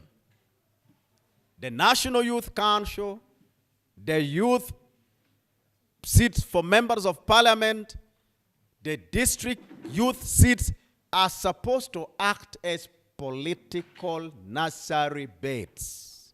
But if you take your statistics, how many seedlings eventually come out of the nursery bed? You may not reach 20%. It is alarming. So do we even need these positions in the first place? I'm sorry to disappoint you. If you ask me, if I were a legislator, I would say, unless the youth begin to understand exactly what they want, those positions are not relevant. They are only keeping people in a blindfold. Because as long as we are blindfolded, that as youth we have some position to occupy, we are not going to go out to disturb people. So a huge population of the young people in northern Uganda are focusing on one seat, and that is the youth member of parliament. And so they run away from their constituencies in a scramble and petition for one seat. The historians know what scrambles and petition did to Africa. The scramble and petition for Africa, we are still fighting with the effect. And that is a new thinking that the elders have understood. The earlier we wake up and challenge their thought pattern, the better. For me, I would propose these positions be neutralized. Let us go out there and march together with the elders. If they beat us, we give us time to prepare. We give ourselves time to grow. But I swear to God, if a young person in your capacities, the way I have seen you, with your representation, with all the abilities you have, if you go and challenge in your constituencies to go to parliament, to go to the district council, I don't see any reason why the population will say this one is young, this one is uninformed, and so we should relegate them to wait for tomorrow. No, you are leaders of today. Problems only get postponed when we think in terms of tomorrow. And so what have the elders done? So that we are kept on the shadows, the elders have always deployed these young people to do the dirty job. The reason and the evil thinking behind is one, so that there is no public trust, so that there is no public confidence in young people.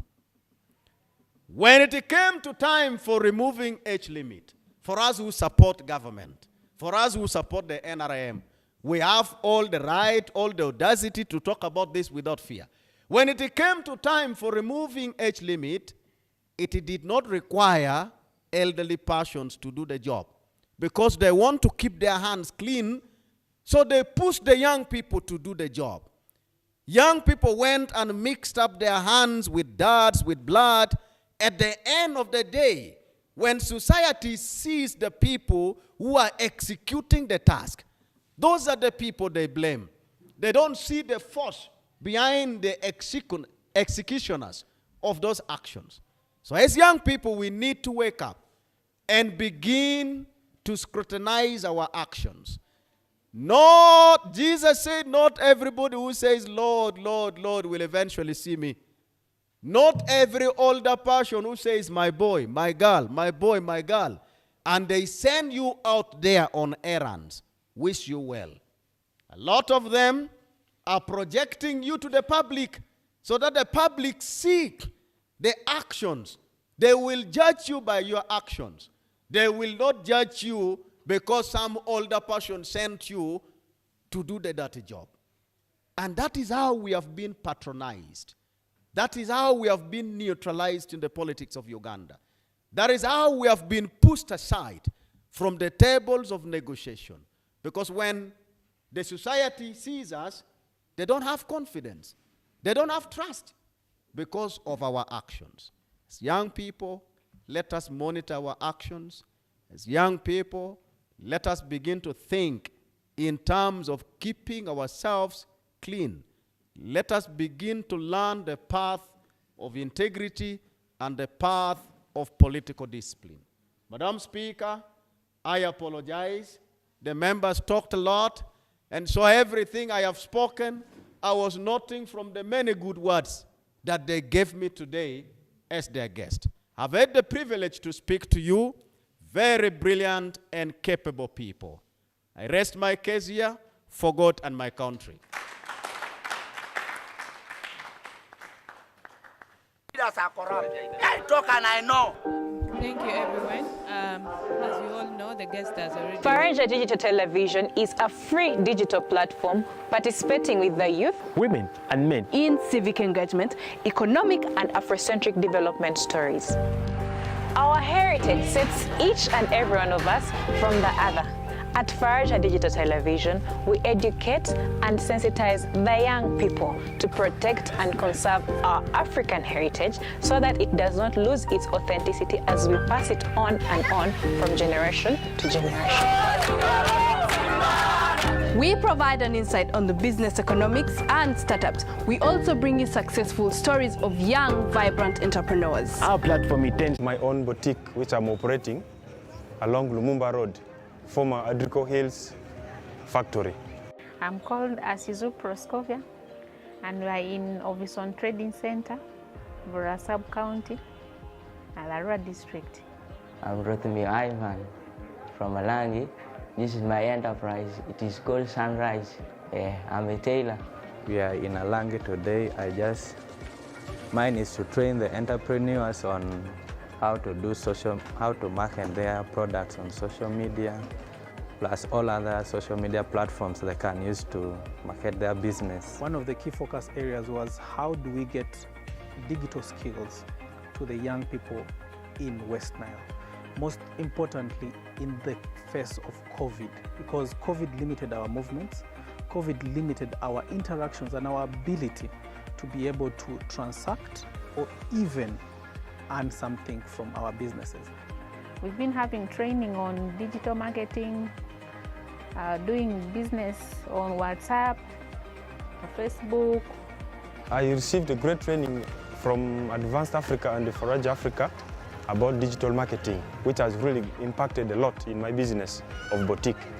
Because I started a business at a small scale with the worth 200,000, which I used to do it on local sales within the surrounding area, as you see.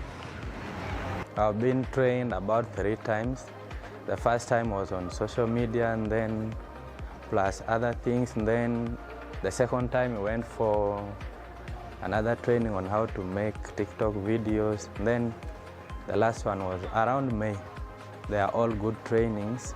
We got a lot of knowledge which we are using to train the entrepreneurs on. I've gathered skills and the knowledge about the digital marketing, about doing business on online marketing, and I've also learned so much so that I can teach the entrepreneurs how to grow their business, not only manually, but online. It is important because you see, when you do business in a shop or at your place, you limit your access to clients within that area. But when you are using this social media, you are able to meet people even far from you. For example, now you come from Arua. When you're coming from Arua, you may expect to meet somebody who's dealing in stationery or somewhere you can eat or you can buy certain things. But if you have ever seen this place on Facebook or on WhatsApp, you can come to me direct because we train them on how to locate their business. At first, I was so green about it. When I started the business, I was just nothing about digital marketing. I used to have business. In fact, I used to use the platforms for our usual things. But now, when I was transformed, I was taught on how to use the platform by Faraja and Advanced Africa. Really, I've now known the use of social media. Like the trainers on Twitter, Instagram, Facebook. Before COVID, each one was doing the business in their own way. Then when this NGO, Advanced Africa and Faraja Africa, they came up with how to do businesses online. That's why we picked interest and decided to also equip our youth so that they can improve on their coverage and sales. Yeah, my life has changed so much.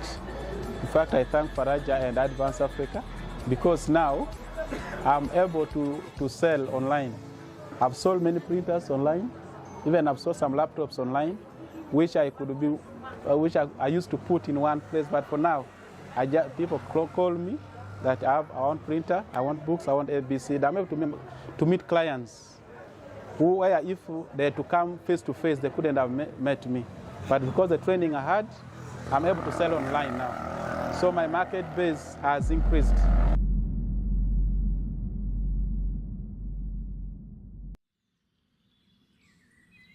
Yes, a very good morning to everyone who's watching Faraja Digital TV. My name is Shedrick Kaibale, and with me is Namatana Chanzile Tisha. Yes, today being the 5th day of August, we are live at the Parliament of the Republic of Uganda, whereby today is going to be a very different sitting. It won't be the ordinary sitting of the parliamentarians of Uganda. Instead, it will be the youth of the parliament sitting today. Well, this happens to be the 5th edition of the Youth Parliament of Uganda, in that youth are going to get the chance in that very room to discuss the issues that affect them as youth, table bills, pass bills, and have serious debates. This is not a one-day journey. We started from far back. We've come from sub-regionals, from the different regions around the country, and there is inclusion for everyone, for every youth, to talk about what is actually itching them exactly where they are. Because Kampala issues are not the same as Gulu issues. Exactly. Well, we are going to be interacting with a few of the guests who are coming in to be a part of this prestigious day, and we shall always keep you locked in on this Faraja Digital TV. For more information, just stay tuned. We'll get back to you very shortly.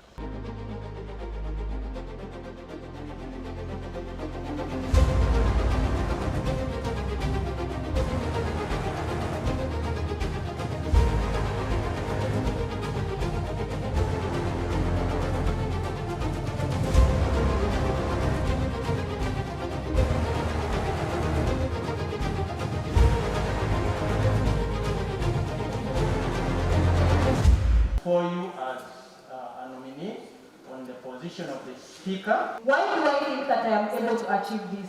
Together we can generate a new breed of African leaders.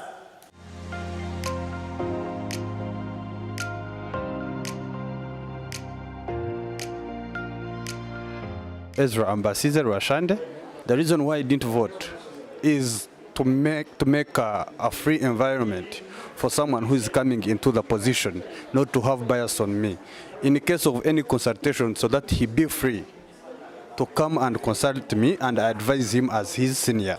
So right now you have just mentioned that you are neutral in this situation. So do you think, I've had some murmuring that the elections were not fair. Do you think they were fair? The elections were very fair. Whether you have lost, whether you have won, you need to cooperate because the cause is the same. We are trying to deliberate the youth of this country. Thank you very much, Ezra. Just before you go, please give us a closing remark and briefly what you expect from this parliament. I'll first state what we did in our National Youth Parliament, the 4th National Youth Parliament. First and foremost, we discussed the budget of National Youth Council, and it has been put clear that in the next financial year, the National Youth Council budget, it will be increased. Secondly, we discussed about to allow the pregnant young mothers to be allowed to go to school. Thirdly, we have also introduced a National Youth Symposium. So for that matter, I wish them the best in their leadership. Yes, Frank, shall I say hello to the people? Hello, and thank you very much to everyone watching Faraja television. My name is Rubakene Francis Shah, the just elected Deputy Speaker of the National Youth Parliament. Yes. So, what are your expectations, Mr. Frank Shah? First and foremost, this National Youth Parliament is a very big avenue or platform for youths in Uganda to actually air out their views, air out their issues that will lead, the way that they air it out will lead to social changes. These changes will help impact the lives of the very many millions of youths outside in Uganda who have not had the opportunity to come to the floor today. My expectation is that the discussions that we are going to have when we resume the House is to discuss critical issues like the parish development model that is already in execution, that we will hear the youth voices at this point in time, and I hope we can discuss it, scrutinize it, and come out with motions that will, come out with resolutions that will help the native youth out there.